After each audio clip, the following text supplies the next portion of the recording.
fit in your box. Why you try to box me in? I got the key to unlock. I know the locksmiths, optics. Speaking of loss, I'm eating lobster, chopsticks, freaking the boss. You know, I'll never fit in where I go at. Ooh, boss talk like I'm Boaz. Ooh, why fit in when you know you can stand out still? They remember you more when you hand out deals. Let's go.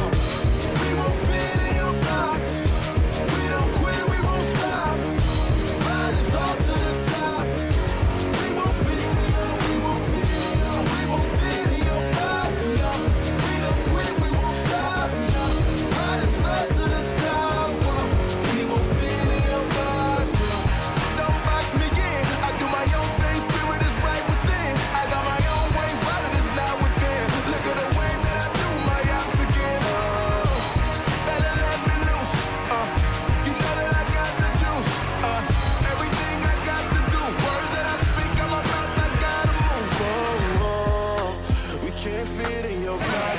You're too cold and you know.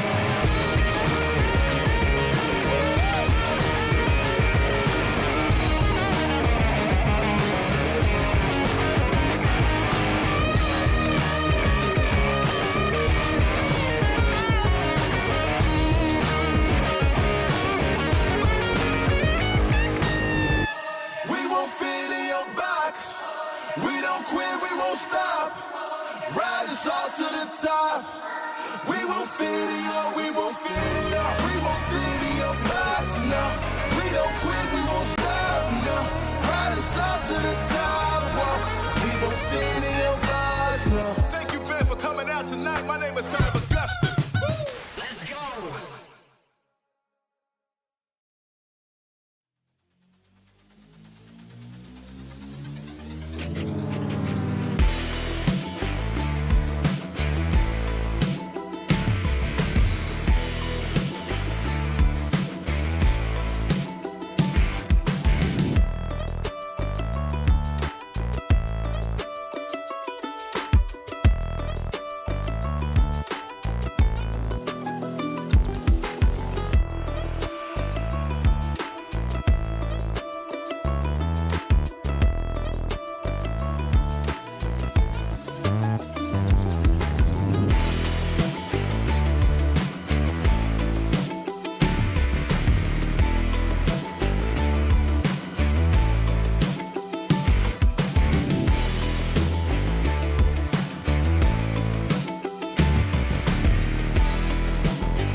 fit in your box. Why you try to box me in? I got the key to unlock. I know the locksmith, optics, speak of the loss. I'm eating lobster, chopsticks, freaking the boss. You know, I'll never fit in where I go at. Boss talk like I'm Boaz. Why fit in when you know you can stand out still? They remember you more when you hand out deals. Let's go. We won't fit in your box. We don't quit, we won't stop. Ride us all to the top. We won't fit in your, we won't fit in your, we won't fit in your box. No, we don't quit, we won't stop. No, ride us all to the top. Whoa. We won't fit in your box. No. Don't box me in. I do my own thing. Spirit is right within. I got my own way. Father is not within. Look at the way that I do my ops again. Better let me loose. You know that I got the juice. Everything I got to do. Words that I speak out my mouth, I gotta move. We can't fit in your box. We too cold to get low.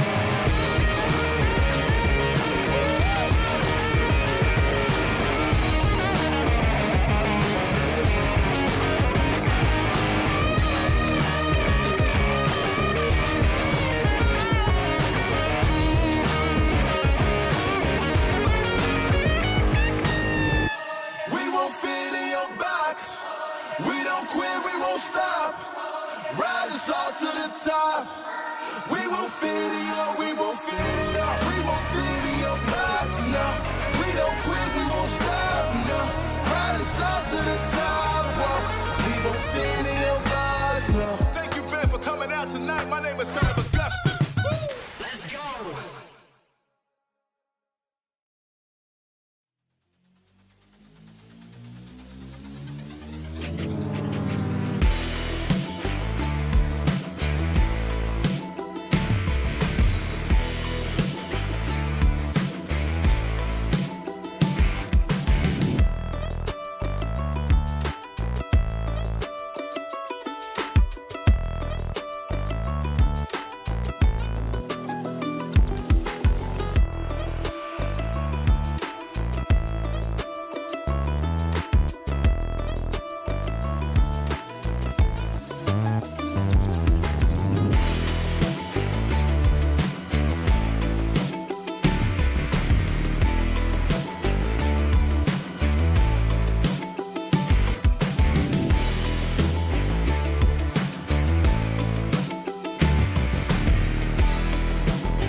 Hello, guys, and welcome to the MEA Championship final day. It is the last day. Of course, that's also what final means. But of course, you're on the desk with myself, DK, and Esports, and we are going to be taking you through all the action, chaos, and mayhem that these teams are going to be bringing in.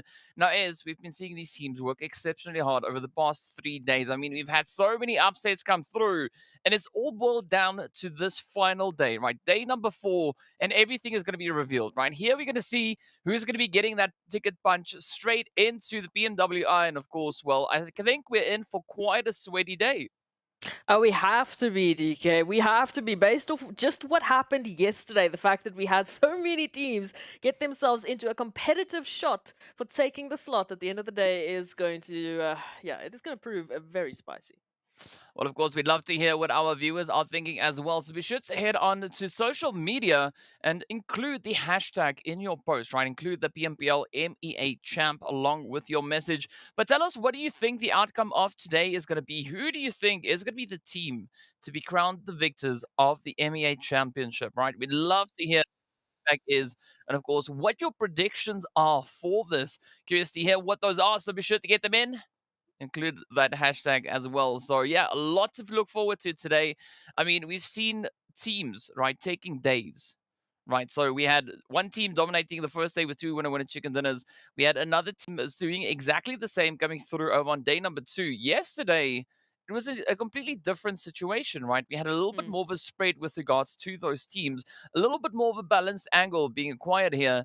But that makes me so curious to see what is going to be happening here today, right? Will we see another potential team looking to step it up, bring in that extra additional bit of performance? Because as we were looking at the leaderboards yesterday, right, at some point we had a few teams actually sitting on only 19 points away from that pole slot. However, that has changed up, especially as we've proceeded through our final few matches of the day yesterday. But now today, it's a slightly different situation. There's still a lot of opportunity for some big major moves to come through, some big major upsets. And I'm curious to see, right, is that going to be up to, well, we know it's going to be up to these teams, but of course, well, who will be the ones rather than to step up and pull off these moves? Only time is going to be telling, but let's also take a look at those teams and just delve a little bit deeper into what we've seen so far in the last couple of days. Of course, Crash Gaming and Vision Esports have been those two, well, talk of the town, basically, as they jumped into this PMW, sorry, PMW, imagine, the MEA Championships with an absolute bang, outdoing themselves completely from their PMPL performances. So it was quite a bit of a shock for everyone as we just had to sit and sort of watch where this performance has been coming from. But we obviously had an insane day of play yesterday, having the likes of GK Esports, Arab Golden, Brute Force, Nigma Galaxy, Ra'ad, take your pick. Pretty much every single person, every single team has stepped it up into a fantastic, fantastic manner. I mean, even the World of Battle getting their first Mm. winner chicken dinner, and they've been one of the teams that's been struggling the most, yet they still managed to turn it up. So into today, again, DK, I can't answer your question. You can't answer your own question because we have no idea who's going to be taking these WWs and who's going to be bringing home that PNWI slot. Yeah, as we know, right? Only 6 more chickens up for grabs. That is it. That is all these teams have to play for. And of course, it is going to be a very, very contentious play. And I think this is going to be essentially the day in which a lot of these performances are going to be really coming into fruition, right? Because I feel like there were still a few teams holding back a few surprises, right? Keeping a few aces up the sleeve. Now, today is going to be the opportunity for a lot more of that to be revealed, a lot more for that to come through. And of course, to continue on with that consistency. Speaking about consistency, we saw a phenomenal effort being brought through by our top 4 placing teams of the day yesterday. And that was, of course, GEEKAY, NIGMA, Brute Force, and Ra'ad, each of which secured themselves 40 plus points, right? So that is a really strong effort being brought through. And of course, you were talking about NIGMA Galaxy, right? I think it is safe to say that yesterday we had a good return coming through from them, securing a grand Mm. total of 54 eliminations, 54 points in total, and 34 eliminations for the day. So that it definitely shows a lot of aggression. Of course, they were also our most aggressive team. Well, they had to be, right? They really had to step it up to a different level just in order to close the gap, but then also to put themselves still in the running for today. As you mentioned, I mean, we started the day off with so many teams sitting on that, what, 72 points Mm, mark, and Nigma Galaxy wasn't in the discussion at that point. We weren't even considering them. At one stage, they were around the 11th to 12th team marker. So that's where they were on the overall standings, or at least for the day standings. And then moving into just the end of yesterday, the winner chicken dinners that they picked up, the eliminations they picked up, it was mm, like the Nigma Galaxy of old, exactly the mm. team we were expecting coming into this competition. So finally, we got to see that performance. Finally, we got to see them as we know they are able to perform and bringing in such an incredible, incredible performance. You can see why that is the case with the numbers on screen. My goodness, 34 eliminations. Yeah, I mean, that is a pretty strong play. And of course, as we can see, 8,000 damage. That is an immense amount of damage being dealt by them. But of course, it is NIGMA that we're talking about at the end of the day, right? So we're expecting to see stats like this come through. Of course, also taking a hefty amount of damage in turn. So it was not an easy run, right? They really had to put a lot of work in to bring in that level of performance. But I think it's all going to come down to whether or not they'll be able to replicate those efforts yet again here today. Because as we saw, the first 2 days, things look a little bit shaky, but a lot more solidifying moving into that day number 3. And let's hope that it continues forward, right? That trend continues to kind of just develop as they now step into these final 6 matches, because that's all that they have to play through, right? Only 6 matches, and everything will be decided right here. Absolutely. And again, we're going to be going through this day with a bated breath as we wait to see who's going to be those teams stepping up in these 6 matches. Any mistake, any, resurgence of momentum is going to Mm. make the world of difference, especially for the teams who did very well in the last 2 matches yesterday. They can come through with absolute hype. But moving into that, DK, we need to get the day started and look at a few more things. Yeah, of course, we are going to be heading into the overall rankings to see what the point situation is. As you can see, we do find the players there from Crash Gaming still maintaining that lead of 146 points, only 9 points ahead of that of GK.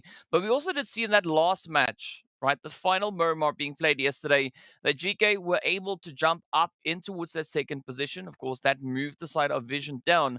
But I think another big jump that we had was also that play coming through from Arab Golden Galaxy, right? That resulted in them moving up those 4 slots. So there's still a lot of potential here. I mean, looking even at the gap in rather between our top 6 teams, it's only 20 point difference, right? That's it. So any of this can change at any point here today. So I think if we are looking at potential teams to be taking that PMWI slot, it could be either the top 6 or potentially even the top 7, right? There's still a bit of an opportunity there. 36 points if you go towards RUKH. If you look at the side there of R8, 42, I mean, it's not unheard of, but especially looking at the number of teams that are going to be trying to push for it, it's going to be a very contentious play. Absolutely, it's it's still wild to me that we jumped to these triple digit numbers so quickly yesterday, and how consistent the teams were. Yeah, we talk about Crash Gaming and Vision Esports. We've talked about them a lot this week alone, just based off of their performances. But we didn't get to highlight teams like Brute Force, Arab Golden, barring their 2 first matches of the week, and then of course Raad R8. There were some shining moments yesterday that definitely made me a believer. But we can take a look at the second page to see how things will be looking on that front. We go from 104 points all the way down to 95. What a jump. No, not really. 9 points difference. That is all Mm. that there is to get themselves onto the first page. Going further than that, again, not unheard of. We've seen teams like Arab Golden, as an example, drop 72 points in a single day. However, this is the last day of the MEA Championships. In terms of pressure, it's at an all-time high, and these teams will have to manage that expectation with themselves. If they can Mm. make that still happen at this stage, I mean, just talk about a story. Yeah. Yeah, but of course, it's also part of the story is the position in which we find Triple Esports, right? I mean, they had a strong run yesterday as we saw a very aggressive performance coming through from their end. But again, right, they've not yet had that continued success, right? They had a few moments of hope, but things have been pretty tough, right? So I think seeing Triple Esports sitting all the way in 14th position, 81 points to their name, it's a little bit heartbreaking, right? But hopefully today could be that opportunity to bring in these upsets, right? As we've seen, and the evidence comes through from the respective PMPLs that these teams have qualified from, right? They have a lot of capability. They possess the skills to make the necessary moves. I mean, making the jump for triple, securing 65 points in one day is going to be a very risky attempt. I mean, that means that they need to get at least a minimum of 10 points per match, maybe 11 if you want to be a little bit more accurate on that one. But either which way, locking in that consistency, going up against this color of teams, it's going to be a really difficult task to pull off. But again, it's not an impossible task. However, how probable is it going to be? Well, we don't know quite yet.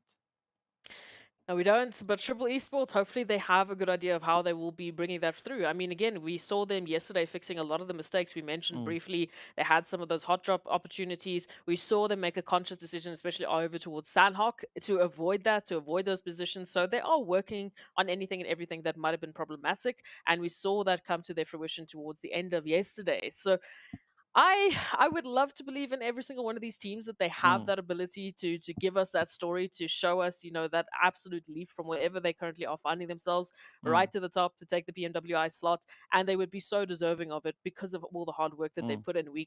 Consistently we talk about how hard these teams have been working to get to this point, to get to this level of play, and still be able to surprise not only us but everyone else in the mm. battlefield. Yeah, I mean that just shows again, as you know, as to the capability that these teams possess, right? These players are absolute goats, right? They can make magic happen out on that battlefield.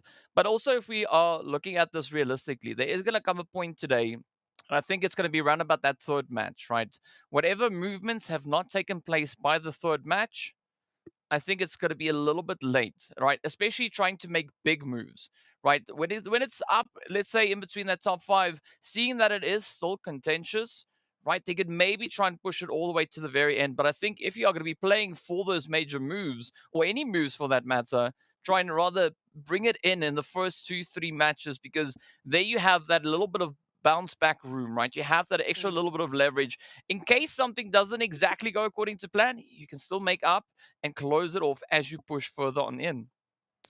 Yeah, look, when we talk about those pivot points for teams, Mm, especially moving into in terms of momentum, in terms of the nerves that start to shake up, as we know, your time is running out, and that looming doom that is the end of the championship when we make the final call and we mm, give that slot, that one slot away, which just adds to all of the pressure. But we can take a look at the schedule to see what exactly these teams will be in for their last day of play. Of course, no surprises this time around. It is the same map rotation they've been used to for the last few days. So they know what's coming. They know what they need to do. They know by which point they need to have it already done if they want to be comfortable. I just think based on yesterday's performance, if we have a repeat, we will literally be waiting till the last possible map to make a call. And that is great. I haven't had an opportunity or an experience like that, DK, where we are literally just sitting on the edge of our seats, absolutely with no clue as to who is going to take it. mm. Yeah, and I mean that's the beauty, that's the excitement, but that's also part of this entire scary business that we are going to be looking at here, because nothing is a given at this stage, right? As you said, it can move in any which direction, and that I think must be so exceptionally stressful coming through for these teams. But of course, now to try and give us a little bit of a better assessment as to what we could be expecting to see, let's take a look at a few of the Erangel breakdowns, seeing that we are going to be heading into Erangel for our first match of the day. Now, from what we've seen across the board, right, this has really started to balance itself out. As we can see, Raad, Vision, very close with regards to those numbers, but a very close second to that, of course, then is GEEKAY and NIGMA sitting with also well over 1,000 damage, well over 1,000 points rather in damage. Phew, look, in terms of the damage numbers, we have seen a lot of little bit of steals, right? We've seen a lot of teams really picking up damage, not quite converting it into the eliminations as they would have wanted it to. But you can see there's definitely a very, very good effort to get to that regard. Raad, I mean, no surprise really that we are seeing that jump in performance for them. They've definitely been in the hot seat, I would say. I mean, barring day number one, day two Mm, was a very tough day at the office, as we like to say. They dropped in performance considerably, and we were very worried that we weren't going to be seeing them come back into a discussion point. And again, yesterday, I don't know what the teams did. I don't know if they all just got together before the match and said, "Listen, today is the day we are all picking up the pacing because it needs to happen here for the regions."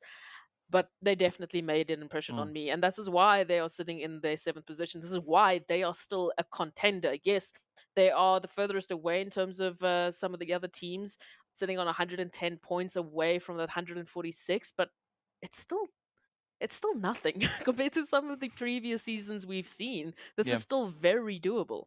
Yeah. Yeah, it's definitely not an unobtainable goal, right? It is going to take a bucket load of focus and determination to pull a move like that out of the hat. But I mean, all that we can do at this point is speculate, right? All will be revealed once we step out onto that battlefield to see exactly what these teams are going to be bringing in.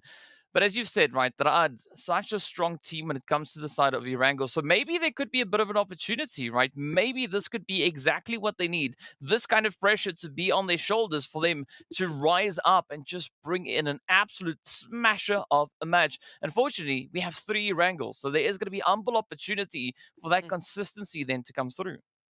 Yeah, we mentioned at the beginning of this tournament, we thought the teams that really came through on Erangels in their previous PMPLs were going to be those teams that were running away with the points. Again, statistics went out the window. Nothing went to plan, as it normally doesn't. And we were pleasantly surprised with how many ebbs and flows we had between Erangels. We had almost a different winner every single Erangel. So it was incredibly tough to pinpoint who was going to be that one dominating team. And that's, again, been an interesting point that we don't have one overperforming team. We don't have that one golden goose, as we like to say, that's really taking every single point that's coming their way, or every single map. It's just all them every day, any day. So, with that being said, moving into Erangel, 3 Erangels left. Ra'ad definitely in a performing factor. Sitting on 7th, they can make it happen. Yeah, they definitely can make it happen, but it also could potentially help them with that is going to be a little bit of Monster Energy. So a big bad shout out going out to Monster Energy, our official energy drink partner for PUBG Mobile Pro Leagues. And today is going to be that final opportunity to unleash the beast. And speaking about beasts, let's hop into our first match of the day. Oh, I mean, as we've come such a long way, but let's get this party started as the flight path is going to be starting on the west. A very centralized pathway across to that eastern side. So again, it will allow some pretty decent access for a big majority of our teams. Oh, absolutely. Yeah. This has been a little bit of a challenging map for me personally, because we always only end up in the south of Erangel. I've forgotten what the northern side feels like, but I think by now the teams are definitely used to that. And looking at this now, we've got a wonderful spread of teams heading especially towards Georgiapol. No surprise there for R8 and of course Ra'ad, who we've already highlighted in bucket loads. But moving over towards that southern side, going to be curious to see if RTG will continue to go to Novo, because of the potential that this might just end up on the mainland without any secondary considered. Vision towards Lipovka, no surprises really. Now we just have to wait and see where these teams will land with the zone. Okay, there it is. Yeah.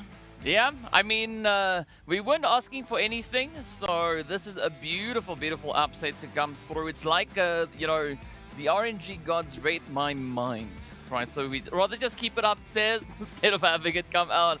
But again, if you want to see the live leaderboard, there it is on the edge of the screen, of course. It will also be making its way to the top of the screen once we get right down to the battlefield itself. But looking at this, though, I mean, this is like we're starting on Sanhok. Right, this is pretty much the equivalent of what we have. Looking at the available amount of space that they have to work with, it is going to be tough. It is going to be sweaty. It is, it's crazy. It's silly. This is the finals of PMPL MEA. This is the MEA Championships, and these teams have to deal with roughly 80% to 70% of the space they would normally be allowed. And look, they've been dealing with water zones on Erangel, like I said, this whole week. All right, it's not like this is a massive surprise for them, but this is the first time that we have all of this water, and we do not include that military base island whatsoever. So an incredibly, I would say, challenging spot for that some of the teams, like I said, RTG, might be finding themselves in, because then normally they would, want to head over towards Novo, but now because of this positioning, they might have to just opt for Milta Power instead. And again, it's not like it's a massive swipe. We've seen them go to Milta Power once and twice before. GEEKAY driving, nice. I'm going to give that like a 6 out of 10. We've seen them go to Milta Power before. It's not really a massive surprise, but it might throw things off in terms of the rotations they're normally used to. For Arab Golden, who's sitting in Milta, waiting for that rotation from RTG, they definitely will be like, well, what now? What must I do? Where's my early eliminations? Yeah, I mean, it's gonna be an interesting one to see how these teams are gonna be stepping it up. But of course, also curious to see what Brute Force are gonna be bringing in. I mean, sitting with a grand total of 67 points being brought in by the side of Erangel itself. So there is, again, a great opportunity for that to come through.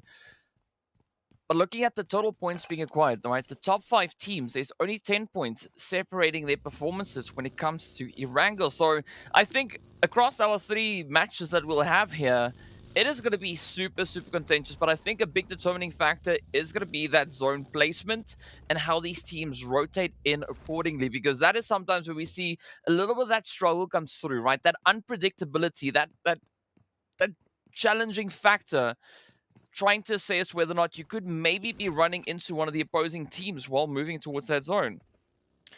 It's always the fun challenge of PUBG Mobile. But moving into this one, that southern point would definitely normally be a concern, especially teams from the military base island making those rotations over towards the bridges.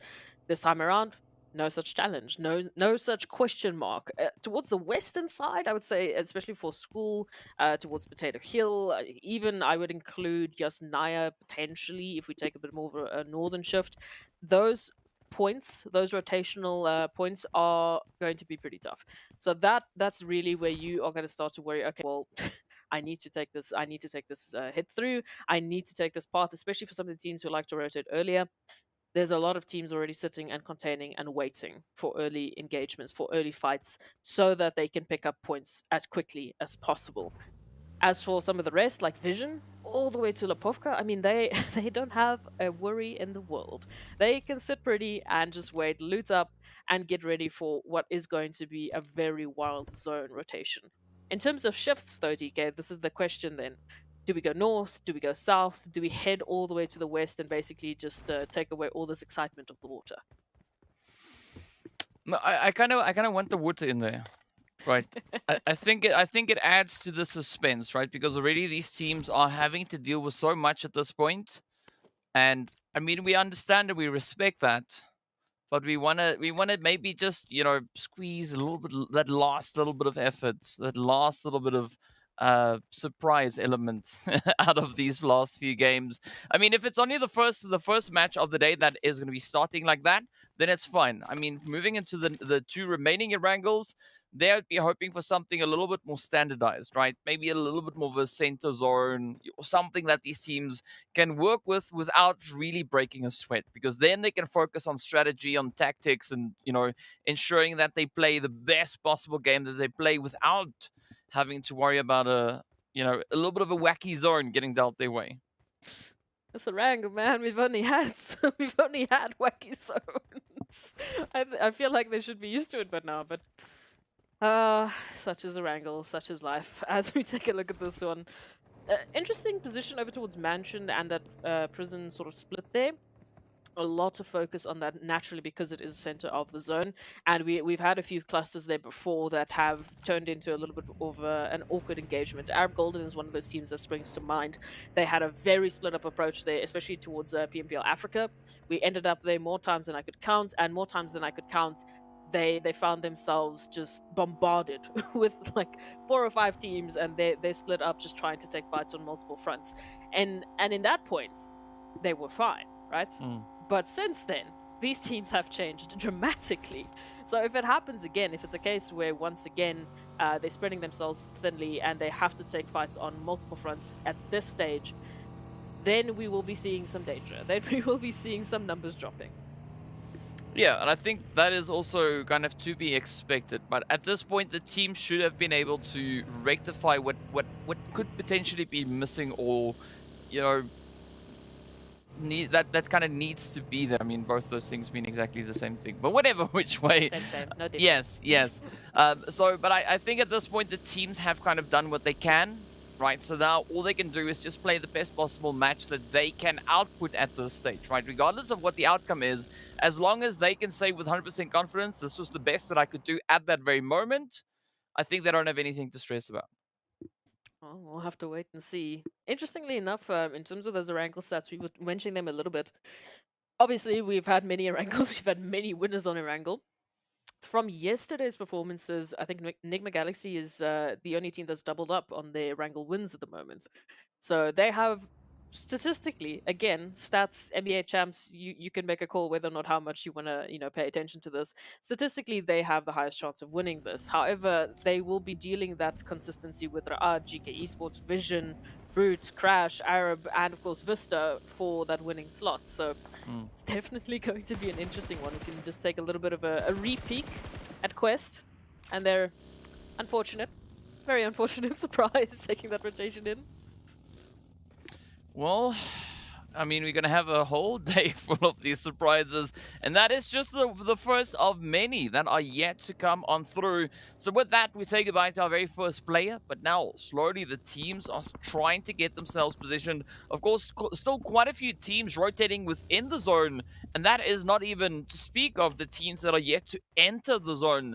And once everyone has kind of found their footing, I think we are going to be in for quite the ride.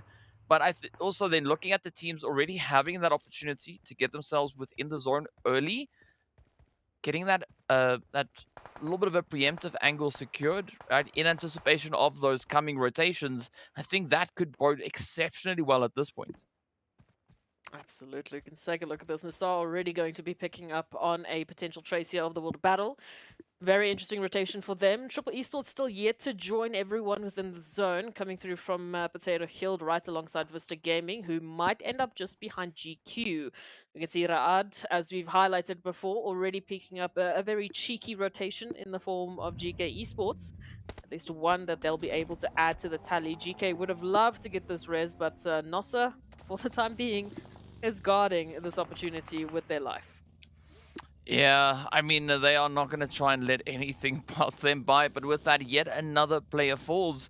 So 2 down, but look at Triple, right? Moving in, looking for a bit of an opportunity here. And I mean, this could be a fantastic chance for a bit of an upset now to trickle its way on up. Of course, we got Vista also moving in, GQ not too far away. So ever these teams look to play this, I mean, again, you have to keep an eye on those potential third-party angles that could be coming through, especially looking at such a congested southwestern zone. Ooh, already Old Boy going to be stepping up and giving Gaith quite a welcome.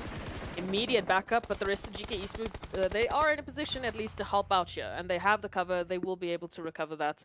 They do not want to lose at least another member for the time being, especially now given that rotation. So we can take a look at that. Naturally here, Triple Esports finding a little bit of success. Vista, they're still deciding if they want to get involved. It looks like for now they'll just be giving space where space is due. And of course, they are just up ahead of them. With the zone rotation, it might force the hand of potentially GK Esports to make a move, to make a rotation out of the situation. And yep, that zone, yummy. So all the way to the northeast we go. Well, at least as you were saying, right, the zone has now kind of moved away from that water edge.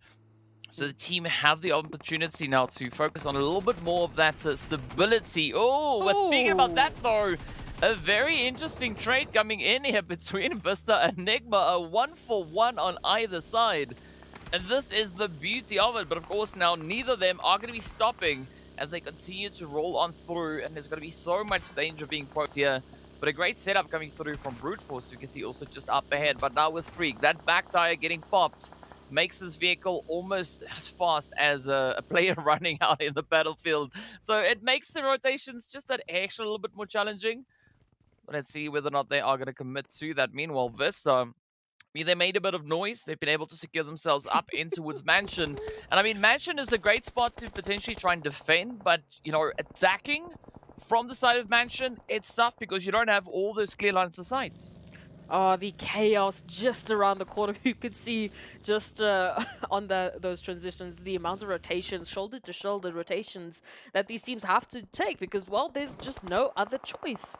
Is going to allude to these sort of clustered fights as teams have to make some heavy choices. We already had a few having to make some sacrifices, having to move on through. GQ now in a similar spot of trouble, already at least taken 2 confirmations from the World of Battle. Will give the World of Battle that trigger to fall back, so GQ should have some time. I say some, because I build them, as you can see, just up ahead. We'll be able to peek on through. They would love to get a piece of this early on, especially before they move through into those compounds, because then they will just be securing themselves that space and a little bit of peace before the absolute storm of teams have to join them into this chaos. Yeah, but I think especially moving into the next phase, that is where a lot more pressure is going to be finding its way on through. So, yeah, let's see how these teams can get themselves secured. I mean, I kind of understand why Arab Gold are not just holding on the edge. Again, waiting to see what that zone will reveal. Meanwhile, RUKH now coming through with their push up towards the zone. Maybe a bit of a crash into the side here of RUKH. It's going to be a risky play either which way. And that does seem to be the case here as RUKH come flying on in. RUKH at the ready. Pusher and the rest of the squad now preparing for a great defense, but will it suffice? The first shots land as Fivo picks up Pusher, and this is that opening opportunity now for RUKH to come rushing on in. I mean, especially looking at Bronsberg holding that off-angle play, that could maybe provide a bit of a barrier now coming through onto this RUKH assault. Oh, but it is quick. It is very, very spicy. RUKH stepping up to try and hold on to whatever they possibly could, but battle's not over. RUKH Esports still in a heavy investment for this one. They need to get eliminations out of this. Otherwise, what would this have been worth? Losing 2 and not getting any eliminations for it? Come on, that's not how we play. We have to be better. RUKH, though, up with the numbers. Bronsberg stepping up, trying to get a bit of a surprising angle. Zuxi falls down quite literally over the mountain, but NASR in with the joining. Oh, man, absolute upset. Beautiful play coming through from Bronsberg, but of course now up comes the UMP as Zuxi looks to bring in a bit of that revenge play. Now it is going to be Quest knocking on the doors. You can see Alhaji and the rest of the crew just about to crest that edge. Already 4 eliminations up here for the side of RUKH. Will they be able to maintain some form of momentum here? As we can see them now trying to reach across with the utilities, but of course NIGMA, Galaxy, and RTG getting into a bit of a tussle up in center zone. Not the most opportune position here for NIGMA to be holding, and a lot of pressure now coming through on towards RUKH as they do find Freak. But now, will they get that whole team patched up and back, swinging at the attempt here towards RTG? Ooh, questions flying high. Oh, but there is a little bit of a helping hand. Ultimately, though, RTG will be very happy with that, as well as Vision, to be able to pick up NIGMA Galaxy, as that is some heavy competition that they will be taking off the board. Still, over towards the center position. What a compound for RTG to be able to hold. Vision, of course, coming through from the outskirts, just picking up, a few eliminations wherever they can. We can see R8 here from the north rotation right past the World of Battle and Crash Gaming. RUKH and Quest, that has been something that has been brewing for quite some time, as RUKH had to bow out from the situation, and RUKH unfortunately will need to potentially leave Fever behind and focus on longevity. Meanwhile, Quest, I mean, it was a very good attempt for that third party, but timing, I just don't, or the angles at least available to them, just wasn't quite where they needed it to be. Yeah, I mean, it's tough, right? This is an exceptionally tough play, but RUKH Quest still continuing on with the efforts here. Of course, just relocating back in towards the zone. But now we have the side of VISTA coming through as RUKH gets taken out. 5 eliminations up though, but Bisk just doing their thing, just ripping it up. And now Kante, gets the hit in. Could this be? No, it won't. As you can see, VISTA securing the final few hits to close the door on Quest. Again, though, 6 eliminations up, not the worst finish. So again, some really high elimination counts coming through, but the teams rather getting sent back rather early. Now R8 turning their focus onto the side here of Arab Golden Galaxy. And again, maybe this could be a great chance for R8. It could also be an opportunity for Arab Golden, depending on how they can play their cards here. Again, needing to be very careful with the eliminations or the fights that they start to pick. As we know, R8 already very well aware of Arab Golden in their position. Arab trying to spread themselves out to get the better angles here into this position. But it is coming with its own risk, especially if the World of Battle choose to move a little bit more towards the south. That will obviously be determined by that next zone shift. This is quite a stack of teams here into the final moments of the first map of the day, DK. So plenty choices that these teams will need to make, especially with this next shift. Oh yes, and of course the shift is going to maintain that western angle, as it now looks quite favorable here for the side of Brute Force, VISTA, and the rest of the teams already secured there. But where will it take them, especially now looking at the teams having to push through from that western side? Of course, Hope now trying to get themselves rest up, But as we can see, Hope all the way out in the blue, trying to heal off, trying to see if they can maybe secure a position up in towards that top 10. But as we know, it's only realistic from the top 8. That is where the placement points come through. So I don't know if Hope is going to be able to survive long enough, because the blue zone will not allow too much of that to happen. Difficult choices, of course. GK Esports, they have been jumping from one fight to another. And unfortunately, it doesn't seem like their fight is really going to be rewarding them enough for all the efforts they've put into this one, at least with 2 eliminations. But we know that blue zone, it just chunks HP, especially at this stage. So GK will bow out. In terms of the teams we have left, there are still plenty of contenders fighting for that top slot. I mean, just taking a look at Brute Force, Vision, GQ, and Vista with the higher elimination counts. And we know, over towards those overall standings, they definitely are trying to get themselves up as far as possible. Arab Golden now, with that zone shift, taking a bit more of a southern approach right beside GQ, who are hiding out in a shack and hoping that no one will see them. Whew, it's a risky play. It is a very, very risky play. I mean, these shacks, they could be a little bit of a saving grace, but also the downfall. Now, Arab Golden, Access spotting a bit of an opportunity here. Curious to see how GQ are going to play this one. I mean, they do have a bit of an opportunity to spot those plays coming through towards that southern edge. But as we now return back towards the north, there's going to be Vision trying to just hammer through the smoke, find the plays onto the side of R8. And again, these ranged assaults prove to be so challenging. But of course, RTG there to just capitalize on the opportunity being created by Vision. Same compound, same opportunities. RTG just made the better call. Taking these buildings has secured themselves not only the eliminations over towards NIGMA, now we take a look at R8 quite literally in the exact same place and feeling the same pressure. As Ragnarok and Carry Boy will have to do what they can do in this scenario. Hopefully they stay alive, but of course we know Crash just behind the Vision just towards a very close angle where they can pick up a few of those eliminations. So the pressure for R8 is by no means going to go away anytime soon. Yeah, and that could either be a blessing or a curse, we don't know, but we'll find out soon enough. And speaking about tough place though, the Wall of Battle getting caught over towards the eastern side as Muhammad now just tanking so much damage. Down they go. Hey, buddy! Securing that elimination. At least Wall of Battle being able to find that elim. Now let's see what is going to come through for Muhammad and Arthur here, as we are yet to see another performance like they showed yesterday, right? As we know, they also got that winner with a chicken dinner. I believe it was back on, what was it, day number 2, or yesterday? So there is that chance, right? So that we could potentially see a phenomenal rise. But is it going to be in the nick of time, right? Will they be able to secure it early enough? Meanwhile, the players here from Crash looking to find a bit of an opening as they test the water, looking to create that opportunity. And of course, they do find themselves a little bit of Arthur. And with that, well, the World of Battle will get backed up in 10th. Tough times here for the World of Battle, but they've also lost members so early on that they didn't really have that opportunity to bounce in with the full power that they would need in these scenarios. A duo up against these full squads. We have 1, 2, 3, 4, 5, 6, 7 full squads. My goodness. So yeah, it's a bit of a tough decision. R8, as we said, pressure as Crash Gaming finally do move on closer.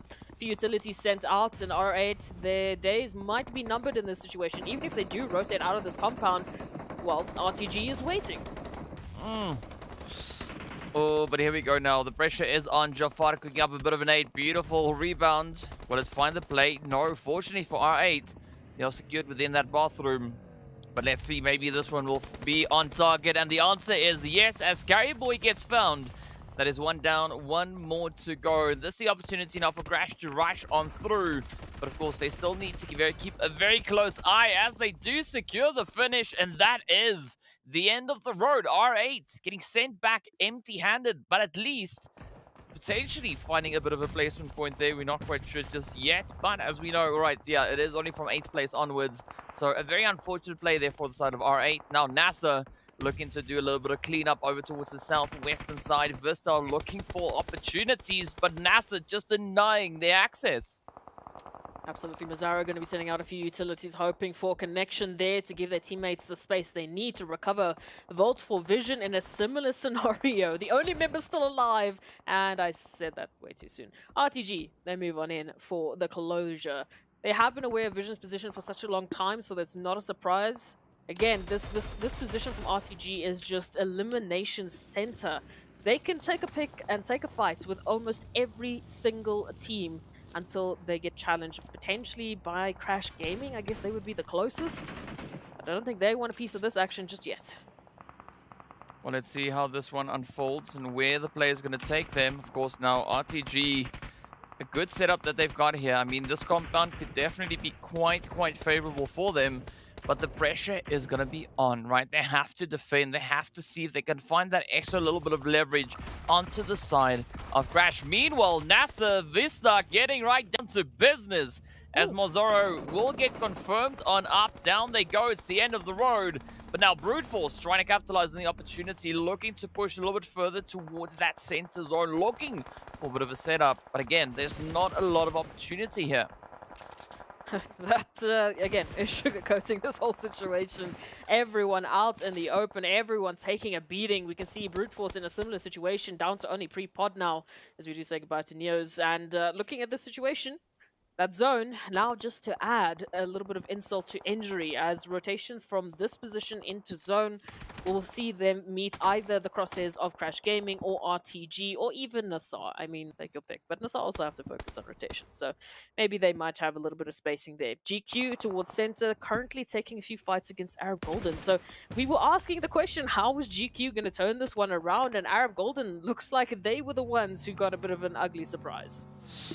Yeah, we love these upsets. We love these upsets. But of course, now speaking about upsets, NASR, they still have to find a way in, right? They're keeping their eye pretty much glued onto the side here of GQ. But, you know, you can't really fault them for that because there's not much to work with here. I mean, there's no hiding space. Just a few trees, maybe a few boulders every here and there. But they're either going to try a super aggressive approach or maybe going to find some way to get themselves secured. But with that, it is going to be the end of the road of P6 as we are now down to our final 5 teams. And actually, NASR starting to find that pressure as GQ get their first player knocked on down.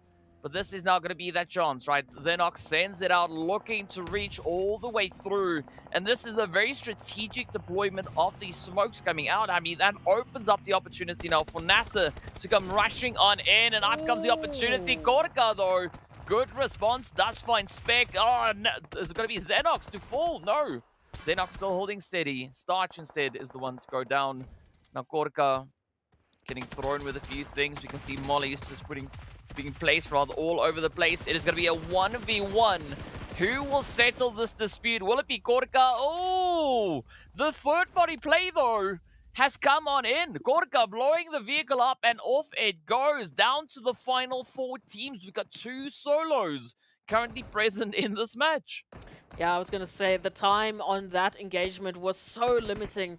RTG and Crash Gaming, they've been slowly but surely, you know, peeking at each other, doing a little bit of damage here and there, but it was just about time that they look elsewhere for those eliminations. And unfortunately for GQ for NASR, they were just, well, the perfect angle to Crash Gaming. But speaking of those 2 teams, it's RTG and Crash Gaming that have the highest opportunity or probability of taking this win. RTG at least is finding 1 knock, and well, we will be saying goodbye to Brute Force as KORKA is still looking for more, but here it is, the final push. Oh, up comes the play. Oh! RTG, though, welcoming them in with a beautiful nade.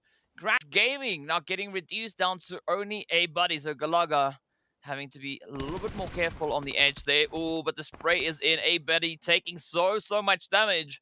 But it does seem like a buddy is almost secured within that zone. But as we know, almost is not going to be enough. They need 100% securement in that zone to be able to make it beyond anything.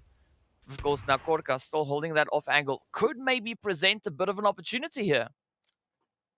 I don't know what opportunity they could make happen here, DK. There's a few nades. There are 4 crosshairs that are trained on this position for a buddy. Again, maybe KORKA can give them that opportunity. No, KORKA is actually going to take it away from them. So now it is GQ, it is RTG for the winner chicken dinner. And, well, you can take a bet who's going to take this one. Gorka.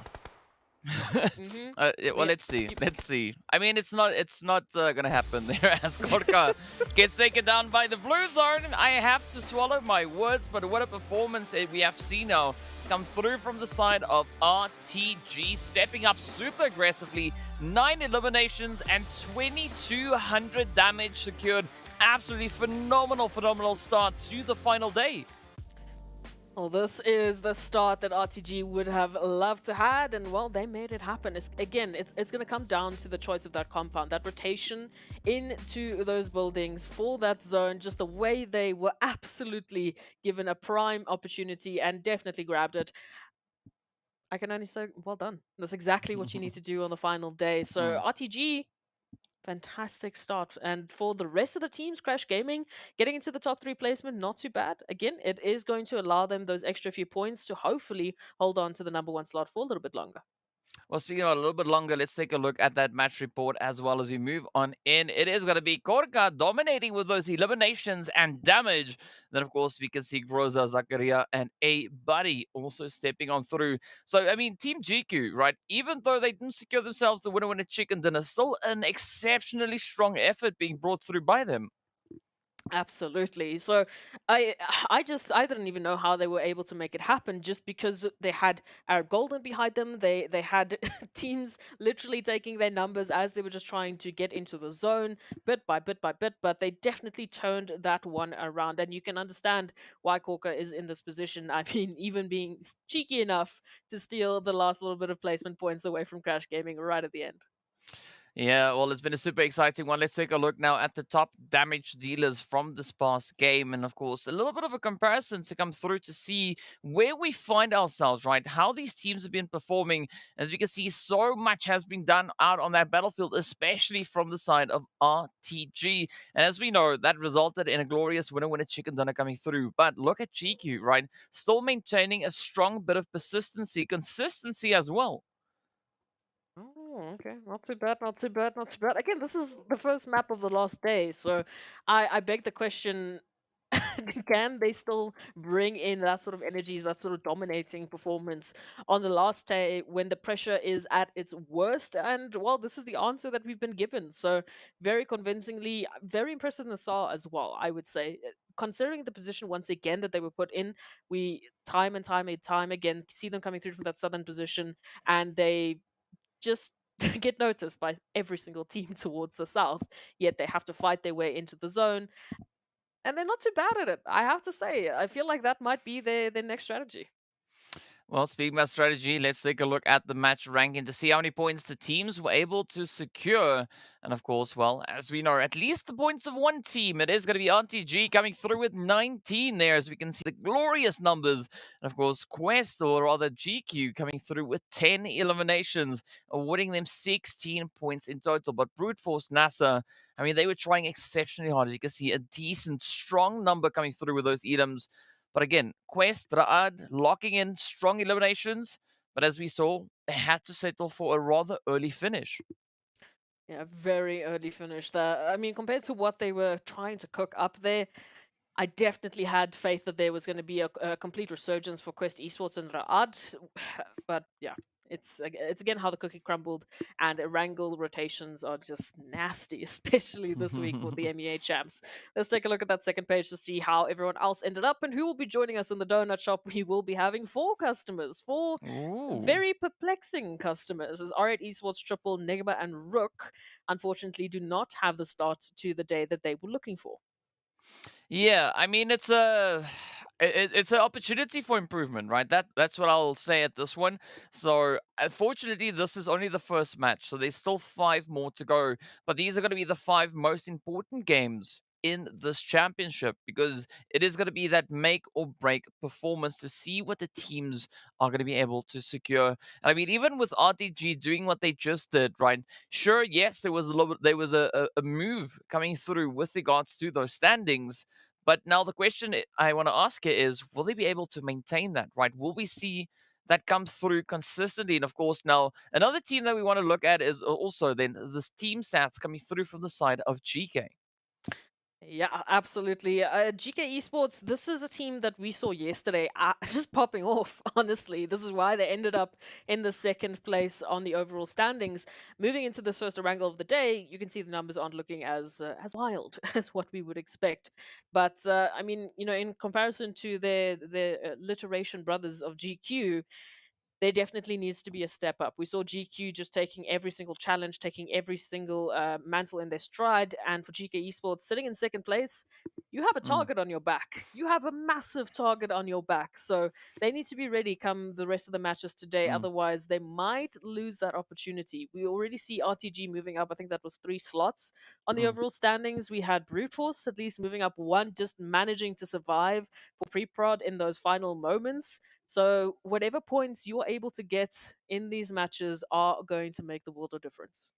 Yeah, it's going to be make or break, but at least as we know, we are going to be heading into Miramar next, right? So looking at the performances that we've seen on Miramar so far in this championship, I mean, R8, again, being a very strong representation when it comes to the total amount of eliminations they've been able to secure there.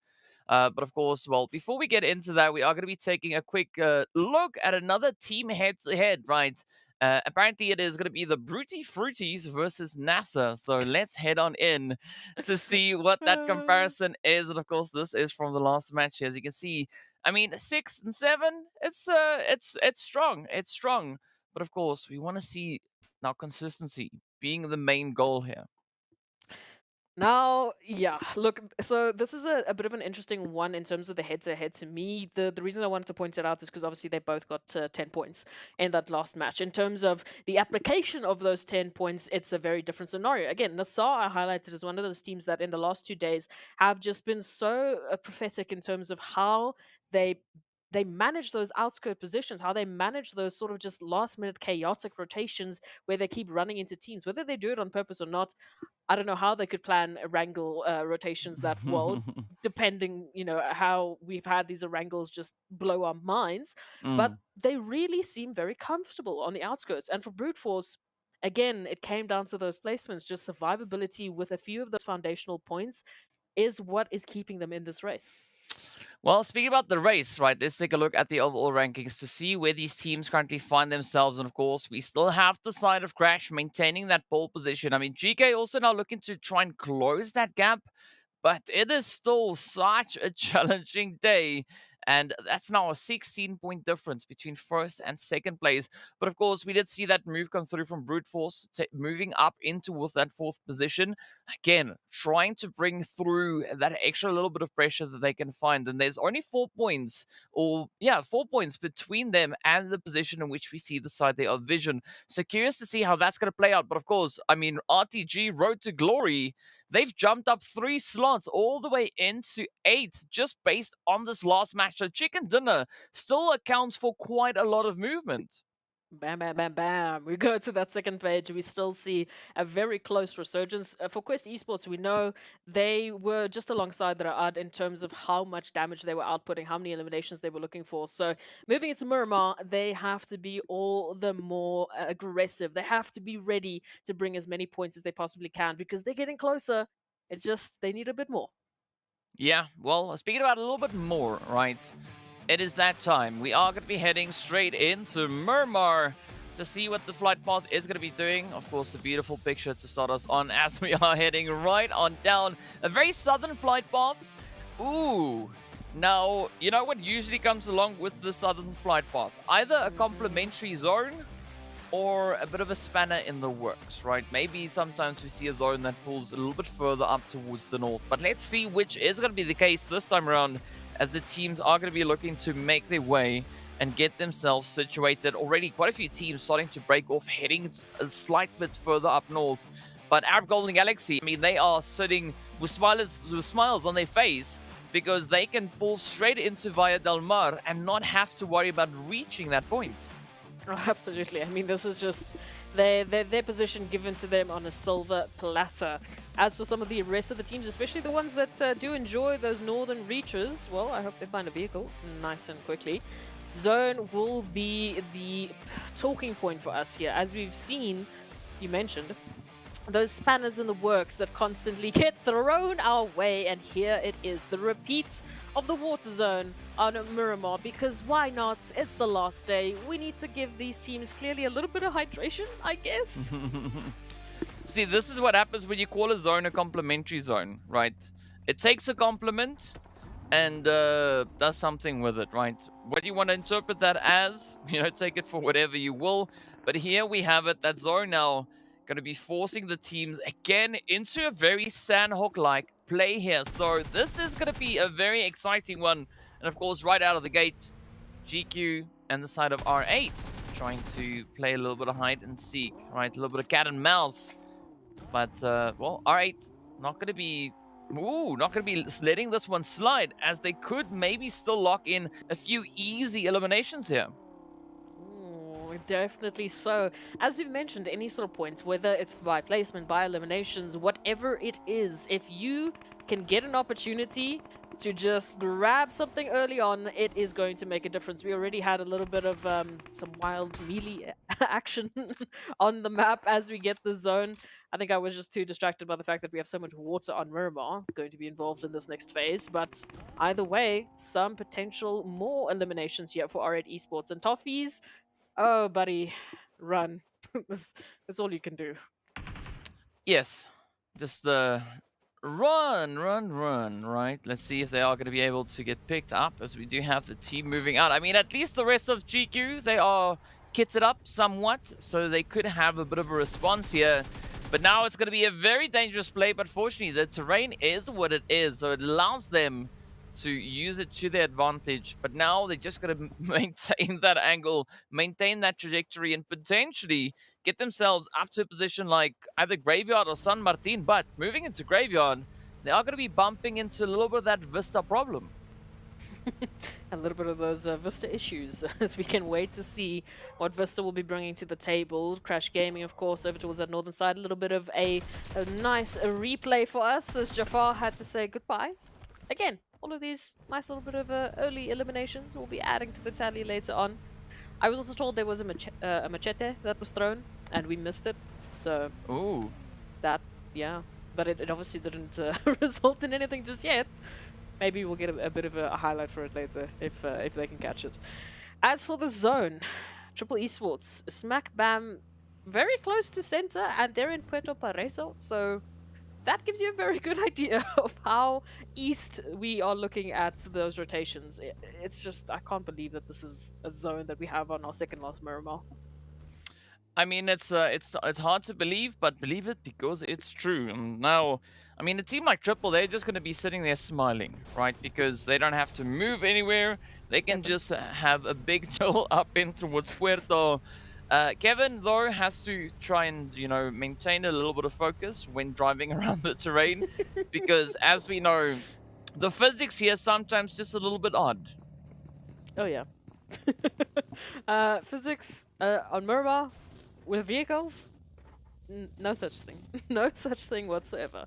But hey, at least they are having a little bit of fun as they're taking their rotations on up. Crash Gaming heading to those northern reaches, as we mentioned. One of the teams that do prefer, you know, the Campo Militar or Tierra Bronca situations. It's going to be a bit of a rotation for them, but it's something we know they specifically are very comfortable with. Right up ahead of them, it would be RUKH Esports and Quest, who, for Quest and RUKH, I would loop into this mix, especially with Ra'ad. They were in that three-way battle in the previous Erangel. This time, at least, they have a little bit more spacing between them. I do hope we see them have a better rotation. Have a bit of a safer rotation, rather picking those engagements when they are good and ready. Because then, once again, we have another team to add to the tally for someone who's actually gunning for that PMWI slot at the end of the day. It's not going to be easy, don't get me wrong. It is not easy whatsoever in the position that we find Quest or RUKH, but it will definitely be fun. Oh, is this the machete? Whew, whew, whew. Oh. Throw it. Oh my goodness! How did they avoid that? No idea. That was the no best. idea. No idea. I mean, still a lot of excitement coming through here as the teams are going to be trying to, get those eliminations at whatever cost, right? I mean, if they got to throw machetes all over the place, might as well do it then. But yeah, big ups to Tofi for being able to dodge machetes. I mean, it's not an easy thing to miss, but well done though, nonetheless. And of course, speaking about not so much easy things, we are looking at a lot of those rotations now coming through, right? GEEKAY pushing towards the zone, coming in on this western side, but they have the World of Battle positioned just up ahead of them, as well as RUKH just on the inside of zone. So there is a lot of, danger just looming all over the place. Oh, absolutely. I mean, this is what we would come to expect, especially with this eastern zone. And I guess this is something we haven't obviously spoken about. It's a bit of the elephant in the room. The spacing that we are just cutting in half for these teams with this next rotation. They already had so much of this on Erangel, and quite literally, I mean, it's a pretty much a copy and paste zone. So now moving over towards Miramar, cutting all of this wonderful space that they've been accustomed to in half, practically, is it is going to allude to quite a few scattered approaches. So in terms of approaches, I mean obviously positions, right? If you take a look at teams like Arab Golden, Vision, Triple, NIGMA, Galaxy, they are hiding towards the coastal lines, right? They are all the way scattered between Impala, Puerto Pareso. They are holding onto those ridge lines because we've seen before, if that zone moves there, it is tough. The sooner you get yourself into that position, the better you set yourself up for the later zones. Yeah, no, that is true. But let's see how much of a setup these teams will have here, as there's still quite a few to do rotate up. I mean, we got the Crash Gaming team, RUKH, GQ, R8, Brute Force, and maybe half of Quest, right? As Alhaji has already been able to secure that footing, now heading towards Impala. But the zone is also about to shift, and that is going to apply even more pressure to the teams out in the blue. But unfortunately, not a super aggressive shift, right? It maintains a decent position over on towards the mainland. We did see a little bit of action coming into the edge there of Los Leones. But looking at the positioning this time around, I think R8 and potentially Vista might have a really strong angle with regards to that zone. Oh, absolutely. So, I mean, the positioning that they're going to be holding into this next phase could give them a lot of spacing as soon as they obviously make that rotation and get themselves into the zone. Cough, cough. But yeah, I'd be very curious to see how it's going to work, mostly because of that zone still has the opportunity, it still has the potential of moving to the east or to the south. Then, all of this potential greatness will be taken away from them. In terms of the zone rotations, as we've seen, it has centered up at least towards the mainland. We're not going towards the water anymore, thankfully. Just a little bit of a spread on the outskirts of Impala. So that means the teams can finally get a little bit more comfortable, spread their feet out onto the land, and hopefully find some good sitting places. Ooh, Neighbor Galaxy now coming through from the southern side. They obviously are going to get a bit of a surprise here, DK, but now where do they rotate past this point? There's not a lot of space left. Yeah, I don't really know because I mean they've got the World of Battle, Raad, they've got GK as we can see, Triple, so many teams that are going to be trying to lock down these already occupied angles. So I don't have an answer for you, as I honestly don't. But what we also are seeing is the World of Battle now finding a beautiful answer to the push coming through from the players of Raad, and also out in the blue, Prestige. Beautiful spray coming through here from Korka. I mean, GQ still caught in a very similar position up to this point, as they've not yet been able to get their butts back in towards the zone. And I mean, as you can see, right, this is only the second phase, but Naki Charis doesn't mess around. It is going to just start to amplify that damage. So the sooner the teams can get in, the better they will be. Has to be the case, yeah. For GQ, they have a bit more opportunity because unlike the rest of the teams towards that northern side of the blue zone, they can get towards Los Leones, towards at least more a western approach of Los Leones. The rest just have to go straight down because of timing, because of, as you said, the blue zone moving in, looking for the eliminations. So it's a little bit more of an opportunity for GQ than I would say the rest of the teams in the same position. But it's not going to be over anytime soon. This is what I was speaking about. Crash Gaming having to move straight down, R8 Esports having to move straight down. We've got RUKH Esports right behind R8, and it looks like they've actually isolated some of the members of R8. So RUKH is going to be dealing with some tailgating for a little while as we wait for that zone rotation. Ooh, especially towards that southern point. Ooh, okay. That's actually good because most of the pressure was building up on that southeastern point. So now we start to spread out a little bit more. But what's interesting, DK, obviously, is where we're going to be finishing. Los Leones, city finish, still an opportunity. Oh, yes, there's a very, very high probability for that to be the case here. But now, speaking of probabilities, I mean, RUKH still trying to find a little bit of a play here. They do have Eugene holding onto the front line here. We can't exactly see where the whole rest of the crew is. I mean, they are now slowly starting to move up as we got Rami and Pusher now just trying to bring in a bit of that extraction. But I mean, it's very odd to see RUKH still hugging the blue all the way till this stage. But they have to get that position in, right? And I mean, they've been traveling for so long to get that, just to click for them.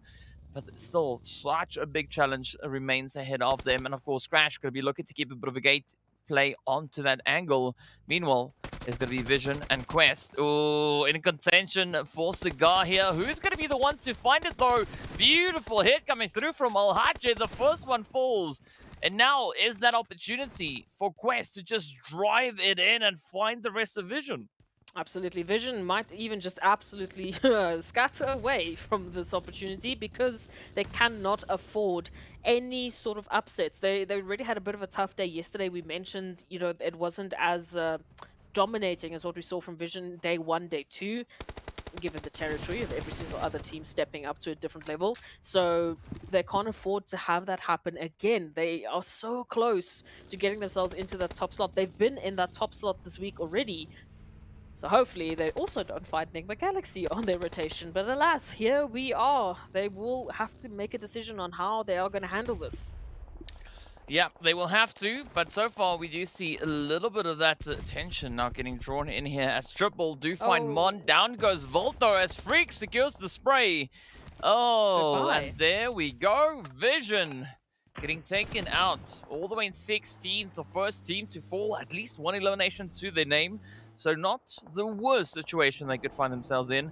But of course, now speaking about challenging situations, RUKH actually managing to get past the players here from Crash Gaming, well, at least for the time being. But Kevin not going to settle for that as they continue to drive the hits in. But now Crash, they need to get to zone. I was going to say, don't speak too soon. This is going to be a tough time both for RUKH and for Crash Gaming. Again, late rotations. For Crash, they're a little bit more comfortable in the situation, but you can see they've already had to give up a buddy. If they're not careful, they might have to give up Kevin as well, but they should have meds to deal with the situation.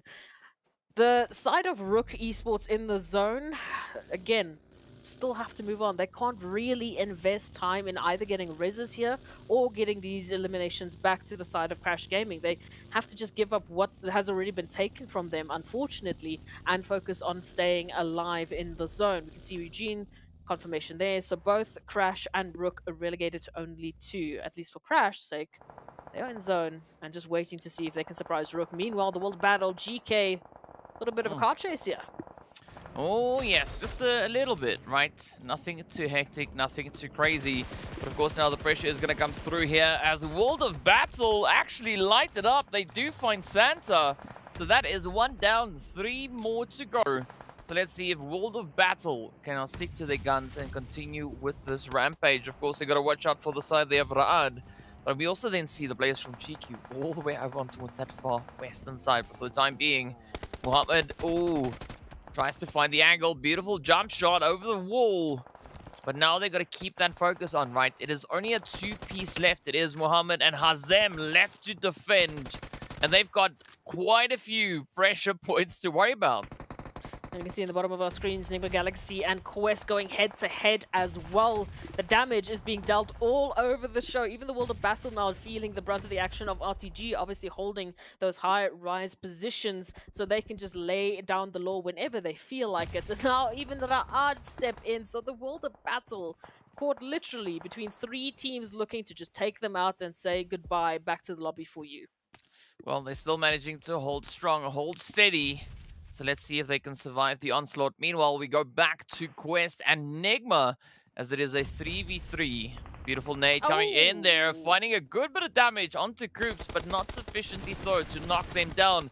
Icy, though, with a phenomenal spray, does find Walsh. Gets that confirmation in as well. And this is now... talk about an upset, right? Crash having to rely solely on what they have left in this game. I mean, down to Kevin they go.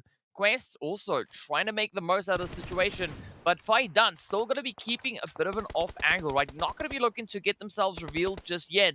Maybe that could play in their favor and find the angles that they need now on towards NIGMA. Unfortunately, that flank does have a timer on it. We can see the blue zone already moving in, going to be forcing them out of that position. They have to go into the vehicles. Quest, the rest of the team have to step up and take NIGMA down, or they will be saying goodbye to their first Miramar of the day. It is down to the 3 PC of NIGMA Galaxy as Lord just desperately tries to run from that res. But a little bit more utility, a little bit more positioning could mean Quest take this one home as they have the better numbers, at least for the time being. Oh, it's Definitely on the money. Down goes Freak. Absolute insane effort being brought through by the side of Quest here. Already taking down Koops. Now getting that lock in. This is the opportunity Quest have been waiting for. Lord has been revived. So let's see whether or not the opportunity will remain as Enigma now make a bit of a play here onto the side of Triple as they find Thor. But that doesn't do anything with regards to the angle of being held here by Quest, right? So you can see Lord hopping in the vehicle. This is the chance for Dart to step on through. But of course, the suppressive fire coming in from RTG as well as Triple. So this actually allows now the escape of Nigma to come through. Not bad, not bad. Definitely an opportunist where they can be, and I don't even know how they managed to get to this point. It was just looking like it was going to be over, but here we go. Saving graces moving in. RTG, fantastic performance at what we saw on the previous Erangel. They would love to double it up, and already taking one piece away from Quest might get them that much closer. However, it's not over. We've got Triple Esports just lurking right behind them. Kevin as well from Crash Gaming will be finding themselves in this position quite soon. So RTG, they might have a bit of a surprise looming behind them as they are focusing so heavily on Quest. Yeah, well, this is exactly what Triple needs, though, right? Kimo, Old Boy, the final two defenders, the final two players left to make a stand. And now they're going to come inching up, but of course now, well, the vehicle rotation, those sound cues will get sent across as Triple make the play. They could actually be rotating up towards the side of Nigma Galaxy as well. But it does turn into a completely different situation here as RTG are trying to get their hands on these angles, these positions. Chemo also now getting received there, but down it goes the trades. Old Boy getting shipped out. That is a very unfortunate play now for Triple. At least 5 eliminations up. Quest gonna be looking to rotate up yet again. RTG looking quite comfortable, quite steady up on the high ground. But can they turn that in their favor? Yeah, I'm not too sure. I'm not even sure how Quest is going to get themselves out of this position come the next zone shift. You can see Fahidan once again still holding that flanking position just to see if they can maybe surprise RTG. Any opportunity will definitely go a long way. Meanwhile, the rest of Quest slowly but surely try to traverse that mountain range, close the gap. Kalaga, I'm liking the observation from them. They're making sure they're trying to keep those angles open. So just keeping an overwatch on exactly where Quest would have to traverse up the mountaintop, making sure they don't get flanked. I have to wait and see how RTG is going to manage this. It's still it's a 4v4 essentially. So in terms of numbers, there's no real winner, but positioning definitely going to RTG. Well, let's see now. Will RTG be able to get it though? I mean, these cliffs, you could maybe say it's a bit of a saving grace for the side here of Quest, right? Because, I mean, try as RTG may, they have not yet been successful in securing those sprays. But of course, RTG have a few other opportunities to play for here. I mean, they've got that beautiful line of sight down into the rest of Los Leones. But as we can see, that blue zone is going to be closing in. We sit with just about 30 seconds on the clock.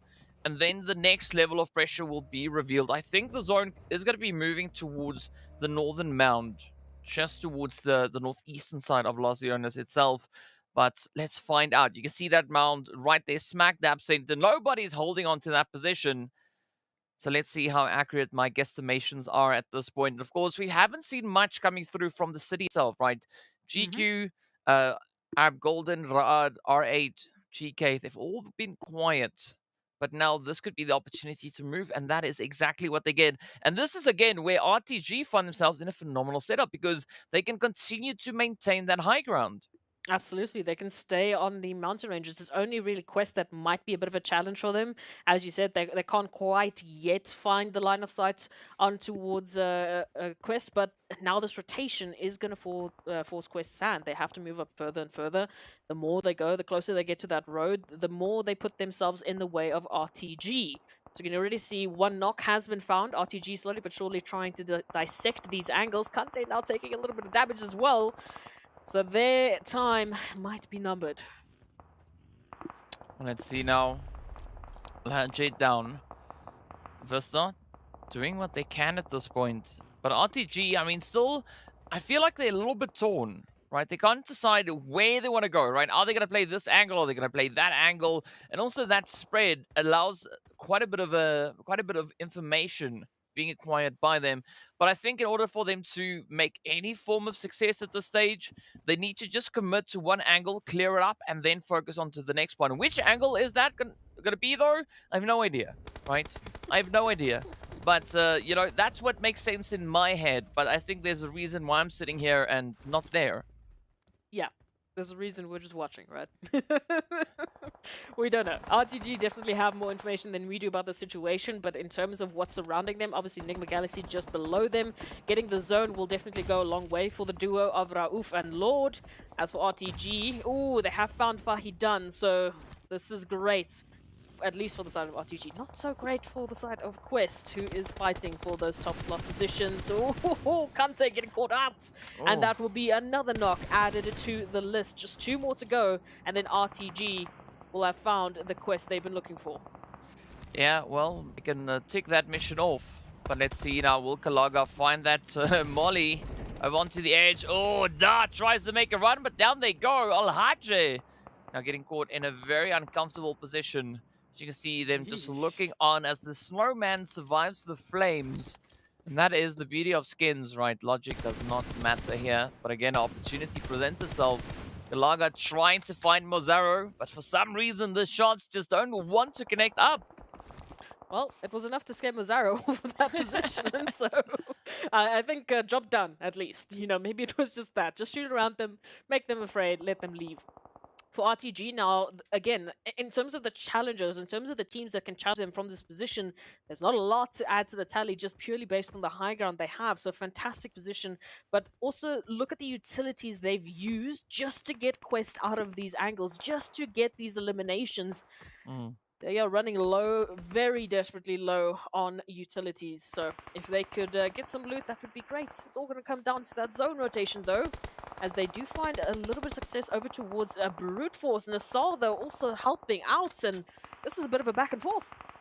Oh, maybe more than just a little bit, but here we go now. The opportunity, again, presenting itself. Chiku going to try and capitalize, but again, that zone just keeping the pressure up, right? I mean, this is the last day, but who would have thought the zone would be this brutal to these teams?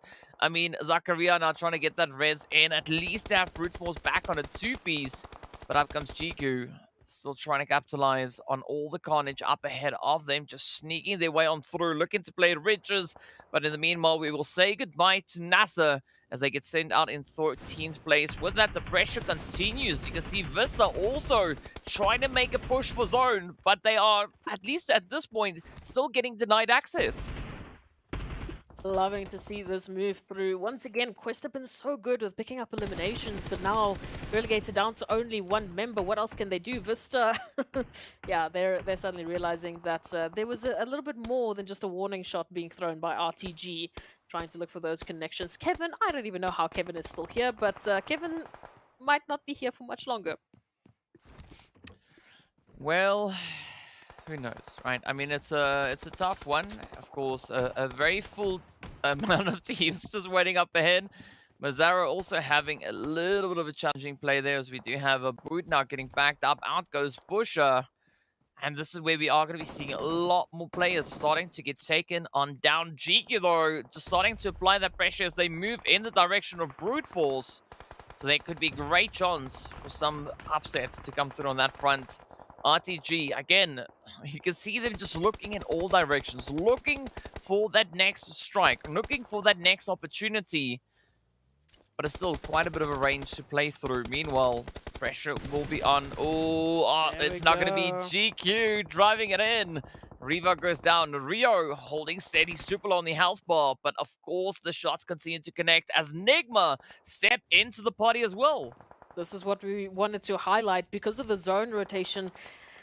This is where it starts to go a little bit sideways for RTG. They have been up here for so long. Now the zone is going to force them out in the open. We've got Kevin, unfortunately, out in the open as well, as they do ultimately go down to GEEKAY Esports. But now RTG, everyone is picking a fight with them because, well, they've had to. They've been bullied by RTG for enough time. Is now a little bit of an opportunity for revenge here. And utilities in terms of the supplies that they have available, it's not enough. They don't have smokes really to help them get down this mountain range, and they have to because the zone has decided to curse them. Yeah, it's unfortunate, but it is what it is at the end of the day. But of course, in the meanwhile, we are going to be looking to see what our teams will be bringing in as they get ready for this final push. I mean, we are just about to hit that 9th phase. So this is going to be go time as the teams will have to step it up. I mean, the last time that we saw, right, it was still looking pretty grim. Even the side there for VISTA, holding on to that position, not finding a single elimination, also down to only one remaining player. Such a challenging angle to play from here. But of course, now we've got a few gremlins creeping their way on through yet again. That just shows you how hot and heated the action is out on the battlefield. I mean, it's like, you know, it's just starting to heat up that it starts to heat up even more things than it should. You know, it's clearly heating up our feet a little bit too much, but hey, at least we know the action is still going to continue and these teams will be getting their points one way or another. But into that position, RTG, man, what a position they had held for such a long time. Quest really didn't have much of an opportunity to take that one further. Keeping an eye out on the scores, I have to give it up to GQ though. They are reining in some hectic eliminations, already on 11 at the moment. So with their position, with the next zone, they might even take this one home.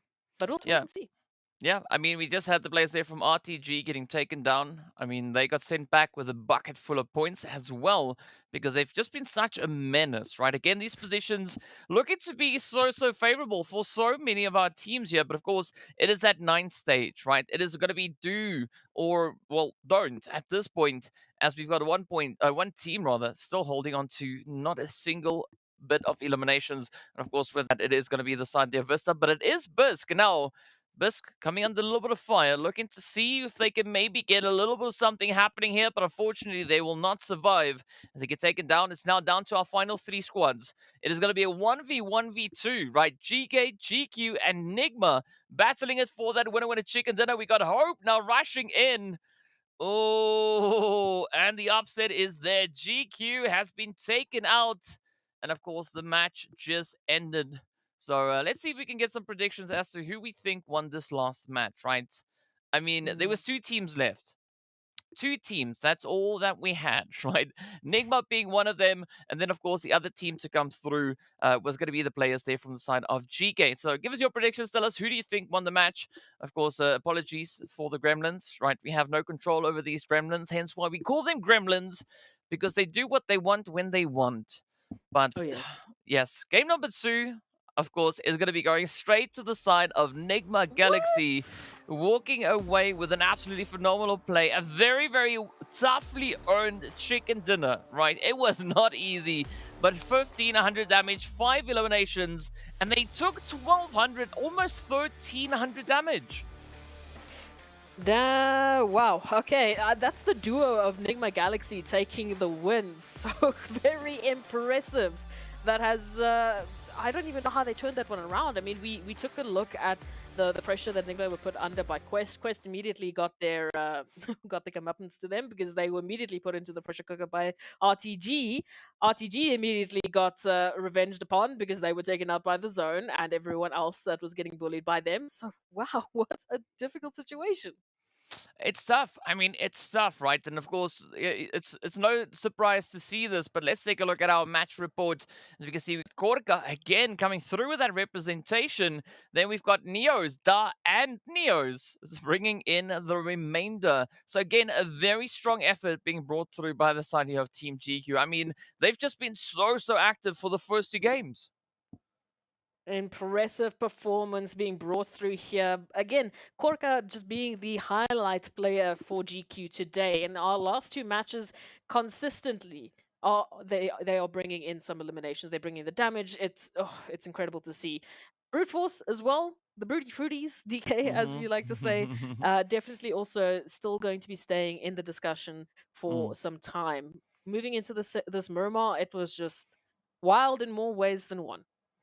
Well, of course, speaking about wild, let's take a wild look at our match rankings as well to see where these teams find themselves. How many points they were able to secure. Of course, GQ walking away with 17 points, 12 of which came through from those eliminations. So it makes so much more sense to see KORKA sitting in the slot which they sat in, bringing in half the eliminations of the squad. So, it's a tough day, but of course, the action continues all the way to the 4th place, right? Double digits being accrued across the board. Triple Quest, though, coming in with some really strong elimination counts, but unfortunately, not having that opportunity to secure themselves any placement points. Yeah, look, this was by no means an easy match. We could have basically told you that from the first zone and all the rotations thereafter, that this was not going to be easy whatsoever. But a fantastic showing from our teams to make this one happen. Again, shout out to NIGMA for actually turning that into a win. We didn't get to see it, but I'm sure it was absolutely insane. Moving over towards this side of things, Arab Golden, NASR, Vision, these are all Crash Gaming, hello. These are all teams that very much need points, very much want to get points because it's going to get them that much closer to that PMWI slot. But this Miramar really did not go to anyone's plans. Yes, I mean, it seems like the zone was, out with a vengeance, trying to really challenge these teams all the way to the next level. I mean, and that's the beauty of, the randomity that we have here, right? Nothing is certain at any point, right? It could all change without any notice being given whatsoever. And all these teams can do is just play from all the randomity that they've seen in the past, right? Trying to find some kind of consistency across the board. But again, a very, very exciting game number 2 coming through. But that, of course, then leaves us with 4 more to come. So we've concluded our first Erangel of the day, our first Miramar, and we still have quite a few more to go. And I mean, I don't think it's going to ease up, right? I think it is going to be exceptionally challenging. And of course, to show you just how challenging it could be, let's take a look at the breakdown here between RTG and GQ. Yeah, 2 teams that definitely got given a plethora of opportunities to pick up some massive points in that previous matchup. Of course, GQ just outdoing RTG, even with their incredible positioning that they had just for a little bit of a time before the blue zone swooped in and took it away. But an incredible showing from GQ today. We already highlighted them in that first matchup. Obviously, that being in the form of KORKA, with a very difficult position that they had done and they had been given. They got to top 2. Once again, they put themselves in a massive placement. So I don't know what it is with these teams, but they're just turning up the heat in the last possible opportunities, in the last possible maps. This is the performance they show. It's crazy. It's crazy. I mean, because even if you look at it, right, the possibility of a team coming through with like a back-to-back winner chicken dinner, it's not. It sounds a little bit crazy, but it's still a possibility. Looking at what these teams have done, I mean, in the first day we saw back-to-back chicken, right? 2 chicken dinners getting brought in back, consecutively. So let's see what's going to come through. But of course, on that, we are going to be taking a quick break. So be sure to stay tuned. I'll see you guys right back in a short few moments.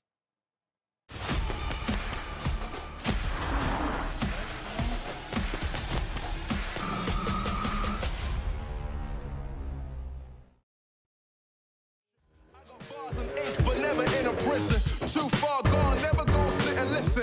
This is optimism mixed with the best, you get it? What you're seeing is a beast in the flesh, I'm vetted up. I don't need to try to speak for the rest. Always keep it abrupt, they wanna keep it a mess, you know? This is what you get when you're sitting as a vet. But everybody know that you're a threat. With the rest, let's go. We won't fit in your box. We don't quit, we won't stop.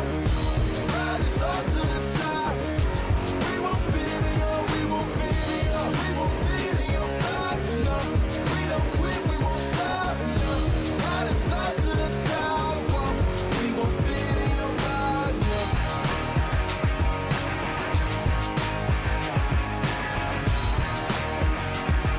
No. Optics, speak of the loss, I'm eating lobster, chopsticks, freaking the boss, you know. I'll never fit in where I go at. Ooh, boss talk like I'm Boaz. Ooh, why fit in when you know you can stand out still? They remember you more when you hand out deals. Let's go. We won't fit in your box. We don't quit, we won't stop. Ride us all to the top. We won't fit in your, we won't fit in your, we won't fit in your box. No, we don't quit, we won't stop. No, ride us all to the top. Whoa. We won't fit in your box. No. Don't box me in. I do my own thing. Spirit is right within. I got my own way. Violent is loud within. Look at the way that I do my ops again. Oh, better let me loose. You know that I got the juice. Everything I got to do. Words that I speak out my mouth, I gotta move. Oh, we can't fit in your box. We too cold to get low.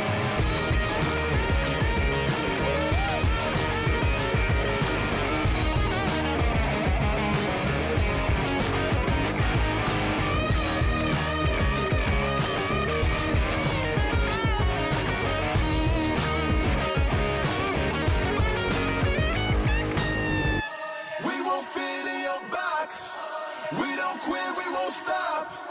Ride us all to the top.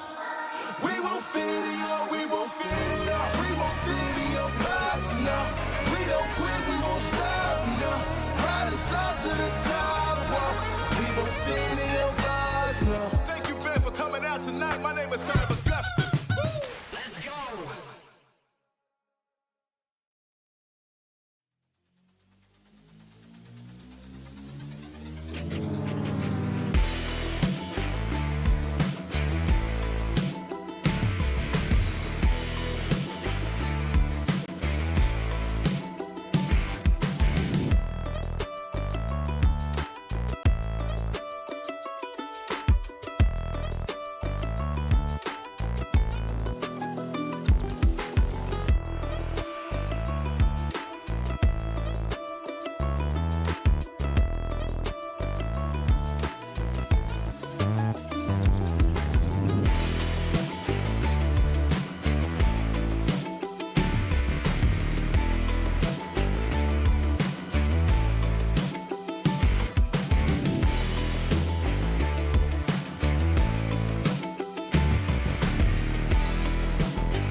Welcome back to the MEA Championship. Of course, we are already held within that third match, so we are not going to be wasting much time to get right down to business. Let's get in and see what the teams have been doing.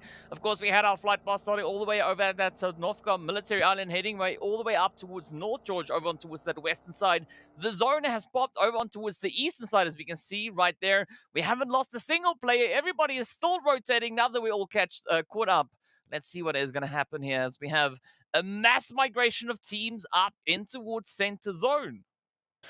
Oh, finally, we are here towards the eastern side. And yeah, now we have to wait for that next rotation to pop in. Ooh, to the north, we will be going. So shame, these teams, they just have not had an opportunity for peace in this Erangel. And once again, Erangel is just forcing these teams into a whole different gauntlet. We are going to see at least one elimination coming through by the looks of it naturally towards that western side. It is just absolutely packed with teams. So NASR, unfortunately, will have to say goodbye to one of their members, and then things are looking a little bit pink, but we will continue as we move through into the zone. The absolute chaos that's going to be that center of the coastal lines that are still available. DK, I mean, we only have 50% of the land in the zone. Just 50, even less than 50, I would say. Yeah, I mean, that is what we're going to have to work with at this point. But, you know, we still have 16 teams up, 62 players alive. And this is going to be absolute chaos, carnage, and literal mayhem, right? The zone itself is a hornet's nest. And this is what the teams will have to deal with. I mean, there are almost no compounds really to speak of towards that center zone. A few scattered here and there, but let's see how the teams are going to be looking to play through it. Of course, we are still waiting for a few teams to rotate in. Crash as well as Triple still on those outlying regions. GQ and R8 moving through. Everyone else is within the zone. Now, Brute Force, they felt a little of that pressure come through. We got the World of Battle also now coming up towards the side here of RUKH. As we can see, Zuxi has been downed. But will that now present the opportunity for the World of Battle maybe to leverage that in their favor? Oh, Quest already stepping up against RUKH, looking for a bit more success than what they've had so far, especially towards that Miramar. They do not want to put themselves in the same position, so they've already taken a very nice early rotation. VISTA, of course, running for that coastal line, running up straight into another team. It is Arab Golden who get a bit of a surprise, not what they were looking for. Well, now let's see. Are they going to be able to hold steady, hold strong? The pressure is there. I mean, Bisk's still alive, but down goes Puncher. Oh, Teak. Will Teak get out of this one? I mean, this is, like, we've been asking for difficult plays, right? But this is not what we meant. No. 100%, this is not what we meant, right? We just wanted a bit of a challenge to come through for the teams. This is on a whole different level. Speaking of which, the players there from NIGMA, well, they are not with us any. Oh, NIGMA, Arab Golden Galaxy, as they've already gotten taken down. Off they go. So we are down to our final 15 teams, though, yet to try and survive through the chaos, which is this phase. As you can see, Blue Zone is going to be closing up. I don't know where else this could move, but let's just hope that it eases up a little bit. For the sake of our teams, absolutely. I mean, this is the final day of play that they have. And they just have to deal with zones like this. I mean, we still have water left in this next phase. You have to be kidding. I don't know who did what sort of prayers you were sending to the PUBG Mobile gods, but this is ridiculous. This is some of the worst zones I have seen these teams have to deal with so far.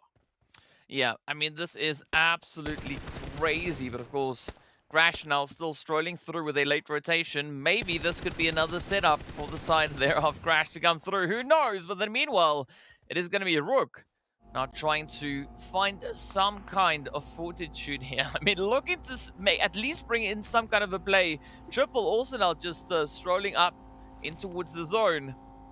Is going to lead them straight to the side here of RUKH. If they dodge RUKH, it's GEEKAY. If they dodge GEEKAY, it's NASR. It's the World of Battle. It's GQ. It's so many other teams.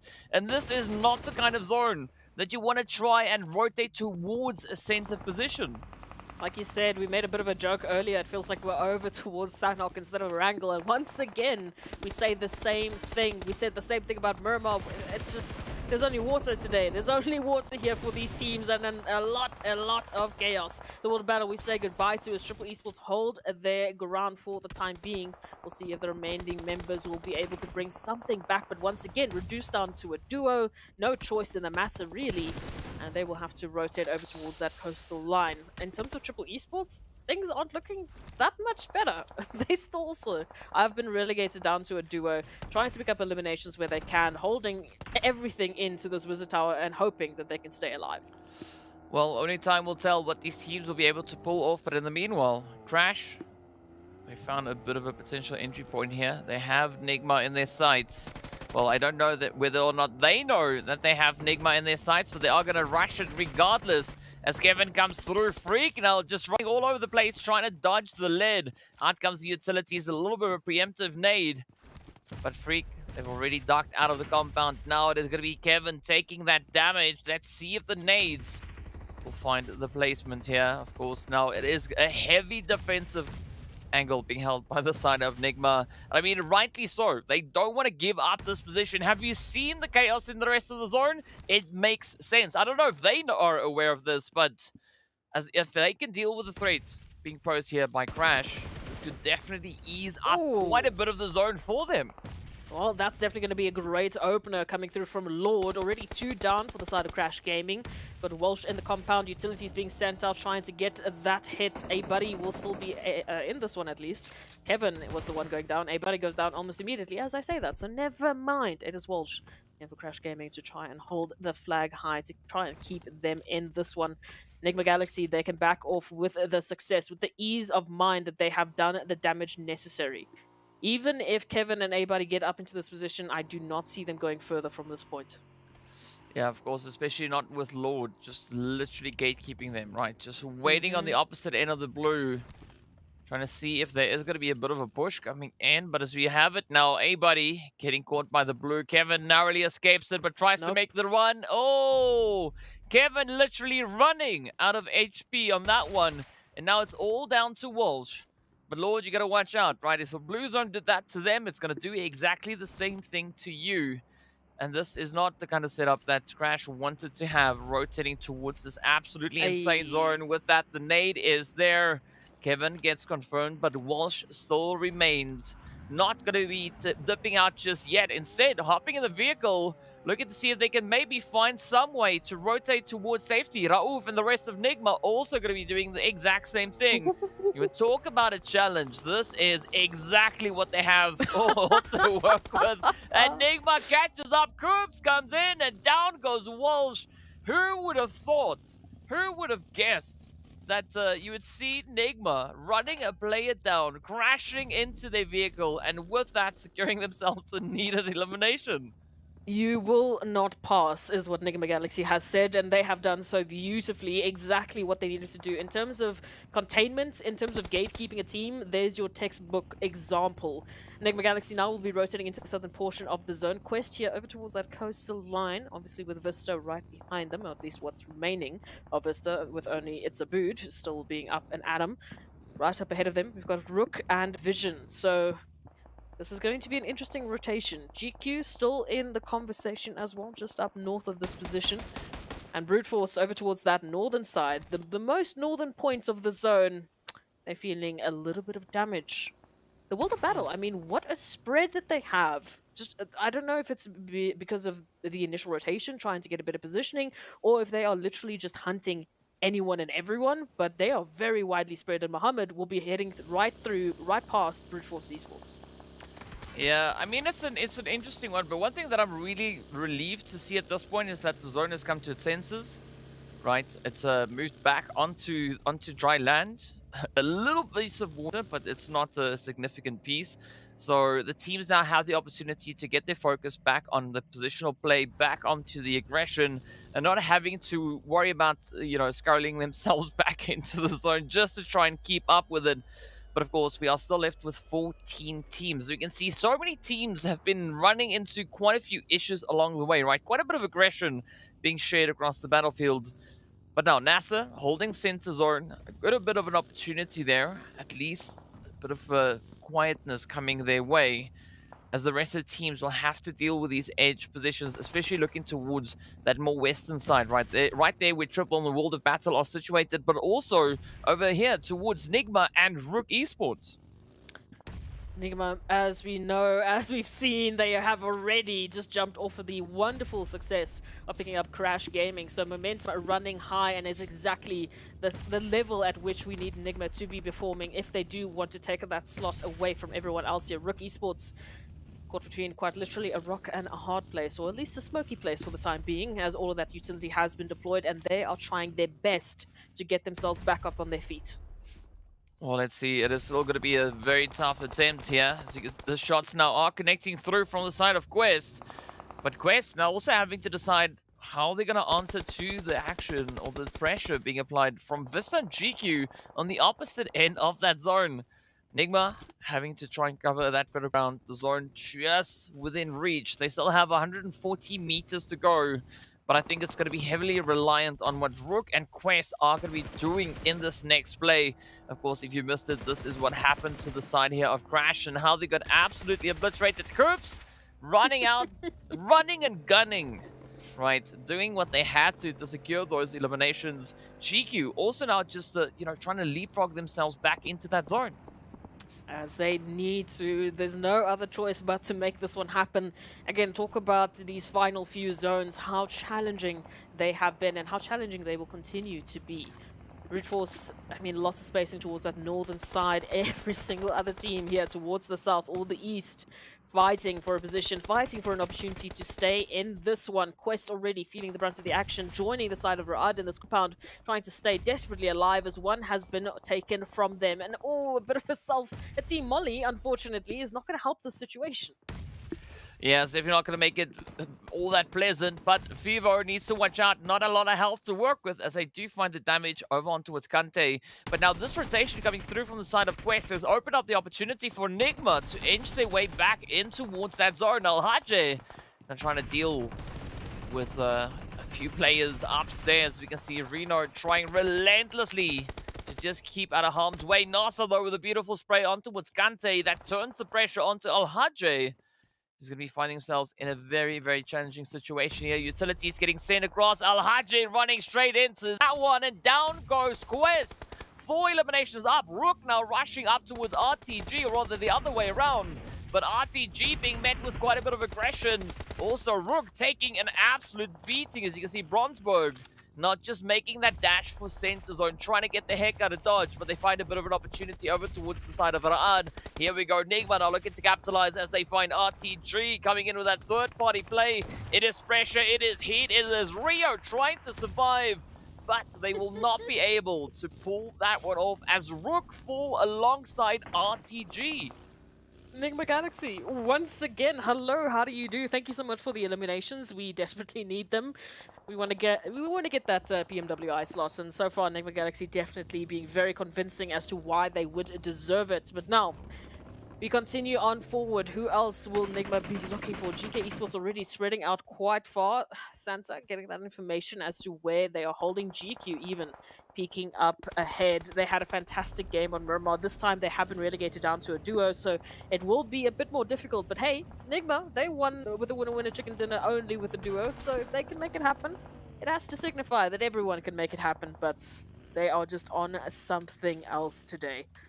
Everyone else now moving towards that zone as it has shifted a little bit more towards the northern side, really favoring the World Battle. NASR, I would say Brute Force as well, Triple, and even RUKH. But for NIGMA, this is going to be a very interesting opportunity. It is going to be an interesting opportunity. I just got to laugh at Ethan. I mean, I won't repeat that, but that was funny.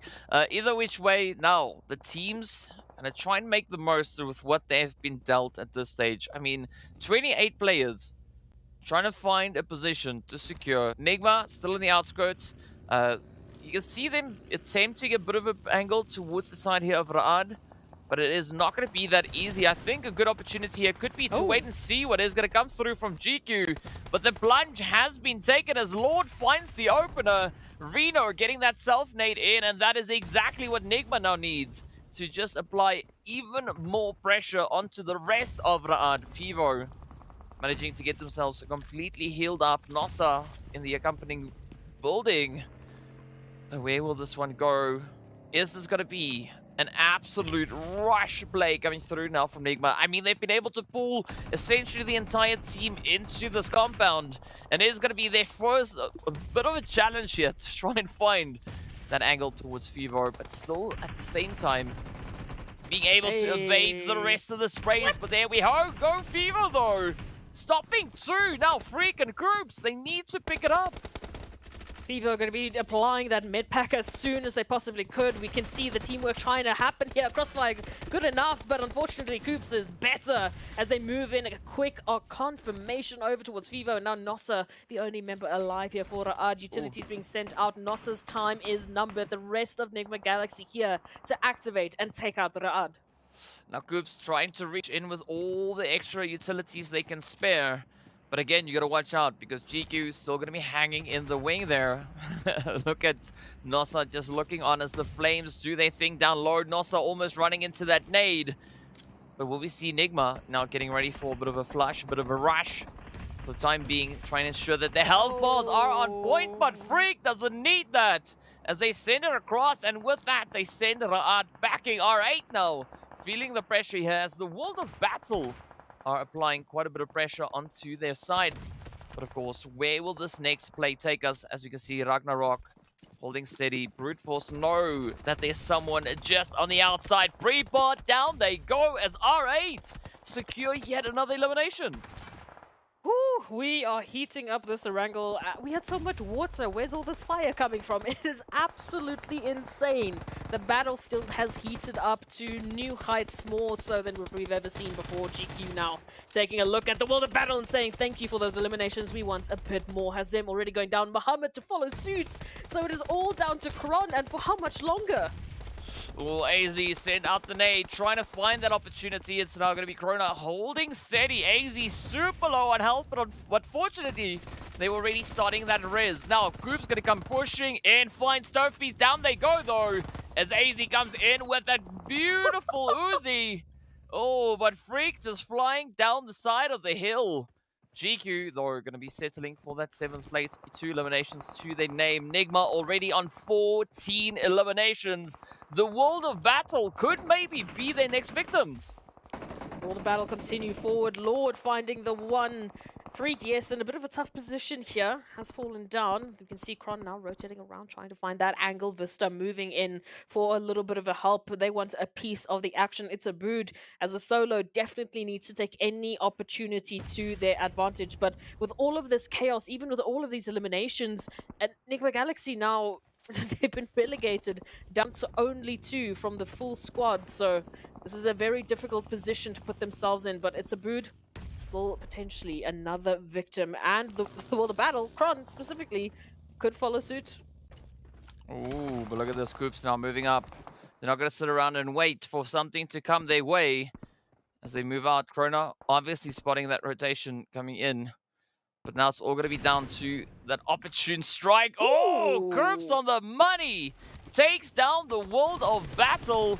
Now, a Brood is going to fall next. 17 eliminations up already. Curves sitting on 6 of that. Freak and Lord coming through with 5 each. Now, where's NIGMA going to move towards next? Are they going to turn their focus onto triple or R8? Could it be GEEKAY? Who knows? Coops already on 1.1k damage. Lord with 700 plus. I can't even understand what the rest of the team must be on with the sheer amount of eliminations, already beating our record for the highest elimination count so far. Can they pair that with a win? However, we are down to the last 4 teams. Alright, they move in. Quite a bit of damage dealt to Lord. We still have a bit more rotations to deal with. Triple, of course, still in the conversation. The same can be said here for GEEKAY. And R8 and GEEKAY, the 2 teams still with everyone in this looking for that chicken dinner. NIGMA Galaxy, it's a tough rotation for them. And again, even if they just want to try and isolate this fight against R8, we've got GEEKAY, we've got Triple, everyone can try and stop this. I mean, it's safe to say that GEEKAY are definitely going to be looking to make a run right? They, as you can see at the top of the screen, they are so close. And of course, over on towards that right-hand side, not a lot of points. NIGMA also right there in contention for, that in that top 3. So it's all going to come down to how they play and how they perform for these last few moments. Of course, what is left of our 8th stage, and also then entering into that 9th. But we only have 4 teams up, 12 players remaining. We got a 2v2, v4, v4. NIGMA triple in a rather tough position, but it's not a position that they've not yet been in, in previous matches. So let's see how they handle themselves. We do see Sanhok getting knocked by the zone. And of course, GEEKAY now going to make that push, trying to find a bit of ground to secure within the area. But of course, R8 at the same time coming under fire. It's these explosive performances, these explosive zones that are going to cause a massive shift on the overall standings for Triple Esports as they try and shift closer to the zone. We've got R8 applying the pressure, so much damage dealt to the health bars, and of course NIGMA Galaxy is going to hear all of that. They have an opportunity here to pick up those eliminations, but they have to be careful. R8 still giving damage, Lord still having an answer to any of this? Oh, wow, this is just so scary to see. But of course, down goes Triple. The final 3 rather, remain. R8 reduced down to 1 as Ida has been found. Krups now just cracking open a can of fill the space, as we can see, right? NIGMA coming almost out of nowhere with an absolute insane step up in performance here. But now GEEKAY looking to at least bring in some kind of an effort here. 10 eliminations to their name, and they are going to go up against the side of NIGMA. It is going to be a 2v3 to have that winner chicken dinner decided. Oh, again, it's in terms of numbers. We've seen NIGMA Galaxy literally just in the previous game win this with only a duo. Now they are once again up against a gauntlet. Already 19 eliminations, Koops and Lord. What is this duo doing? Oh no, Koops goes down. This is the opportunity now for GEEKAY to activate. Well, up comes the push, up comes the rush as they come flying on in. NIGMA trying to hold steady. Lord now having to drop down as the rush is there. GEEKAY secures the victory. But a very close call coming in on either side of the pond. As you can see, GEEKAY securing a 12 elimination victory, 4 damage points shy of hitting 2,000 dealt in this past match, while only receiving 267 damage. I have so many questions. Okay, so I mean, just to break it down, that was an insane Erangel. The zone, the flight path, it was scary. I don't even have words for that. Anyway, moving on to NIGMA Galaxy, picking up 19 eliminations. Even though they don't get the winner chicken dinner, does it really matter at that stage with that elimination count? Not really, no. But of course, we are going to be hopping into our match report to see that breakdown between the teams, just to see what the performance was. And of course, well, it is going to be a NIGMA-dominated roster that we have here. But of course, Gaze coming through with those 2 eliminations. But I mean, this was such a challenging play. Koops definitely going to be taking the MVP for this one. An absolutely phenomenal performance. 1,300 plus damage. That's insane. It's again, when we highlighted them, they had just taken out 2 teams in the form, of course, VISTA, and I believe it was the World of Battle, and then they just continued. They did damage wherever there was an opportunity. So definitely looking forward to seeing those insane stats a little bit later on. But this was an incredible performance. And I mean, if you want to go against, even just the comparison between GEEKAY and NIGMA Galaxy, I think that would be quite an interesting comparison. We can probably take a look at that a little bit later on, but I don't think anyone could really outshine the performance that NIGMA just gave us. No, it's gonna be tough, right? It's gonna be exceptionally hard to beat, but absolutely phenomenal play. But I mean, what an insane zone that was, and of course now it resulted in quite a bit of carnage. Well, the match results will reveal how much carnage we had happening on this battlefield. 19 eliminations again, right? NIGMA, I just don't even know what that is, but GEEKAY, I mean, also going through with 12 eliminations, but because of that insane run, NIGMA take away the top slot. So absolutely well done to them. And then, of course, looking at the rest of the eliminations coming in, it was tough to find anything, seeing that NIGMA and GEEKAY were just out there farming. I mean, RUKH coming through with, what we could say, the second highest or third highest elimination count, sitting on 5. And from there, it is pretty slim pickings. But, of course, the slim pickings continue even onto the second page. I think I'll never be able to actually recover from this, but let's go take a look at those highlights, because of course we know this was an incredible Erangel. I mean, we jump into the action straight here, and the last 17 still available, and already here we see NIGMA just going ham. 12 eliminations, make that another one as free, just rolls on over the competition quite literally. But it was an incredible battle from NIGMA Galaxy, and again, for the momentum of that Miramar win just as a duo, now we come back and we just we make it even better with 19 eliminations. I'm speechless. I'm gonna stutter for the rest of the day now. Thanks for that one, Goops. Now I'm left with the stuttering co-host here. I mean, it's great. It's fantastic. You know, we'll just we'll do with it whatever we must. But I mean, this was just insane. NIGMA coming out of nowhere with that absolute beast mode engagement. I mean, we were talking earlier about unleashing the beast. And this is what NIGMA did, right? They unleashed the beast to the next level.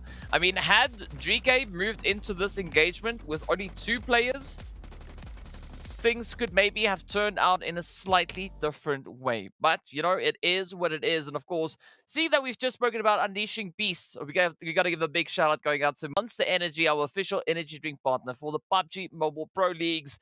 I mean, if this approach works for NIGMA, I mean, I'm quite scared to see what is going to happen if anyone else tries something similar to that. But absolutely phenomenal job. That puts NIGMA on 40 points for the day, right? And that's after the third match. 40 points already. Yeah, it's only been 3 matches. It's again, trying to do this math myself is just going to leave me in a stuttering state. So thankfully, we've got some graphics to take a look at who can do the math for me. But an incredible performance from NIGMA Galaxy. 2.8 thousand damage, but 19 eliminations. So you want to talk about conversion rates? I mean, there it is for you. A lot of damage, as we've seen. They literally were rolling through competition, team versus team. So it's understandable that they took that amount of damage. They had 10 assists on top of it. So it's just incredible. Yeah, it's insane. It's like almost mind-breaking performances that we saw coming through from their end. So absolutely crazy. But now we want to see that momentum continue, because I mean, they did an absolutely phenomenal job on the lovely Erangel that we just had. But of course, well, match 3 marks that midway points. That means only one thing: Sanhok is going to be our next game to come. So I'm curious to see who's going to be the team to dominate, right? How is Sanhok going to play out? Will we see another NIGMA play come through? But of course, right, as to be expected, we got to take a look at the overall rankings to see how this absolutely insane match impacted everything. And well, NIGMA, they jumped up 2 slots all the way into second place, but GEEKAY still now, or not still, but GEEKAY now moving up into pole position. Crash getting relegated down to 3rd. Look, I'm not surprised. I am surprised, but I'm not. I don't even know how to explain this. Ultimately, we've seen the performance from GEEKAY and NIGMA. For GEEKAY, it's been that consistency. It's getting into those top slots. It's getting to those top positions. For NIGMA, it's been a very explosive performance, picking up those ridiculous eliminations. They're not even the highest elimination counted team, but in terms of just today's performance, definitely so. Bringing all of this down to the last day, to the final 3 maps, that takes some guts. That is confidence to a whole different level. I said it. If we could still see teams dropping these mind-boggling performances, we are in for an absolute treat, DK, because it means we go into these last 3 maps. We go into a match like Sanhok. I mean, that's chaos, on its own. We go into our last Erangel, our last Miramar of the day, with zones that we couldn't have even predicted, let alone the team. So they are having a field day trying to chase after that PMWI slot. I mean, just to emphasize how crazy stuff is, right? If you remember the first page, it is filled with ties. It's filled with ties, right? From 2nd to 8th, all the way tied. If we move into the second page, I mean, again, there's not a lot of points separating these teams. As you can see, the jump from that 9th place towards 10th is only 3 points. Then there's 4.72. Then the gap starts to widen a little bit. But I mean, this is an absolutely phenomenal play. But you gotta give it up to the side. They have Team GQ, right? Holding on to that 9th place, and they are the only team in the top 10. No, wait, the only team in the top 12 that have not yet secured themselves a winner chicken dinner. So bringing in that level of performance without getting a chicken dinner, I mean, that is absolutely phenomenal. So I think they are due for a bit of a chicken, right? I mean, it would just do my OCD quite well at this point.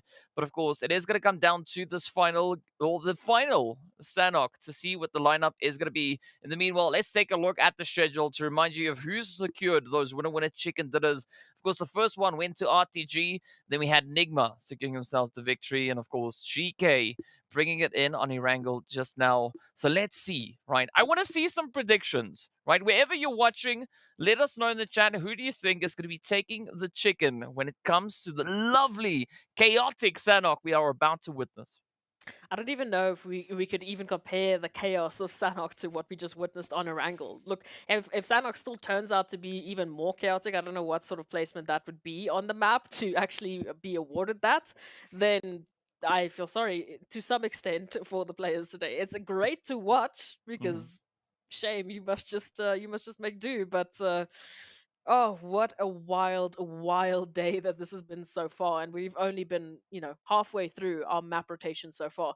Moving into Sanhok, it's definitely, it's going to be a no holds bar. I mean, if we can have NIGMA have once again such aggressive energy, then I have a feeling they might be rolling over the map, over the teams once again. But everyone else has been stepping up to a whole different level as well. RTG, insane rotations that they've been having. They've been putting themselves in such glorious positions so far. GK consistency absolutely to the max. Yeah. I mean, it's hard to argue those points, but in reality, looking at the wrangle that we just had, it was essentially a Sanhok, right? The amount of Basically. playable area that the teams had to work with, I mean, it's pretty much a Sanhok. So you could say that it was the precursor, the warm-up round, to see what we could have potentially coming through on this one. Of course, we don't know anything just yet. We'll find out as we are going to be venturing down onto the battlefield very, very soon. So I'm curious to see also what that zone is going to be bringing in, because I think the last time we won Sanhok, we had a very centralized zone, which does, actually make it quite nice for the teams, because they don't have anything crazy to worry about, right? Not really having to worry about any of those late rotations to come on in. But let's see how the PUBG gods are going to be blessing them this time around, as they've already been throwing them quite a few curveballs over the previous 3 games. Yeah, honestly, from all the matches we've had today, Sanhok might just be the most tame map of the day. I wouldn't be surprised. But moving into this next Sanhok, it is going to be providing the teams once more an opportunity to chase after that PMWI slot. So let's get into it. Well, without any further delay, here we go. As you can see, of course, the flight path coming from that western edge, heading right down towards Kampong. But we are going to be waiting for the kicker, right? Waiting to see what that zone is going to be bringing in. I still can't get over all the ties that we have there. 124, 134, 158 points. Absolutely insane. But of course, our elimination leader so far is going to be Ragnar. Even though we just saw that phenomenal performance coming through from Koops with 32 eliminations in total. Of course, Koops now just stepping it up with a bucket load of damage, 8,320. I mean, that is 83 players worth of damage being dealt on that one. Look, you can understand why they picked up as many eliminations as they have, but it's not over by any means necessary. And again, this is what we were saying. To the last match, to the last possible zone, we will be on the edge of our seats trying to figure out who is going to take the #1 spot, who will be taking the slots, and who will be dealing with this zone. DK?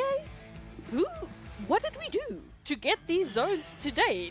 What is this? It's PUBG. Hello and welcome to game number 4. It is another madhouse that the teams rather are gonna have to deal with. I don't even know what to make of this. I mean, I was jokingly saying that the previous game we had was a Sanhok, right? And that it could give us some indication of what we could be expecting to see here.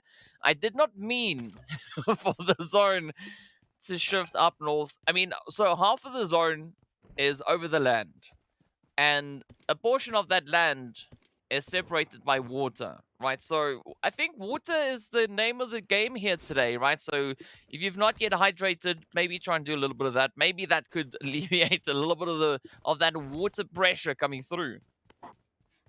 I'm very glad no one can see my face right now. That's all I will say. I can't even believe this. Okay, yeah, so over towards Erangel, we had that situation where more than 50% of our available space into the first zone of the day on Erangel was going to be water. It was going to be basically completely useless. These teams were going to be forced into tiny spaces more so than they ever have before. And now Sanhok, the smallest map we have in this circuit, goes and does the exact same thing. So I do not envy these players for trying to figure this one out. But all right, let's just let's go and take a look at everyone else in their rotation. So NIGMA Galaxy, very big focus towards their performance in the Sanhok, especially from their very southern rotation. We already see how close they are to that top slot triple as well, just giving a bit of a helping hand to RUKH, maybe even Quest. What a drive-by from Pusher, though, to find that opener. So at least one going the side of RUKH. I mean, that's just insane, right? Something happened. Something happened between Miramar and Erangel, because, I mean, it is still pretty evident looking at how these teams and players are performing here. But you know, one thing that I'm curious to see is whether or not we're going to have a team rotating north on the water, right? Maybe going towards the edge, right? Just out of reach. I don't know if that is even going to be an opportunity. But of course, what we also see happening is going to be the sprays now coming through onto the world of battle, situated up in towards Hatin, the players there from GEEKAY, just driving it across. And it's not far from this position in which we see Triple now trying to rush on in. And of course, R8 just greeting them with open barrels. Ooh, Triple Esports not having even a moment's rest to try and deal with the situation. I mean, you can see Old Boy just trying to duck and dodge and run away, but between R8, between RUKH, between everyone else in the vicinity, I think we might be saying goodbye to Triple Esports. Well, we could maybe be saying goodbye to them. Not quite sure how Old Boy is going to make it out of this one, but what a step up that is coming through from R8. This is incredible. I mean, just the rotation, the sheer number of damage that's been dealt in a moment's notice on Sanhok is going to be alluding to a lot more problems here for these teams. Old Boy now trying to just keep themselves alive, trying to keep the triple banner at least alive for the time being, but R8 also going to be peeking over towards RUKH Esports, so that at least will give Old Boy a little bit of spacing towards the back. However, they still need to get out of the situation and just picking the timing to try and make that dash out of here while Ragnarok is keeping such a keen eye on their position. I mean, you can just see with this Overwatch that we're looking at now, Old Boy really does not have many options left, if any. Yeah, good luck, Old Boy. We'll move on to R8, who are now trying to decide where they're going to rotate towards. It does seem like they are, at least for the time being, disengaging, but of course not venturing too far away. They still want to try and hold a bit of a position towards the angle in which we had Triple rotating in from, seeing that we also have RUKH just holding in the wing. But all the way up north, it is going to be Quest and the Blubber Duck off in the distance. Brute Force now getting spotted. Ooh! As they mistook the Quiet for something else, but fortunately, a quick response. As we can see, Da also now getting found out. Kante waiting for a bit of an opportunity. Maybe there could be something coming in towards that jetty. Potentially. Oof, this is going to be an interesting one. Quest, of course, they've already had to say goodbye to one of their members. Look, a boatation, right? A boatation might be the only thing keeping you safe at this point, but that's only if you can actually get your hands on a boat safely. You can see Brute Force already making it incredibly difficult for themselves, as unfortunately they have found Quest, but this is quite a good spread for them. A 2-2 split, of course, one still needing to be recovered from the water. Vahidan trying to get a bit of a better angle on this whole situation, potentially even go for a res, but plenty more teams that can rotate into the vicinity to make this that much more challenging. Brute Force back up.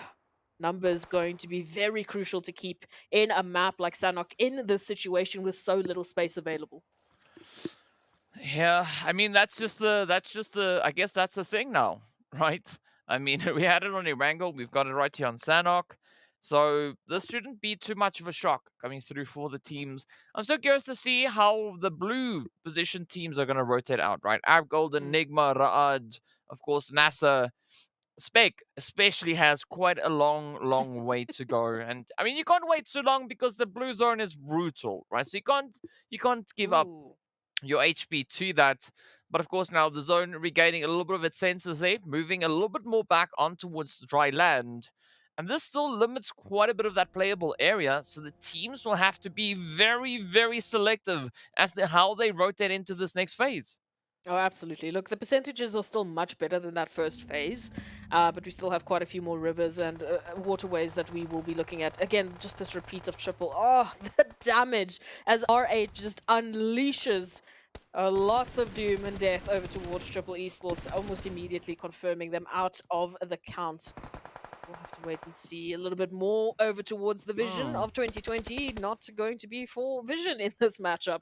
Crash Gaming also, they have just been dealing with hit after hit after hit. This match is so crucial for them to try and regain their standing. Well, let's see if that is going to be the case here for them. But of course, now the pressure is on Crash, sitting on a 3-piece. I mean, they have a bit of an opportunity here, potentially at the expense of the World of Battle. But the World of Battle, I mean, they've been showing their mettle here, right? They've been really trying to find that momentum, trying to get back into the swing of things, get back to that performance that we saw, which they had over in PMPL Africa. But it's going to be a tough one, whichever way you go. Now, Crash Gaming, you can see them being slightly reluctant, right? They don't want to just blindly make a play for it, seeing that the zone is still kind of being quite favorable to them. Meanwhile, Vision, yeah, I mean, that's it, right? That is going to be the end of the road, having a ticket punch, at least that elimination up, a point to their name, but that is not going to suffice. That will not allow a comeback for Vision, at least not on Sanhok.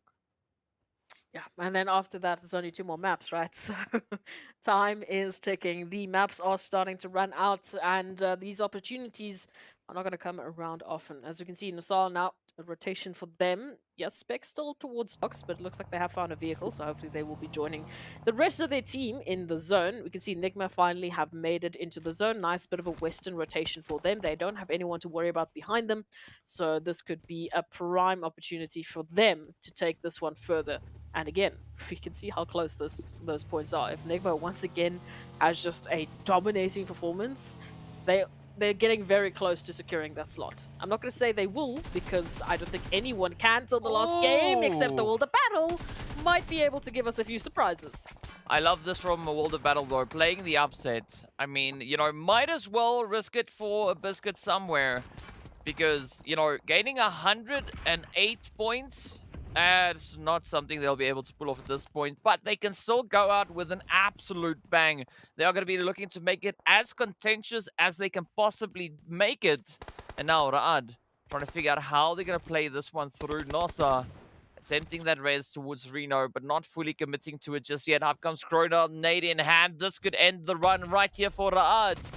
Oh, is it going to stop the res? Oh, the preemptive fire. Down goes Arthur, though.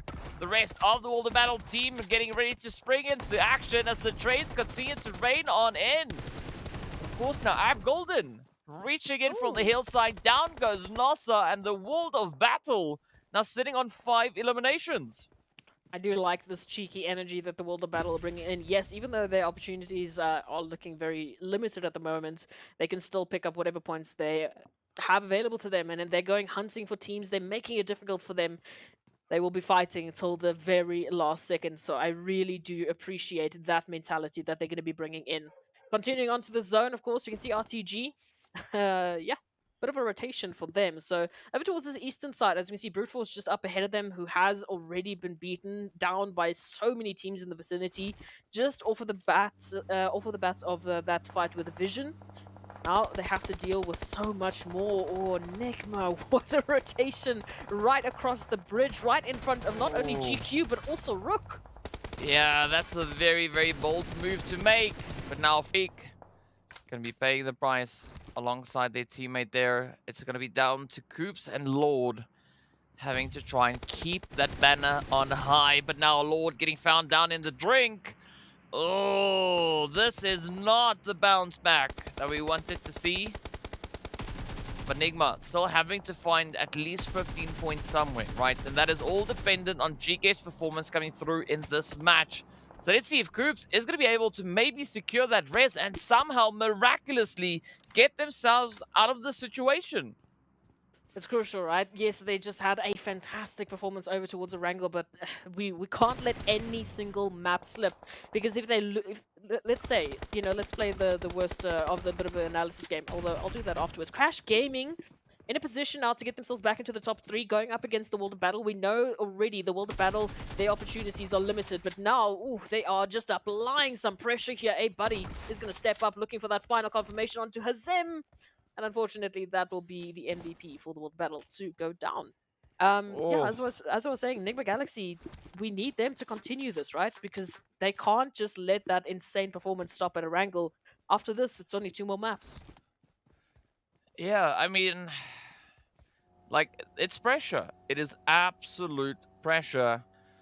And I don't know. Maybe they can still find it. Maybe they can still pull it out of the hat here somehow, some way. And in the meanwhile, it is NASR also still trying to find a bit of a play for zone. And they have to be rather quick about it, because you can see Arab Golden also moving up alongside them. Teak now trying to balance that healing with the rotation, as it is going to be a heavy hand being dealt here by the blue zone. Of course, RTG waiting up ahead. Kalaga could find a bit of an opportunity here. Let's see. I mean, Kalaga now essentially has 2 teams to choose from. Is it going to be Arab? Is it going to be NASR? Well, it's going to be neither, as NASR takes down Kalaga, alleviating a little bit of that rotational pressure. But look at B6. I mean, still trying to find a spot. Oh, but down they go. Arab Golden moving in. It's been a bit of an interesting rotation for them, and now unfortunately, they literally find R8, who have been on something else so far. They've been picking up some fantastic eliminations, and now they might even add Arab Golden to the tally. You've got RTG just up ahead of them, and RTG in a fantastic position to completely stop Arab Golden. They have the zone. They know exactly where Arab Golden will be coming from, and they have, obviously, the utilities to send them packing. Well, let's see how far it is going to go. Of course, now the heat, the pressure, it is there. It is all over the place. RTG trying to see what they can make happen at this point. Going to be looking for a bit of that contestation, keeping that gatekeep alive. But Arab Golden now having to find the angles as they do secure the spray. Axa picks up Reaver. Now it's going to be Rio Groza left to defend. As we know, Arab Golden, also, once they start building up that momentum, they become quite a force to be reckoned with. But it's all going to be down to timing, down to the angles. The shots are there. Arab now pushing up, looking to find it. Buncher, will they get it? Yes, the hits are in. Rio is down. And now it is all reliant on the sole player left for the side of RTG, Groza, trying to see if they can find that last little piece of the puzzle. I mean, having a 3-player squad from Arab Golden just waiting outside, that must be so, I don't know, scary, heart racing. Terrifying. Yes, something. Yes. Terrifying. Painful, yes. Terrifying. It's scary, DK. It's not a position I'd ever want to be in, and I don't even know how Arab Golden managed to pull that one back. But again, just absolute kudos to the side of Arab Golden for pulling that synergy back and pulling themselves back into this match. Crash Gaming, a conversation piece that we have to consider now. We have seen NIGMA step up massively in the previous match, but this time around, they've had a tough time. Now, it can be Crash Gaming to regain that position on the overall standings if they can continue to pick up some wild eliminations here. Arab Golden now in the sights here for NASR, so don't know how far they will still be continuing in this matchup, whereas we can see the zone is just not going to make it easy. Oh, yes. I mean, that is going to be quite a bit of a challenge to play through, but let's see now. Zone pops. Ooh, R8 finding themselves smack dab sent to zone. In the meanwhile, we do say goodbye to Triple, getting sent back empty-handed. NIGMA still relying on Coops. But will Coops be able to get back to safety? You can see Evo Station just focusing in on towards them. But of course, now having that side position of VISTA could relieve a little bit of that pressure for Coops. Maybe allow them to get that run back into that zone. Whew, I want to believe in anything at this point in time, especially for our top teams that are fighting for their opportunity, for their slot as into the PMWI. But oof, sorry, this is just insane. So R8 here towards the center now, a position for them to start picking apart some of the surrounding teams. Again, I am still very excited by this opportunity for Crash Gaming. They have a trio moving in from the southern side. They've got Arab Golden just up beside to the side of them. You can see already A Buddy finding AXA. They've got a lot more opportunities as those rotations need to come through. And right up ahead of them, it is NASR. On the other side of things, RUKH Esports, they've been doing so well trying to pick up those eliminations, but here comes Crash to literally take the dreams away from Arab Golden. Well, a beautiful angle being held here by Jafar. But of course, look at NASA. Look at that spray trying to utilize the space. Coops, unfortunately, will not be able to survive the blue zone. Vision also now down to a one piece. As you can see, Mozaro trying to hold on for dear life. Or Vista, rather. It is going to be a very, very tough position to play from. But now Crash trying to get the edge of zone under lockdown. They do have RUKH to worry about as well here, right? So they can't get that tunnel vision just yet. Still going to worry about Eugene and Bronsberg, and it does seem like Walsh and A-Buddy are well prepared to face that challenge as A-Buddy secures the knock onto Eugene. Ooh. Now Pusher looking for that extra opportunity. Arab Golden, meanwhile, will get their ticket punched in 9th place. Now Pusher getting enveloped by the blue zone. Up comes the heat, the angles, and this could be exactly what Crash needs to lock it in. This is looking so good for Crash Gaming. Pusher does manage to just get outside of the blue zone, but you can see Jafar now coming through for the follow-up. It is just a matter of time as RUKH just gets so much damage dealt their way by none other than GQ. So right now, it is Crash Gaming and GQ that just seem to be on something else. Sanhok just seems to be the match for them to take this further. They've got R8 just up ahead of them. Mazzaro is in some danger as they are currently a solo, as you can see, just hiding away from GQ, hoping that they don't see them. But for how much longer will be the question. As we take a look at the rest of the map, NASR trying to desperately move in. They will be actually rotating right alongside Crash Gaming. Oh, I mean, that's well, tough. they tried. Yeah, Starch and Spec, down they go. It's now up to J7 and Xenox to see if they can find a slightly different approach up towards that zone. But of course, if they go a little bit further north, they're going to have to worry about brute force. Ooh. But now it's just trying to play the ridge, sneaking in behind the rock. This could still maybe turn out in their favor.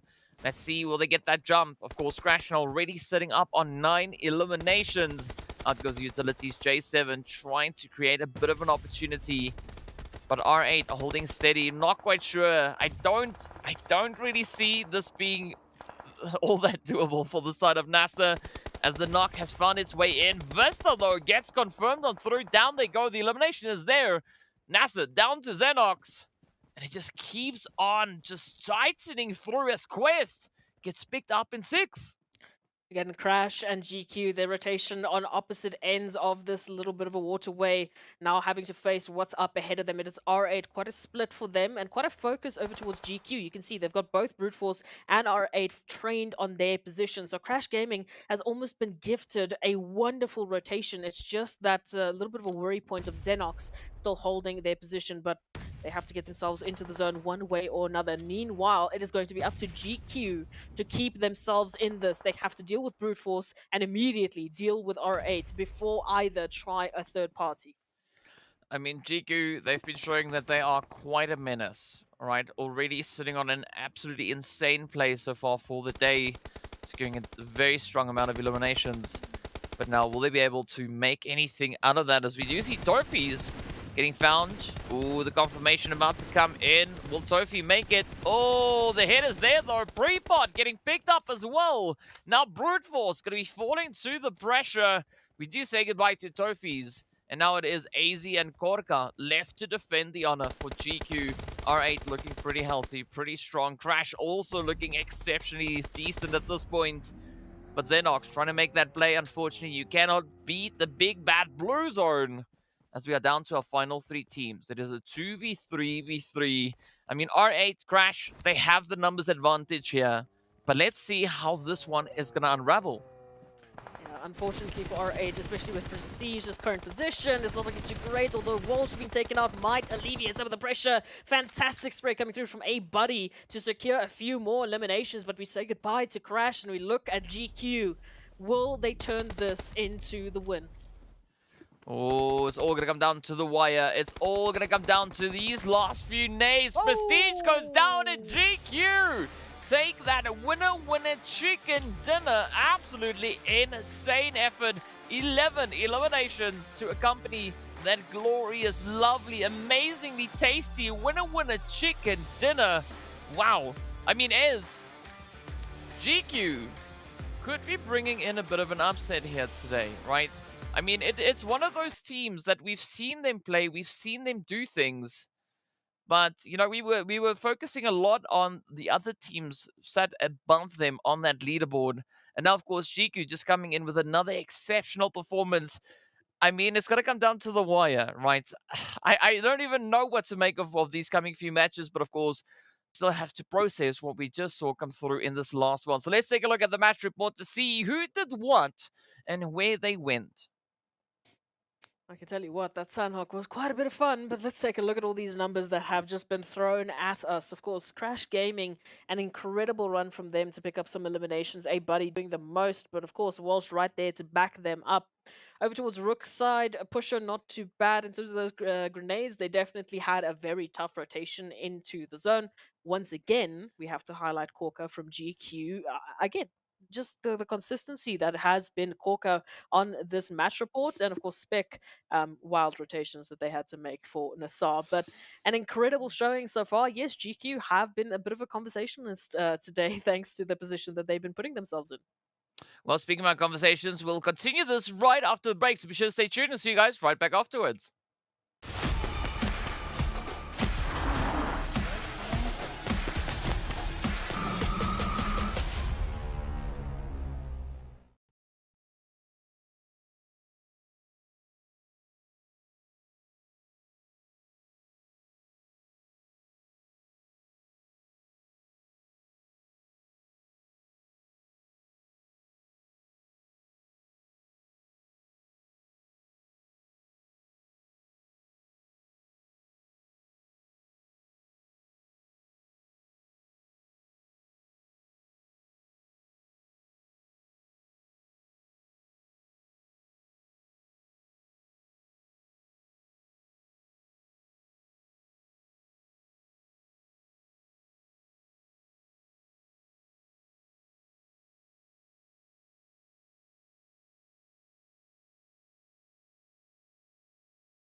Hello, guys, and welcome back to the MEA Championship. This is the final day, and of course, we only have 2 more maps, 2 more rounds left to go.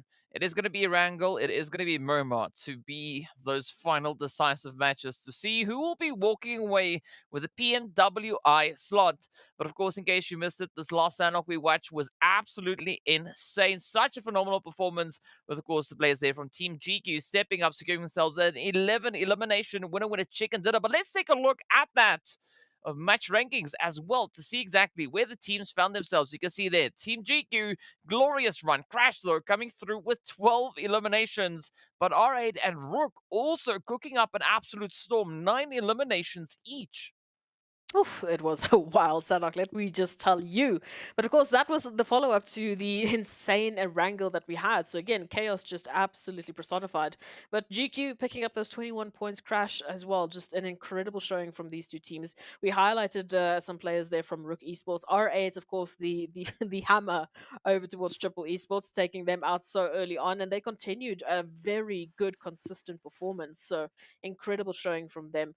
Brute Force, NASR still in the conversation. The World of Battle, having to highlight them just as a team that is not giving up, which I really like to see. We mentioned their mentality into these last few matches, regardless of their standings, is very admirable, and I appreciate to see it. Yeah, I have to concur. I mean, it's phenomenal to see that level of focus and determination just being, prevalent all across the board. And I mean, this is tough, right? This is the sweatiest 24 games that they are going to be playing here, and of course, we are down to only 22 out of the way. The final 2 yet to come. But what a performance that was, though, on Sanhok. And of course, as a result of such an insane play from the top placing teams, the second page is a little bit Rough. barren, right? I mean, we've got 5 teams not finding a single point. And, well, the others that we have also getting some very slim pickings. I mean, Arab Golden Galaxy, only 3 eliminations. Vista, only placement points. And Vision, only 1 elim. Yeah, look, this was again. These teams had some of the toughest rotations to deal with, and then even if they got themselves into the zone, they were immediately met by crossfires from all the other teams in the surroundings. But we can take a look at a bit of a better head-to-head in terms of the teams that were able to pick up some wild points. That, of course, being GQ and Crash Gaming, our top performers for this previous Sanhok match. I mean, it was a pretty crazy run though. But you got to give it to Crash Gaming. A lot of damage being dealt, but GQ are taking that conversion rate, right? 11 eliminations and a 1400 damage. That means only 3 players worth of damage escaped them, right? That wasn't converted into eliminations. So phenomenal effort. But of course, Crash, I mean, they were just shooting at anything that moved, and it shows. I mean, they got 12 eliminations out of that.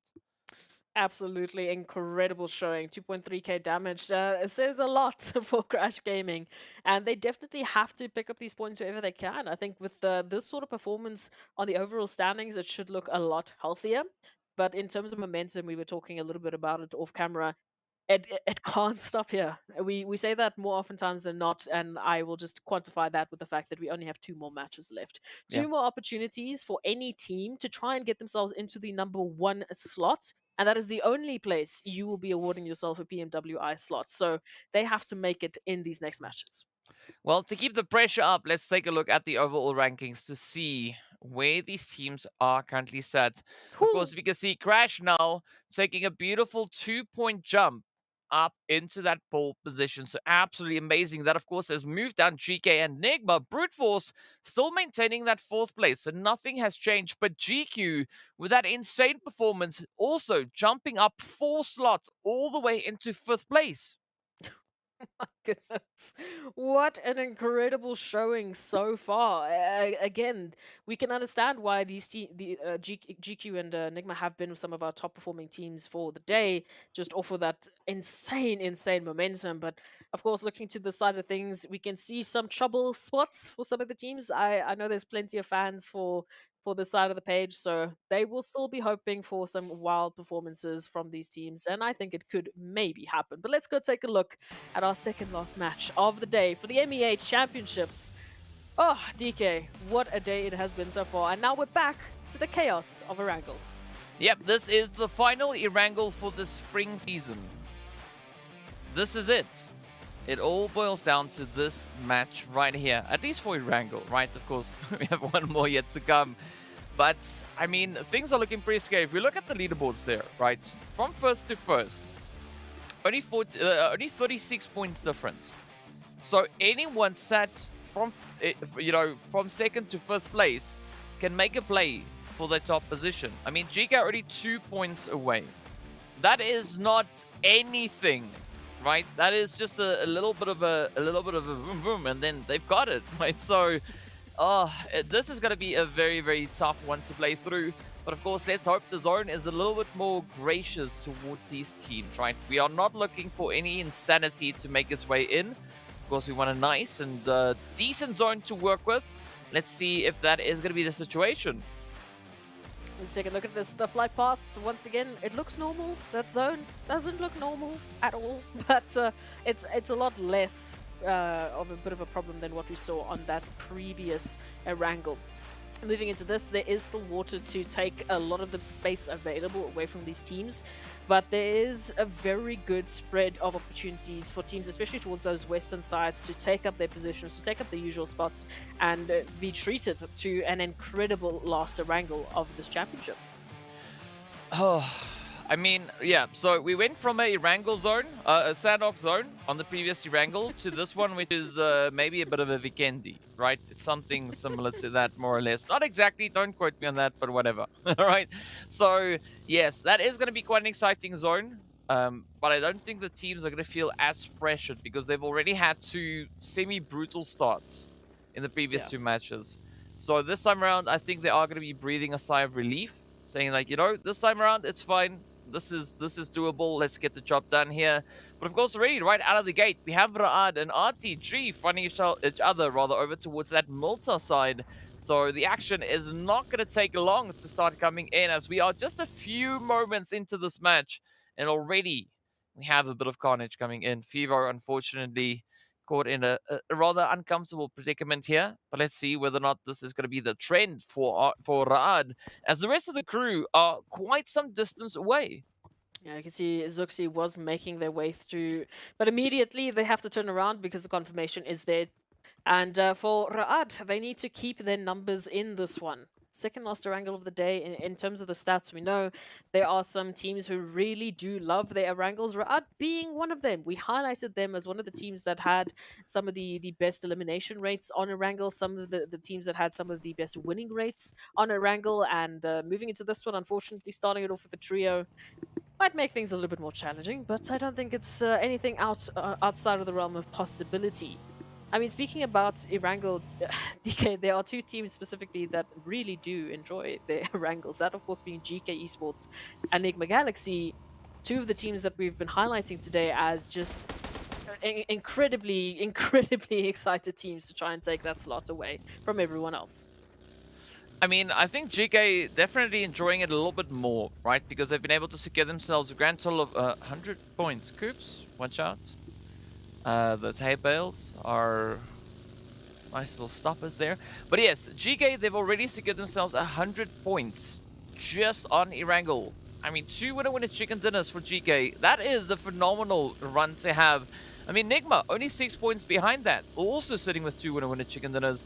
So I'm curious to see how both these teams are going to be faring here. But, you know, I said this in the break, right? I think they could be another team to keep a very, very close eye on. And I think that's our lovely pinkish colored team there, right? Of course, they go by the name of Team GQ. So I think that is going to be one to watch. They might have something up their sleeve, right? I don't want to say anything because I don't know, but I just have a feeling. Well, I mean, they've definitely been the top performers for the day. They've picked up a total of 57 points today alone. So we can understand why they've jumped slots so phenomenally, ending them up currently in the 5th place on the overall standings. They're about, what's that, 36 points away from the top slot of Crash Gaming. 2 maps left. I don't know. I don't know what they could do in these next 2 maps if they continue to pick up some wild points. Definitely so. They could be taking these slots away, but it is not going to be without its challenges. But let's take stock of what's happening currently on the map. Rotations is going to be the name of the game, because the RTG and Arab Golden, once again, just butting heads, saying, how do you do? Not sure if RTG would want to invest into this engagement, rather potentially just opting for that rotation, as they are a bit of a ways away from the zone. Yeah, I mean, I think the better call at this point would be to focus on zone positioning instead of, you know, necessarily going for eliminations. But, you know, these teams know more than we do when it comes to what they can and can't risk at this stage. So it does seem like, you know, the teams are, at least for the time being, settling for a little bit of that disengagement. RTG now having to find a bit of an alternate rotation to get themselves secured towards that zone. Meanwhile, NASR, they're going to be making their play heading for center, right? We can see Quest and RUKH already occupying that center zone. So there is going to be a lot of contestation coming through there, right? Quite a bit of congestion now starting to build. Absolutely, and it's just going to continue to build. And then we just have to wait to see when it's going to actually burst. But for those of you who are watching, let us know some of your predictions in chats, because it's anyone's game, in all honesty, at this point in time. Hey, I can even see the World Battle doing something a little bit wild. Who knows? Vision, on the other hand, they have been a little bit quiet for me today. It's been, again, a bit of a tough day at the office. And I mean, moving into today, so far, they've picked up about 6 total points.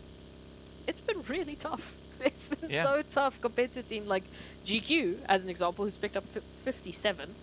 Yeah, no, it's an incredibly difficult competition at this point.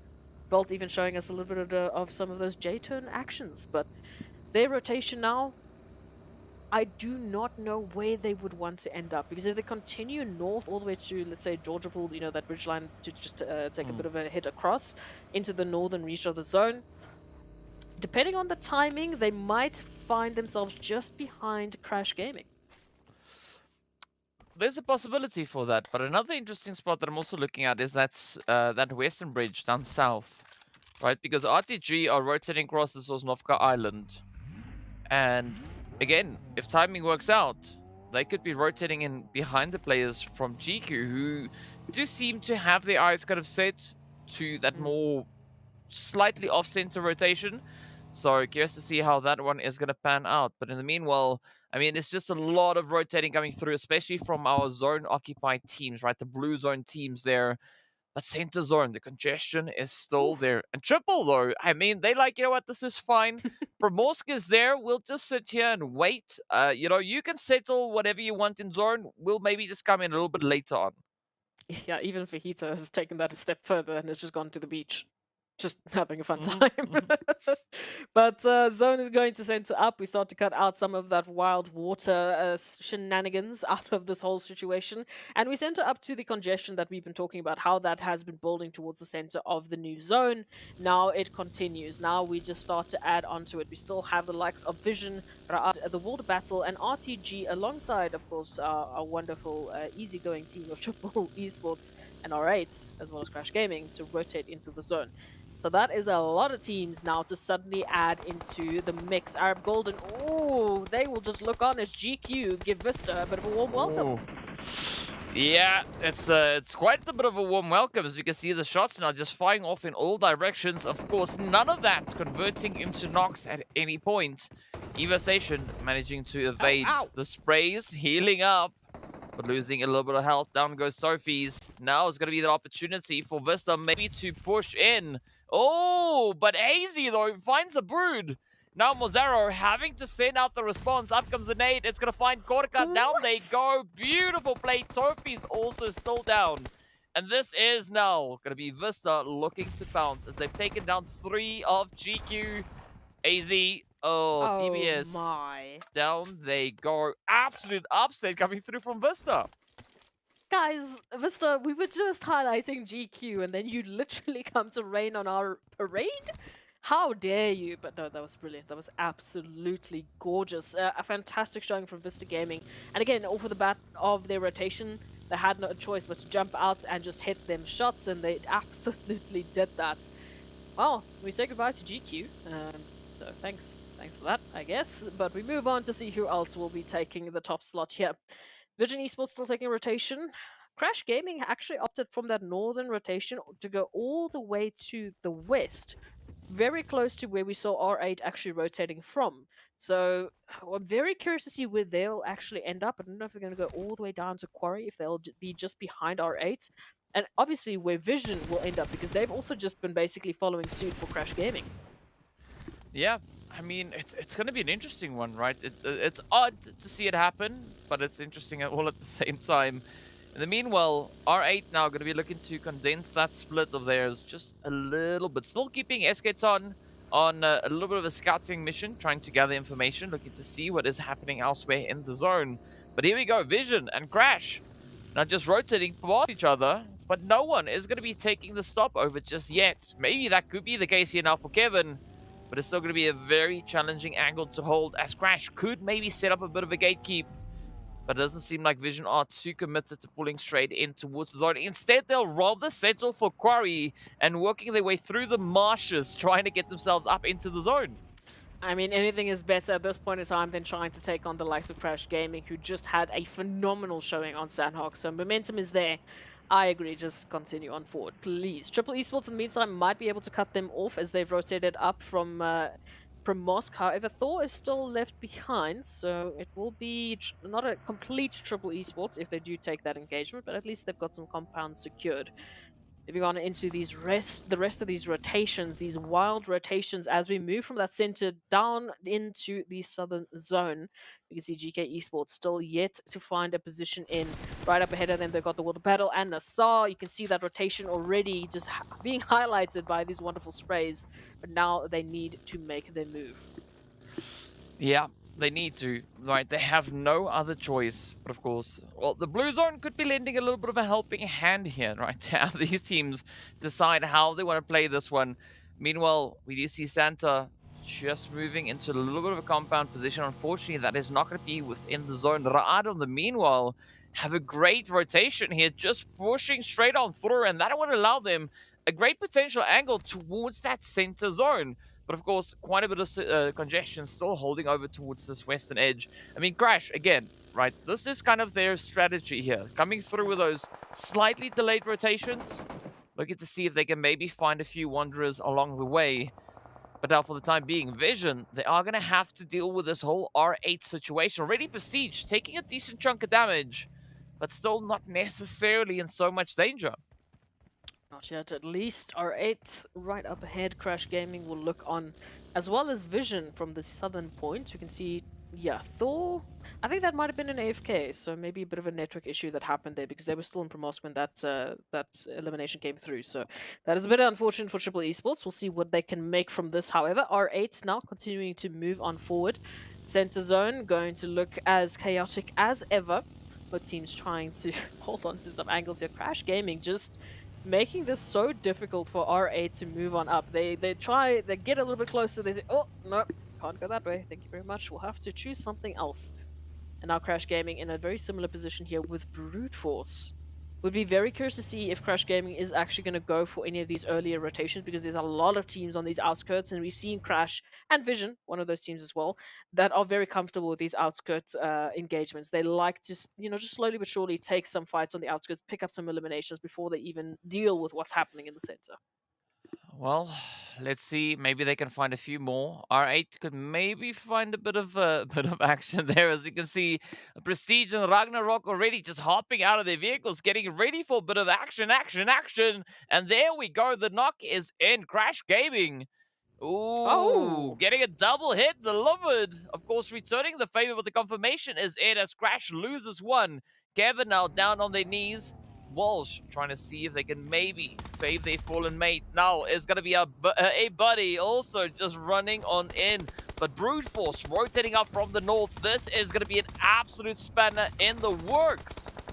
Yeah, Crash Gaming, they don't have the luxury of time. It's R8 to put in the damage numbers. Brute Force trying to get a piece of the action, but Ida says, no, these are our eliminations. Don't you dare. As they confirm Crash Gaming out of this map. They will have to just watch. NIGMA goes down as well. Guys, please, these are our top performers for the day. Just calm down. And as we know, NIGMA, they were 15 points behind right? That is the position that we had them in. That gap might widen, who knows? But R8 now feeling a little bit of that heat, feeling a little bit of that pressure as Vision come on strolling through. But at least it's safe to say that, you know, NIGMA is still 15 points behind Crash, regardless of how this game goes, because, you know, neither of them are here anymore. So there is going to be a great opportunity now for a team like GEEKAY to step up and potentially steal the show, seeing especially that they were only trailing by 2 points. So we are yet to see anything come through from the side of GEEKAY, but in the meanwhile, it's going to be Vision now looking to leverage the angle towards R8, but a great nade coming through here from Prestige. Not going to be backing down, finds the angle on Mon, the weapon doing something odd, but down they go.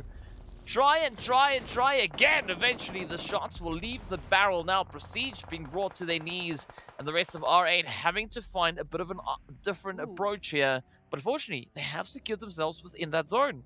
Yeah, we were just highlighting GEEKAY Esports as one of the teams still in the top 5 that have an ability to pick up points, but Brute Force was actually the team to make that confirmation over towards R8 happen, so they're still in this one. You can see them picking up some eliminations and moving on, so with only 15 points separating Brute Force and Crash Gaming, who's now been obviously confirmed out, there is an opportunity here to take this one further. GEEKAY Esports, that team, only 2 points behind Crash. They could confirm this right now and then just by picking up some great eliminations over towards NASR. Oh, what a quick replay as to the magic we just had happening out on the battlefield. But again, I mean, also Brute Force, they're also one of those contenders, right? I mean, yeah, sure, there's still quite a bit of a gap. There was a 32-point gap between them and that pole position. But the opportunity is there. As we know, Brute Force, no strangers when it comes to these challenging plays. And already we can see Brute Force now down to a 2-piece towards that more southern edge of the zone. But here we go. It is going to be the side of RUKH coming through, just playing on the edge, looking to lure the players here from GEEKAY out. But they have to be careful because they could also be handing them some elims. Take a look at this one now. Rotations in. GEEKAY trying to get a little bit closer. They have at least found those 2 eliminations already, so they've put themselves in such a great position for the overall standings, but they now need to start building that buffer. Now give them some breathing room moving into the last match of the day, because as we've seen so far, anything can happen, especially to our top contenders. 3 eliminations up as they continue their rotation into the zone, coming through from that northern side. NASR just up ahead of them as a potential problem. We look a little bit more towards the southern side, we do see RTG having a bit of a problem. They have picked up at least an elimination or 2, so they should be able to rotate. However, they will be doing so with a 3-piece. Meanwhile, it's the calm before the storm as everyone just takes stock. Zone will be moving in. That zone will be forcing their hand as they now need to just crash on into the zone and find some place. Oh, I mean, you were talking about crashes. Look at that. Raouf. Yeah. That is a very unfortunate play. But now, speaking about rotations, right? I mean, we've got Vision holding over towards the western side. I suspect them either to push straight through the edge, or maybe take a bit of a southern rotation, right? If they rotate south, they could find themselves moving in alongside Brute Force and RTG. But of course now GEEKAY, I think also they could be opting for a bit of a play towards the north, right? Just sneaking straight into the zone that we can see up ahead of them, because they only have Reno waiting there. I mean, they obviously don't know this, but that could be that opportunity that GEEKAY needs to get themselves secured, because NASR not going to allow too much of anything really to come through at this stage. Absolutely. We can see a few more rotations now moving in. Brute Force now stuck between a rock and a hard place as they try and take stock of what's happening. And Quest Esports coming through from that western side. Very interesting position for them. But GEEKAY, as we were highlighting them, oh, in a very similar position to where we saw NIGMA fall. And they immediately lose 2. Oh, yeah, that is super tough. But now the pressure rides on the shoulders here for Ragnar. I mean, already they got those 3 eliminations up. So as we mentioned before, they were trailing by 2 points. So this does mean that they've been able to catch up to Crash, right? As we saw, Crash went out early, so it's still, you know, open for the taking to see who's going to be bringing in these upset. With that, it is going to be the end of the road for Ragnar as the world of battle secures their 4th elimination. And I mean, this is good, right? Points are points at the end of the day. And World of Battle definitely trying to improve their overall positioning. Yeah. But let's see how they're going to be able to fare through this one. Meanwhile, well, they get met with a bit of an opportunistic angle there as Krona gets found. Xenox, beautiful play. But NASR, again, just looking like, you know, like sharks in the shallow water. R8, meanwhile, will get sent out in 11th place. Everyone we thought was going to be that dominating force over towards Erangel has pretty much been sent back to the lobby. It's only Brute Force that still have that opportunity to close the gap on the overall standings, but they are in a very tough position with RTG trained on their position right behind them. We can see smokes deployed as they try and give themselves a little bit of spacing. Meanwhile, we have to keep our eyes on what's happening with VISTA. They are on something else. They have 10 eliminations already. Yeah, Vista picking up some really good momentum right here. But let's see how they're going to board through this one. Of course, I mean, at this point, Vista just having fun out here, right? As we know, they are situated on that second page of the overall standings. So might as well just do the most, right? Just go out with an absolute banger smash game. But here we go, though. Alhaje feeling the heat, the pressure. Now, Quest reduced down to Gante. Let's see, are they going to be able to find anything towards Volt? No, is the answer. Instead, Volt drives in, nailed to the coffin. Down they go. 8th place, 3 elims, the final 7 teams. Now left to duke it out. Triple trying to leverage a little bit of their angle here towards the edge of zone. NASR now deciding how to go through the Zakaria and the rest of Brute Force. Finding a little bit of that RTG action. Up comes Reaver. All right, now there's an opportunity. As we said, Brute Force, they want to be in this one. If they can pick up some eliminations, there might be something to say for it. But it is RTG that rolls on through and takes them out. Brute Force with only 1 elimination in 7th place. Not too bad, at least some points added to the tally, but it's not going to be a massive difference as when compared to the top standings. And again, yeah, for these teams, even though they're not in a position necessarily always to play for the PMWI slot, you know, with that number 1 spot being taken up currently, they can still increase their winnings from the competition and any points that they are able to pick up. So there is still things to play for. There is still a mantle to be said that you need to bring your best performance even in these matches, even in the second last match of the day. Well, let's see what these final few plays are going to be. NASR super low on health, so they can't really afford to make any mistakes at this point. They need to play as close to perfect as they can. But of course, it's not going to be an easy task, right? Especially looking at Triple, holding a very close eye on them. I mean, we have Volt there from Visionals in the background. Vista also peering across, but they are like slightly dipping their toes into the zone. A very spread out play coming through here from the side of Vista. Very precarious, but curious to see though how this is going to play and pan out for them. Ooh, I mean, 10 eliminations already added to the tally. We can see Bisk is back on 1, Mazzaro joining the fray, everyone just doing their part to ensure Vista might be having one of their best games so far in this tournament. But it will be a bit of a tough challenge, as we know. They're going to be coming through from the south western side. Very good spacing that they've been given. They have a large portion of the zone completely in their control. And now NASR might move in to make it a bit more challenging, as Ra'ad and NASR here towards the center, alongside Triple, actually, will be duking it out for center position. A lot of duking indeed coming through here. Old boy trying to make a little bit of a play, trying to see if they can find a little bit of some here and there.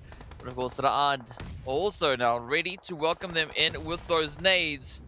And here we go. Starch is down. Xenox takes a punch to the face almost.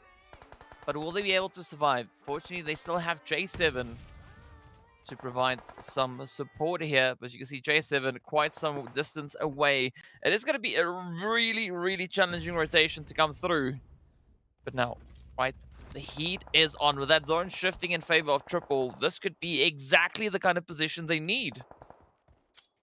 Absolutely. Waiting for an opportunity to just keep adding to the tally.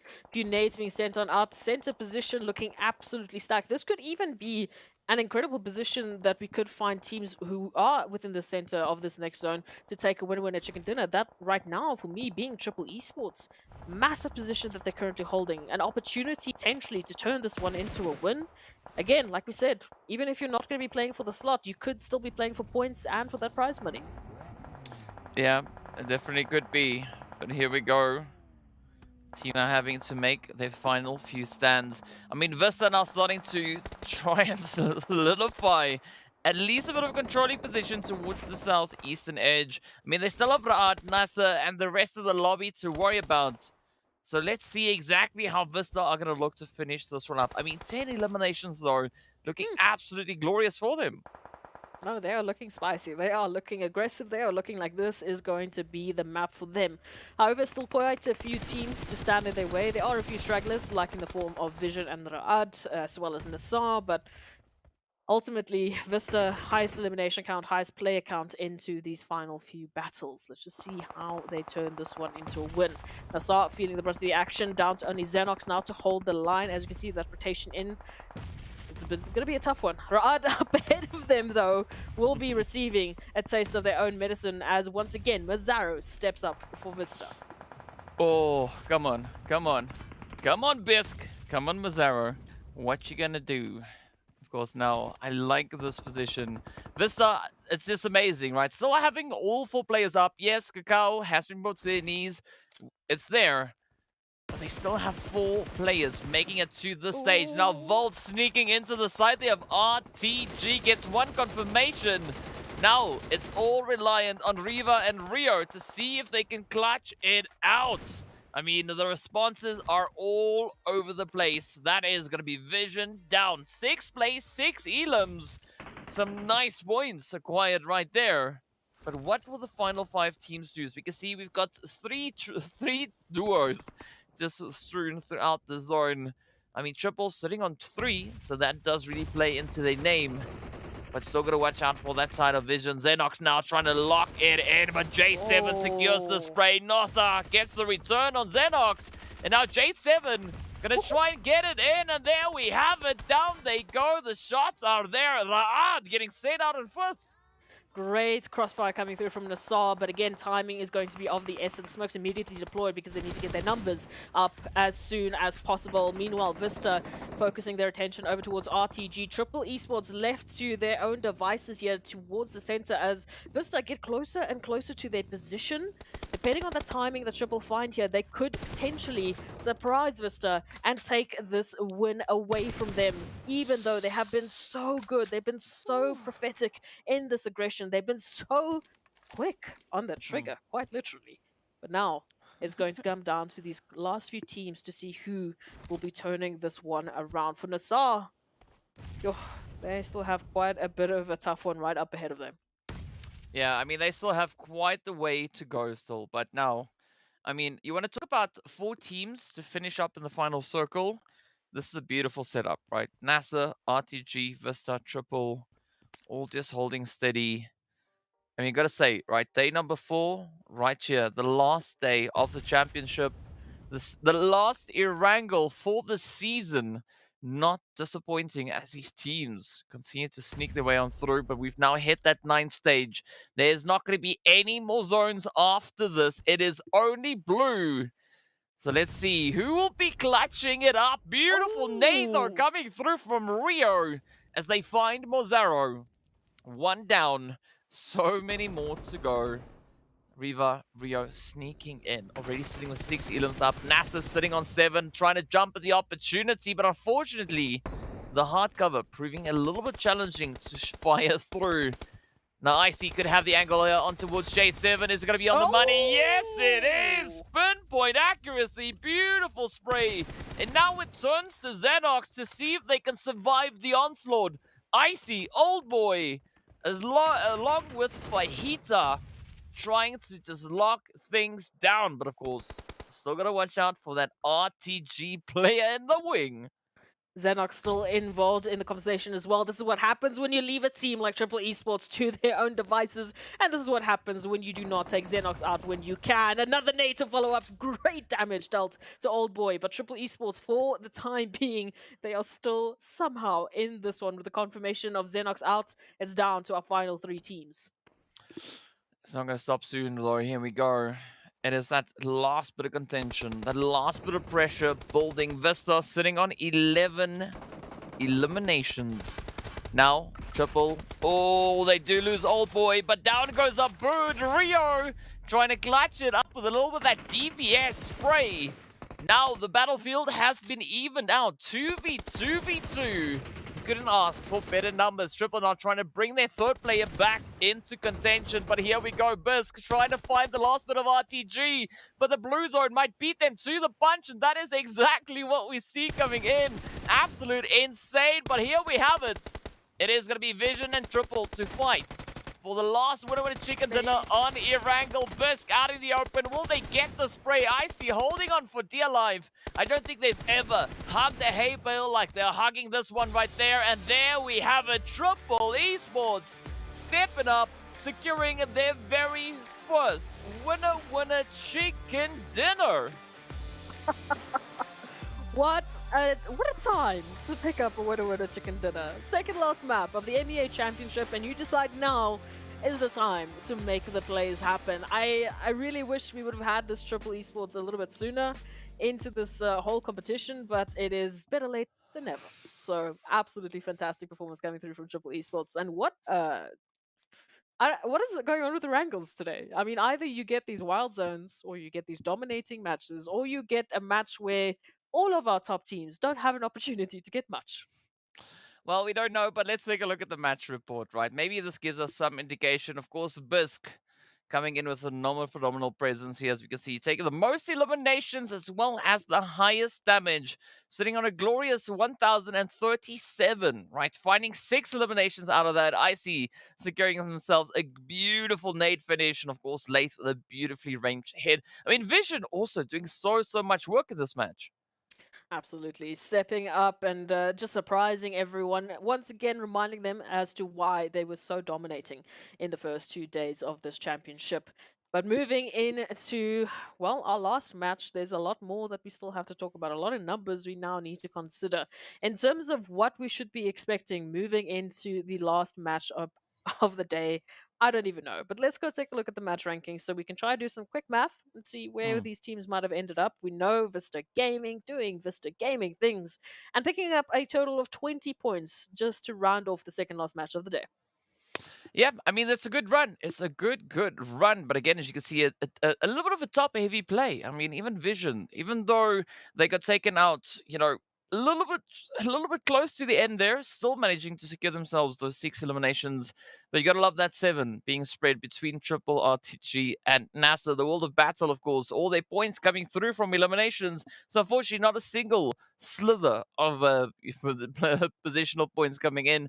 But of course, moving on to that second page, we have 4 teams getting sent back. And I mean, this is where it gets tough, right? Because NIGMA and Crash, they were sitting at the top, right?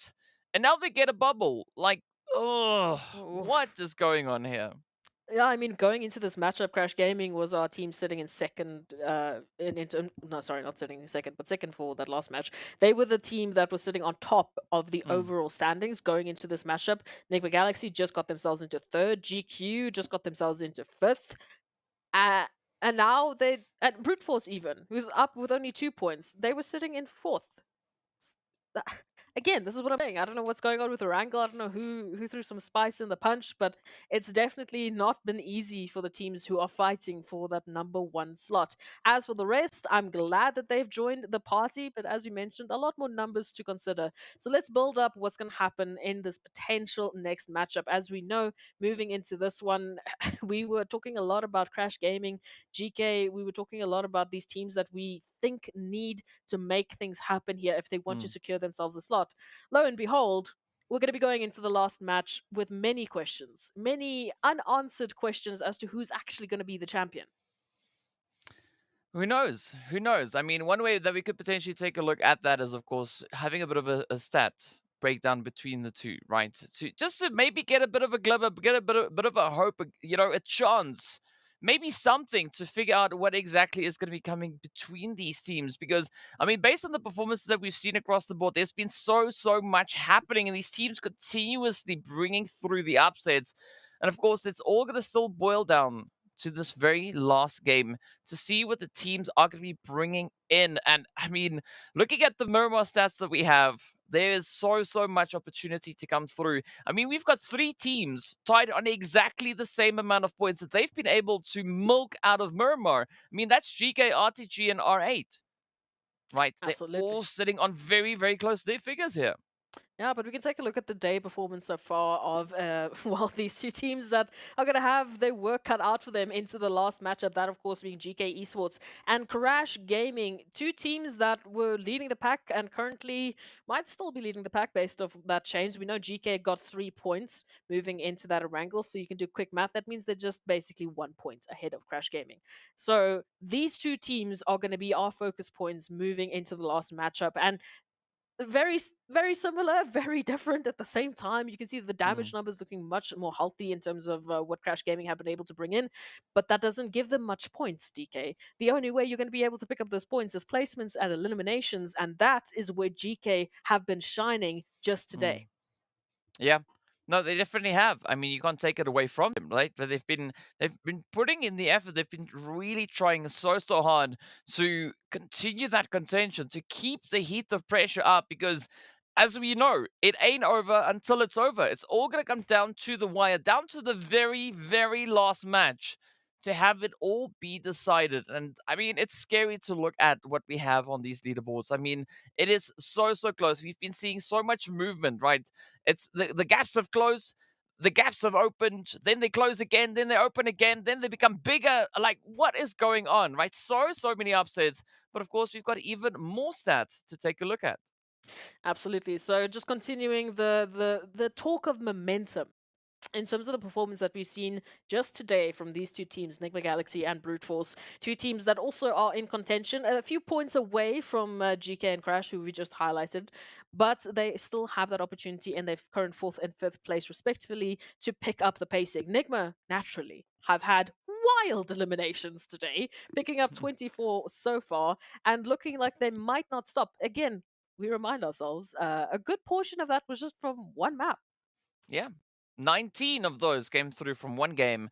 But of course, now speaking about, one game, we need to take a look and see what the overall rankings look like, where these teams currently find themselves. Of course, it is going to be GK now getting moved up into pole position. As we said before, they needed 2 points to catch up to Crash. They got 3. That puts them 1 up ahead of them. And of course, NIGMA still holding on to the 3rd place. Brute Force still sitting in 4th. But Vision, they've now jumped up into 5th ahead of the players there from GQ. But RTG, they've gained 2 slots, moving all the way up into 7th. It's been an incredible showing. We've definitely had a very shook top 8 so far. But yeah, I still can't get over this top 3. So for me, going into this last Miramar, we've obviously got Crash Gaming, just 1 point difference. I mean, come on, that's 1 elimination. Let's see if you can make it happen, please. NIGMA Galaxy, 18 points from the top slot. That is very doable based on what we've seen today, especially based on what we saw alone on Erangel, that they did more than that just in terms of eliminations. I don't know if they're going to be able to do that on Miramar, but there is that opportunity. Just getting 18, maybe let's make it 19 to be safe. 19 points on the last match of the day could mean a PMWI slot for NIGMA Galaxy. A complete from the bottom up. Here we are. Let's take that slot home. So there's massive opportunity. Over towards this side of things, we've seen these teams really step up the pacing. Triple Esports, the World of Battle, you name it. They have been here. They have been heard. Well, of course, speaking about being heard, we also have to give a big shout out going out to Monster Energy, our official energy drink partner for the PUBG Mobile Pro Leagues. And now, this is going to be the last opportunity for the teams to unleash their inner beast as we're heading straight into Miramar to see what the teams are going to be doing. And of course, looking at the available possible points that teams can earn, I think it is going to be a 3-way fight is for that PMWI slot, right? If we're being realistic about it, 31 points in one match, we haven't seen that happen much, especially not with the new point system. So it's not unobtainable.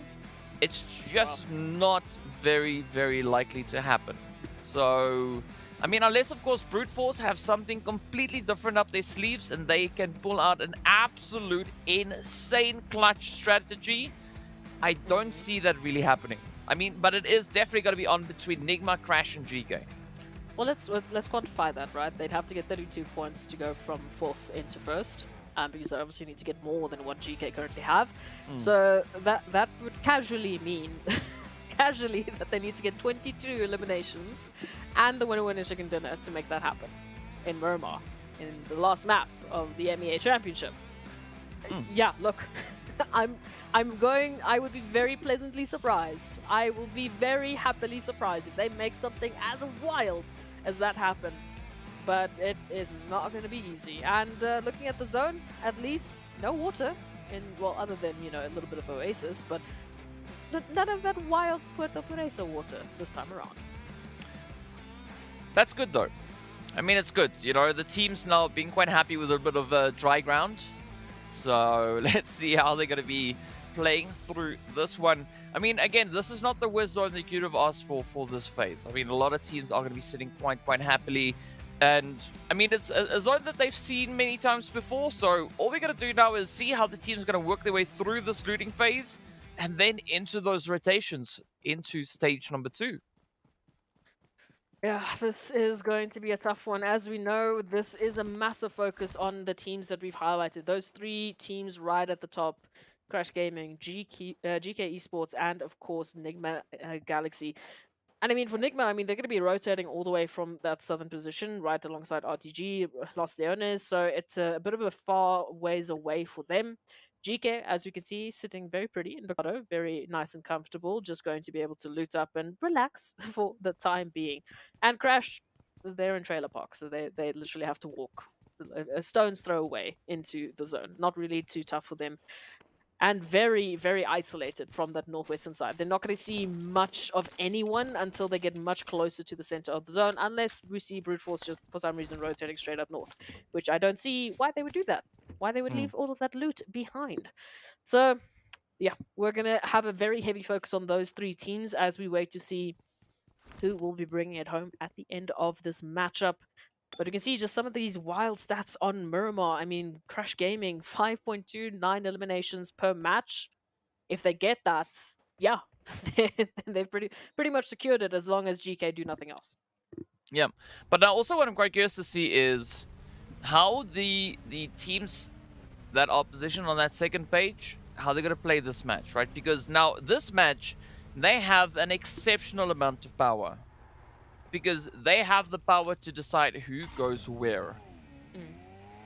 So that's a little bit scary, leaving 8 teams with the power to control your fate, right? Well, it's not leaving them with the power, they just have the power, right? That's just the way it is.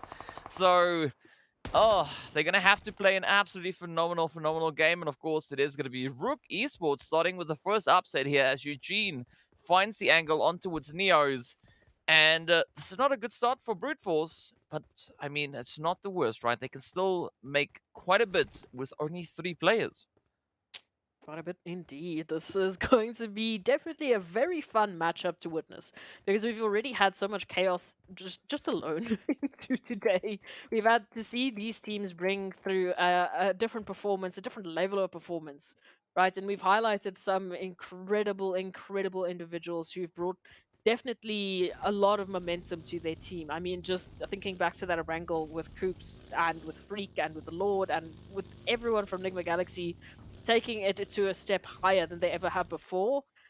Man, I don't know where they keep this like motivation, this energy, this momentum in after so many matches, after such a long journey.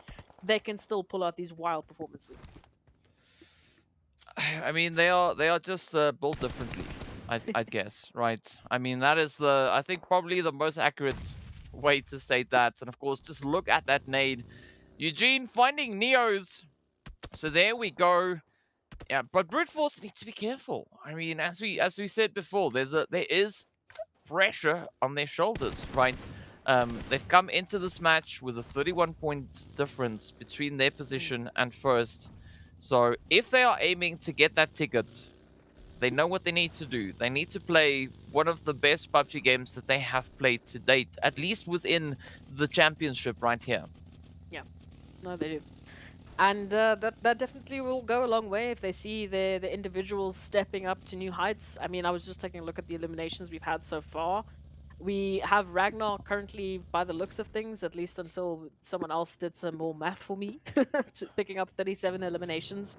Going into these matchups, we had Biscay on 33, and then third we had Coops with 32. So a lot of eliminations that has come through in these past couple of days, and I can't expect anything more from these teams at this point. I think they're just going to continue to change up the feeds, change up the overall standings, change up our expectations as we just sit here absolutely baffled at how they still can do these things, all of these wild things in the last matchup of the day.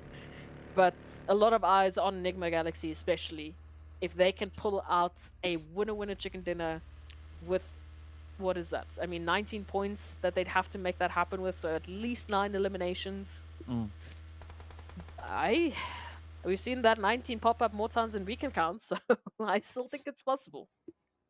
Yeah, yeah. But I mean, so even just for GK and Crash to make any ground here, they're gonna have to hope that something happens to Nigma, right? I mean, Yeah. they could maybe try and go find Nigma. Good luck with that.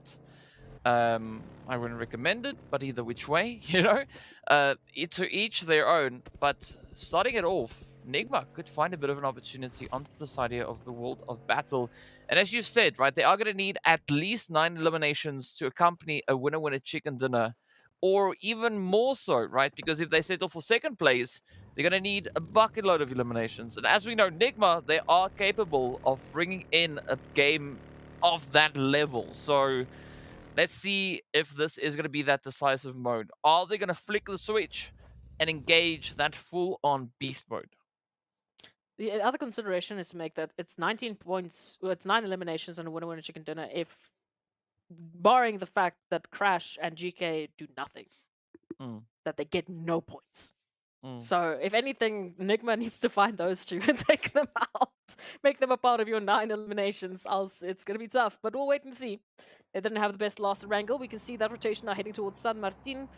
All of this, what if, maybe, we'll have to wait and see. Triple Esports off of the back of a great winner chicken dinner, heading against a very similar opponent. It's once again Vista and Triple going head to head. The age-old conflict coming through here yet again. Let's see if Triple are going to have a bit of a vengeance play here, because, you know, Vista came through with 14 eliminations.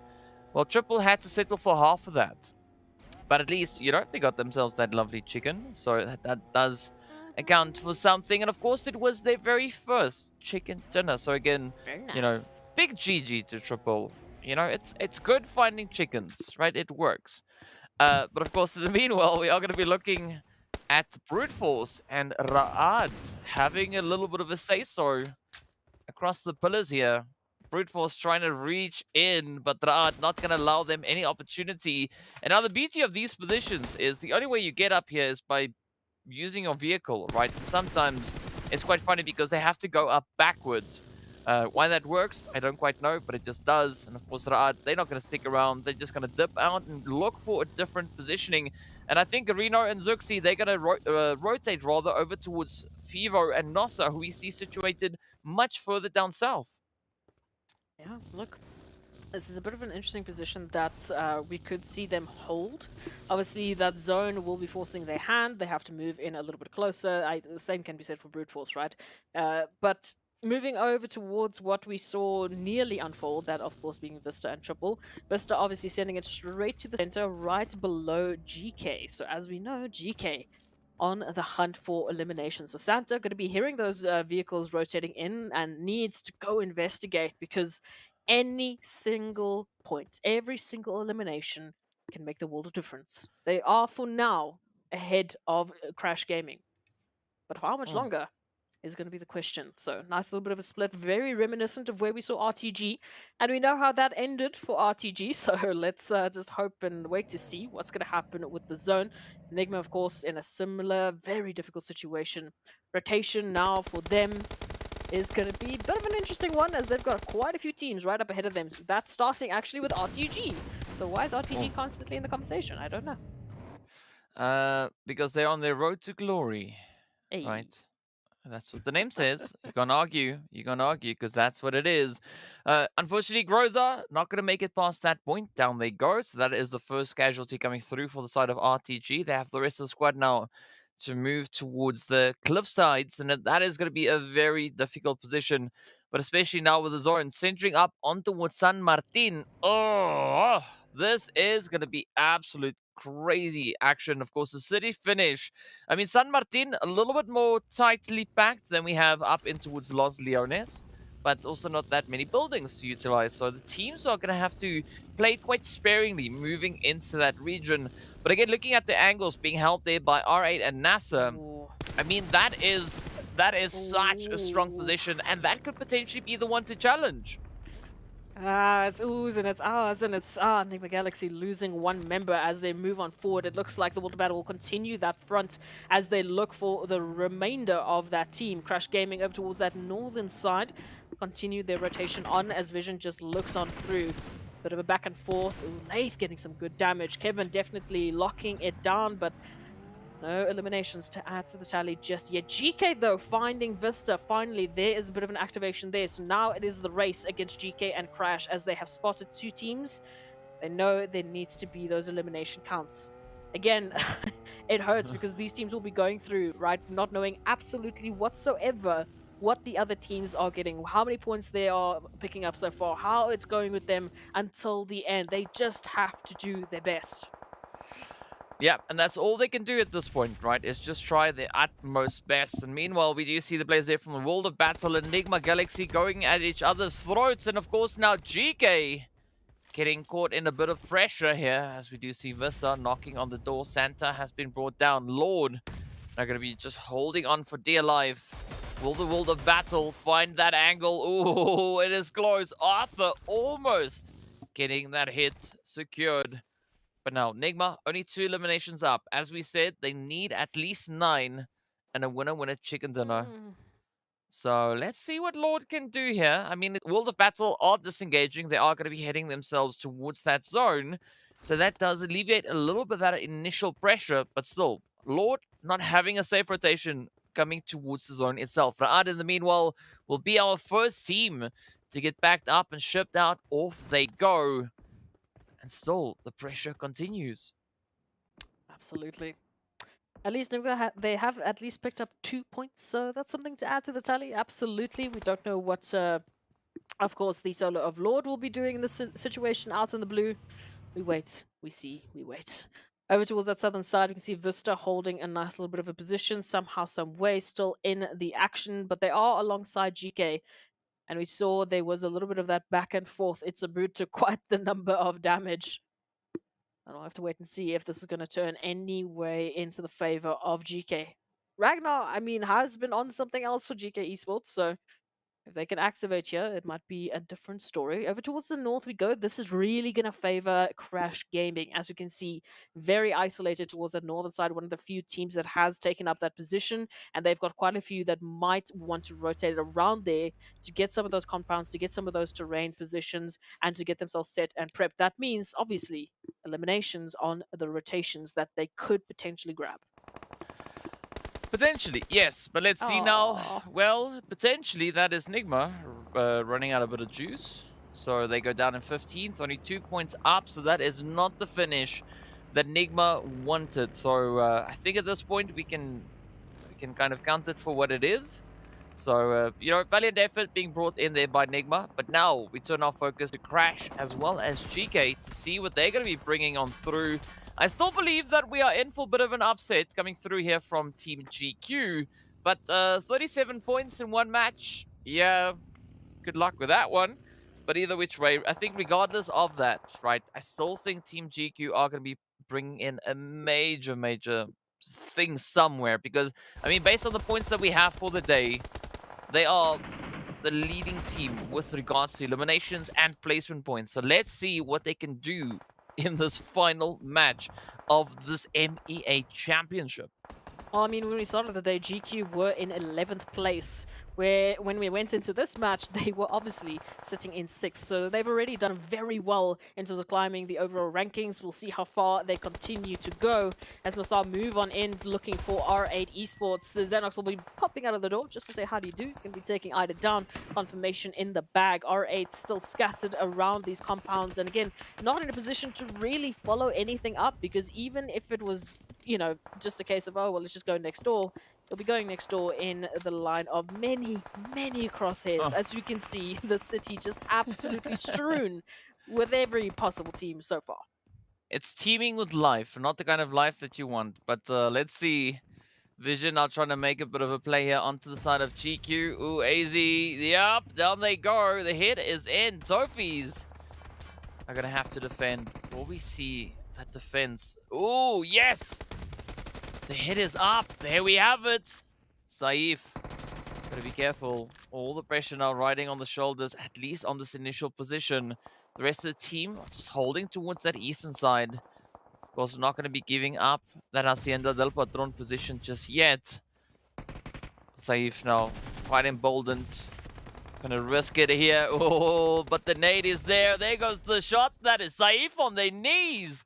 And now, Vision down to a 2-piece.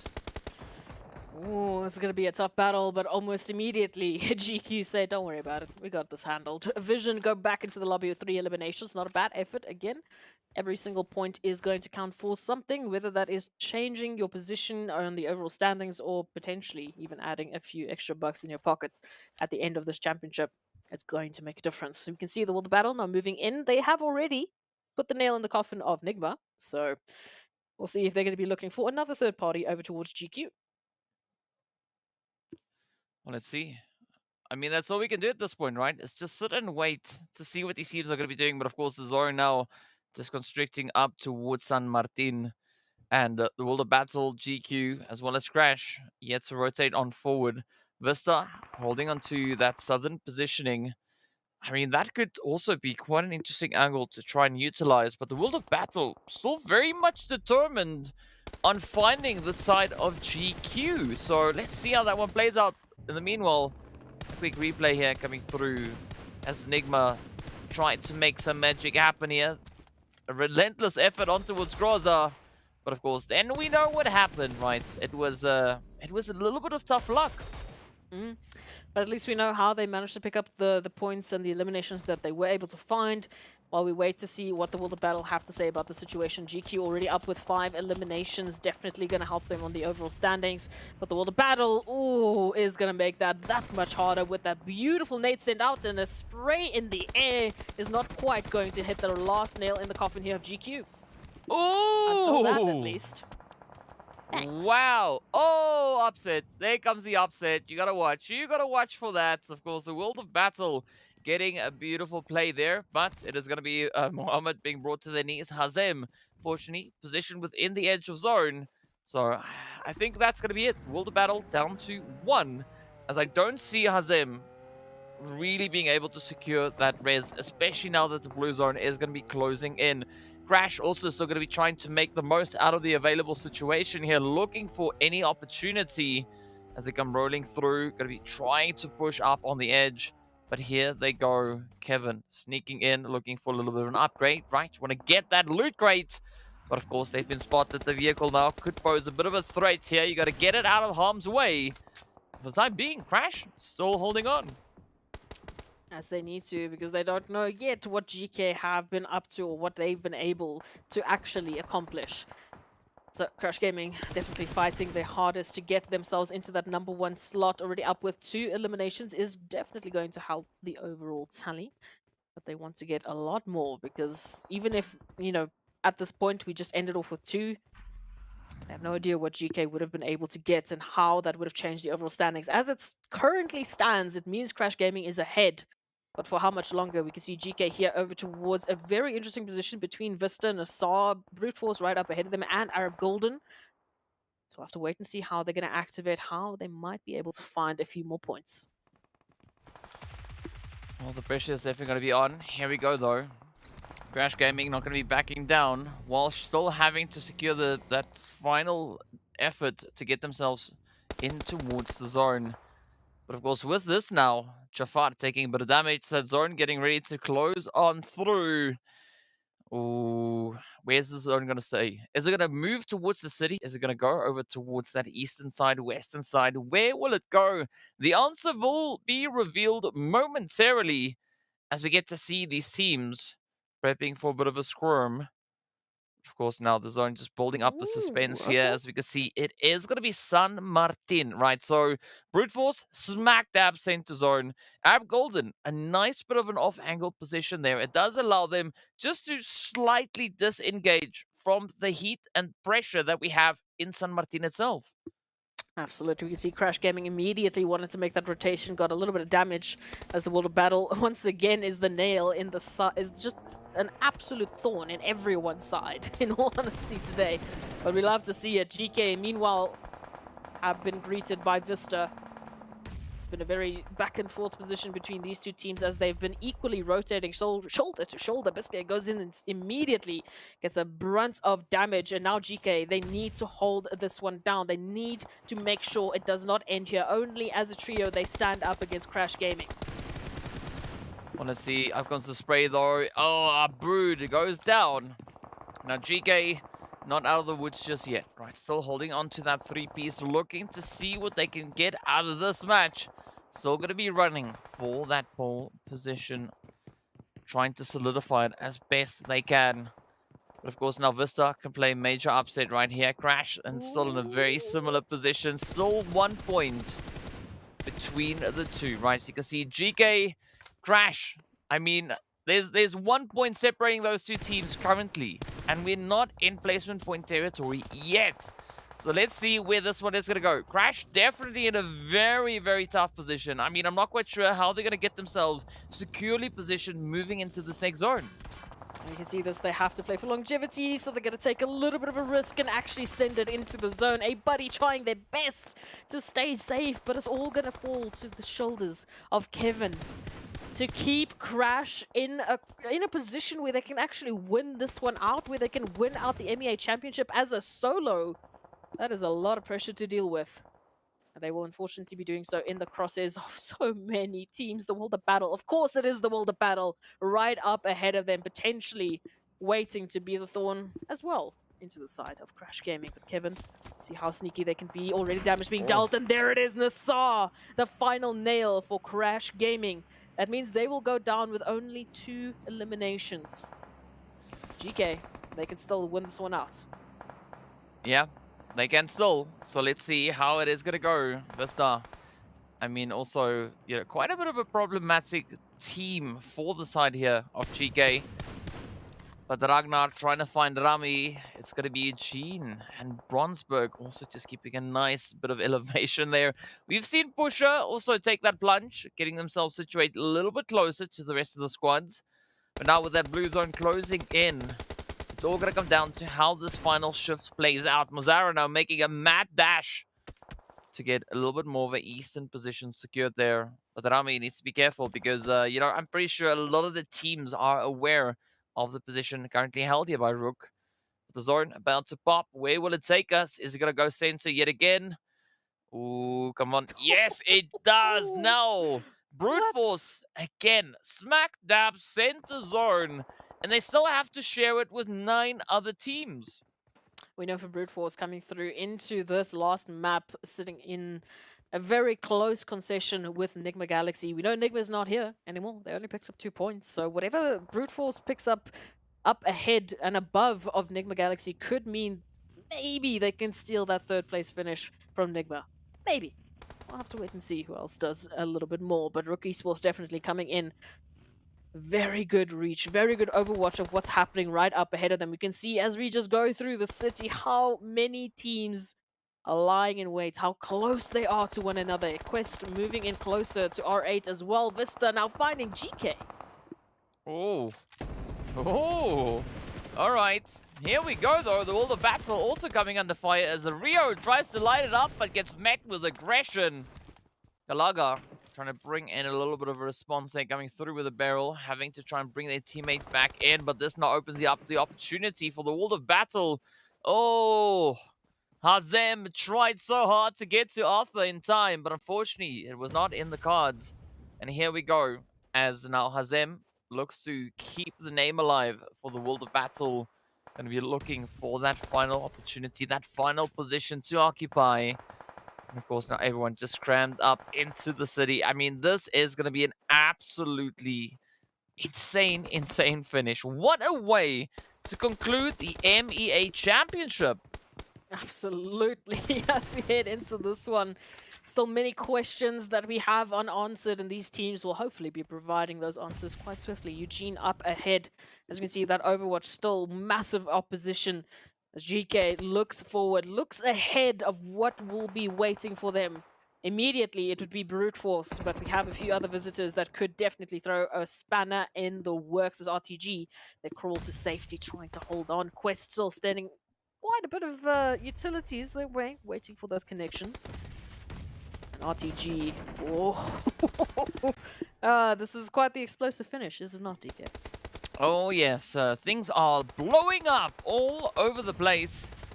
But now RTG trying to get themselves secured in that compound. R8 gonna try and stop them from doing exactly that. But of course, both teams just a nade throw away from each other. But neither of those secured within the zone. So the heat, the pressure is still there. GEEKAY are trying to smoke their way towards that southern edge of the zone. Oh, up comes Gaith making a quick dash for it, but they've been spotted. The element of surprise now out the window. As the rest of the team also have to move on up. Hope, ooh, getting lasered, but taking hit off the head. Ragnar successfully makes it across. In the meanwhile, Mozaro gets found. Down they go. GEEKAY still holding on. Up on their feet. Going to be looking for the confirmation, though. Looking to steal the elimination away. And this is now all the pressure riding on the shoulders here for GEEKAY. I mean, they need to try and just get a little bit of something extra here. All right? It is still pretty much teetering on the edge. And all they got to do is just see how far they can push it. Can they make it into placement point territory? Because if they get taken down now, they have only 1 point. Only one, right? And that is not the position they want to be in, because that's essentially going to put them on a tie with the side there of Crash. But either which way, the World of Battle will be the team to fall in 10th. The final 9 now remain. One slot, one team away from placement point territory. So let's see who will be raking those in.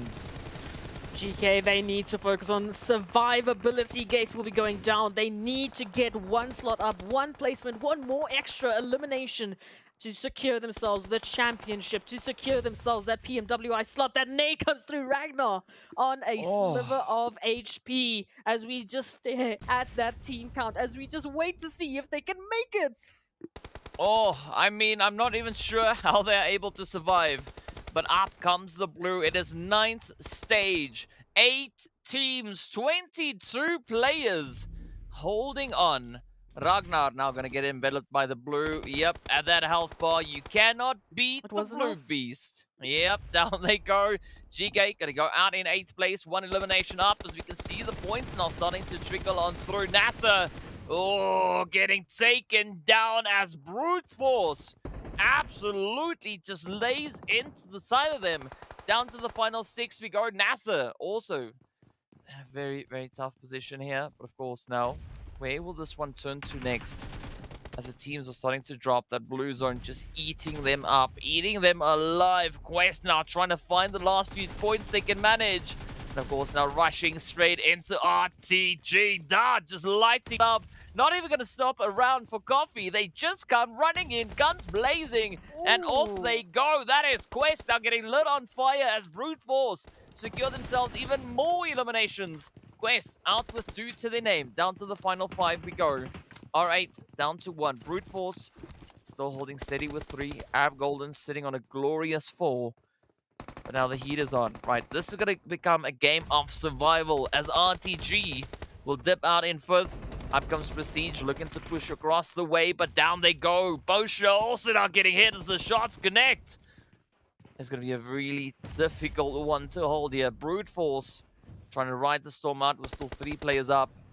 Sending out all the utilities they have in their bags. Ab Golden have not made much noise yet. Only 4 eliminations to their name. RUKH sitting on a very comfortable 5, but Brute Force falling to the lobby. Now, RUKH, Arab Golden, gonna be fighting for the final winner chicken dinner in this season of PMPL. And up comes the push. It is one as last player standing between Arab Golden and that glorious winner chicken dinner.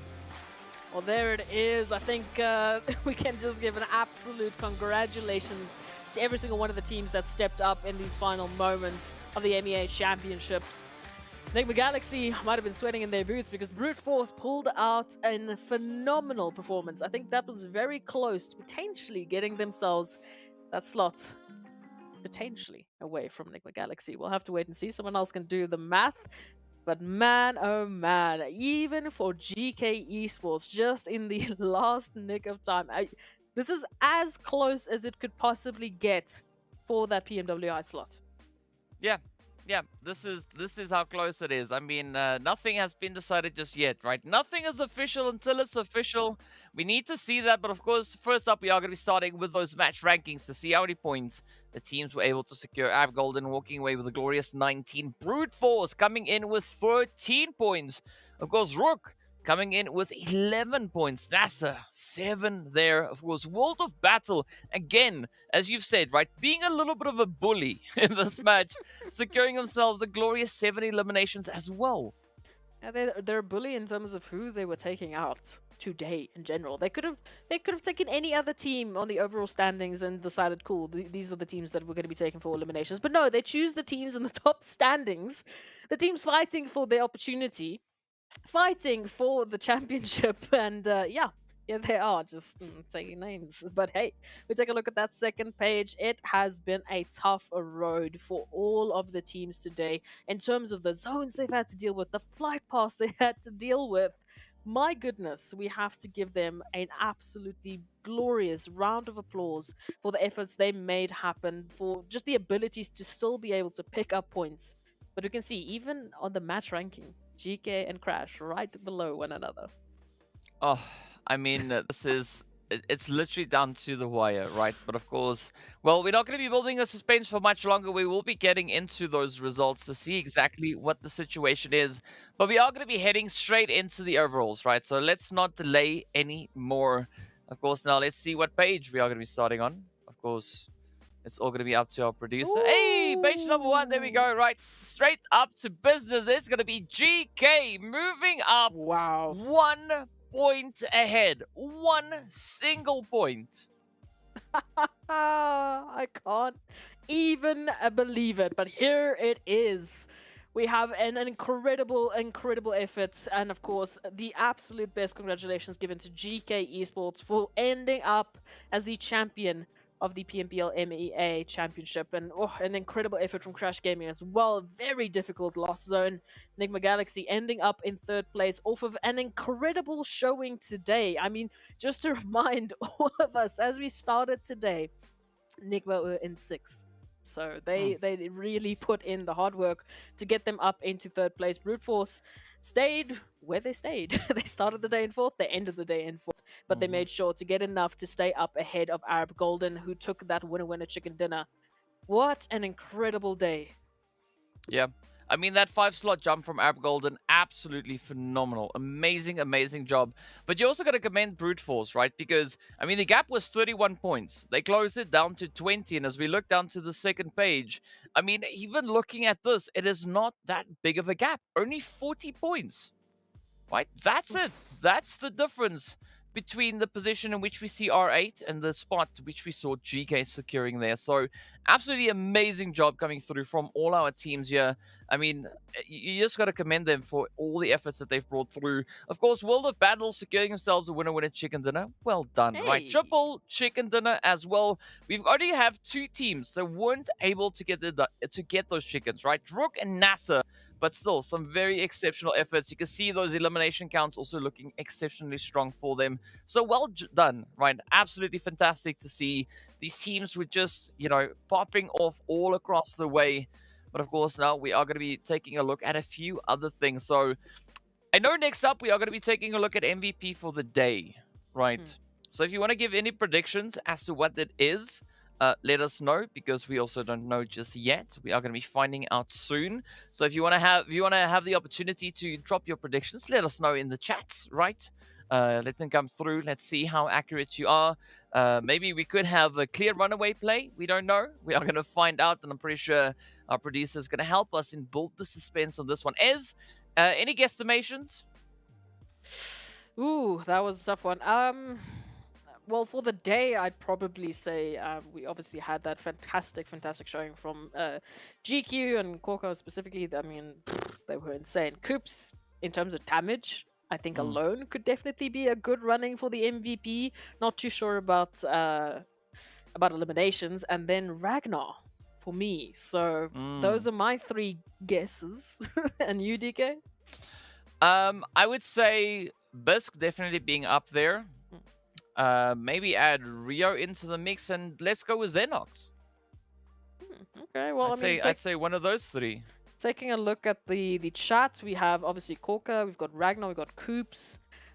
We also have a bit of a shout out for Walsh as well. So hey, there is some plethora of opportunities, but here it is MVP time. It is KORKA from Team GQ with 17 eliminations and 2.4k damage for the day. Ooh, yeah, well done to KORKA. I mean, we did see that exceptional effort coming through from the side of GQ for today. I mean, absolutely exceptional. And that was pretty crazy to happen right there. And well done. I mean, like I said before, I think Team GQ definitely going to be a team to watch. I mean, especially looking at the efforts that they brought in today and yesterday, looked really strong. But of course, now we are going to be moving into our MVP of the tournament, the one that's going to be picking up that $2,000. Of course, well, no time for predictions. I think let's just see who it is. Right, let's head in. Of course, it's none other than Coops, right? Well freaking done. Coops, 8,600 damage being secured on that one. I mean, that's more than double the amount of eliminations they were able to milk out of the battlefield. Absolutely exceptional play. Well done, Coops. Yeah, look, I mean, those eliminations, they definitely came in today, ringing through that damage numbers, though. It has been incredible. And a fantastic showing from NIGMA Galaxy just to secure themselves that 3rd place finish. I still can't deal with that Erangel match. I think it will be forever in the forefront of my mind. Yeah, so we've seen an absolute insane performance coming through from our teams over these past 4 days. So big congratulations to all of them. And of course, a big congratulations to GQ that's going to be moving through into that PMWI. But on that note, we want to give a big thank you out to all our viewers that have joined us across this journey as the teams have been making their way through the PMPL Africa, through PMPL Arabia, all the way to the very end of the MEA Championship. We appreciate all of your support for the teams. We absolutely love you guys. And of course, we look forward to seeing you all back again very soon. Until the next one. Big shout out going out to the production team as well. You guys are absolute legends. S-Proxy, thank you to you as well. And of course, on that note, before anyone can say anything else, I'm going to say stay fresh, stay frosty, and we'll see you all later.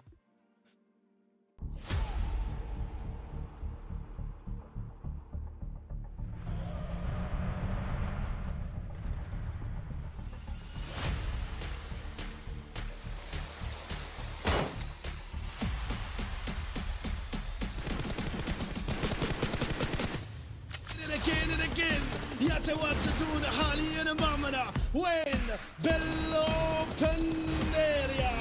يا الله واحدة والثانية من افريقيا من بعد كبير هيتشوتيك عنها الكلام كله بالكون الانوار يا ساتان انت ولا نصر سبورتس الثالث والنك الاول الثاني دي بي اس هيا خلاص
get when you're sitting as a vet. But everybody know that you're a threat. With the rest, let's go. We won't fit in your box. We don't quit, we won't stop. Ride us all to the top. We won't fit in your, we won't fit in your, we won't fit in your box. No, we don't quit, we won't stop. No, ride us all to the top. Whoa. We won't fit in your box. No.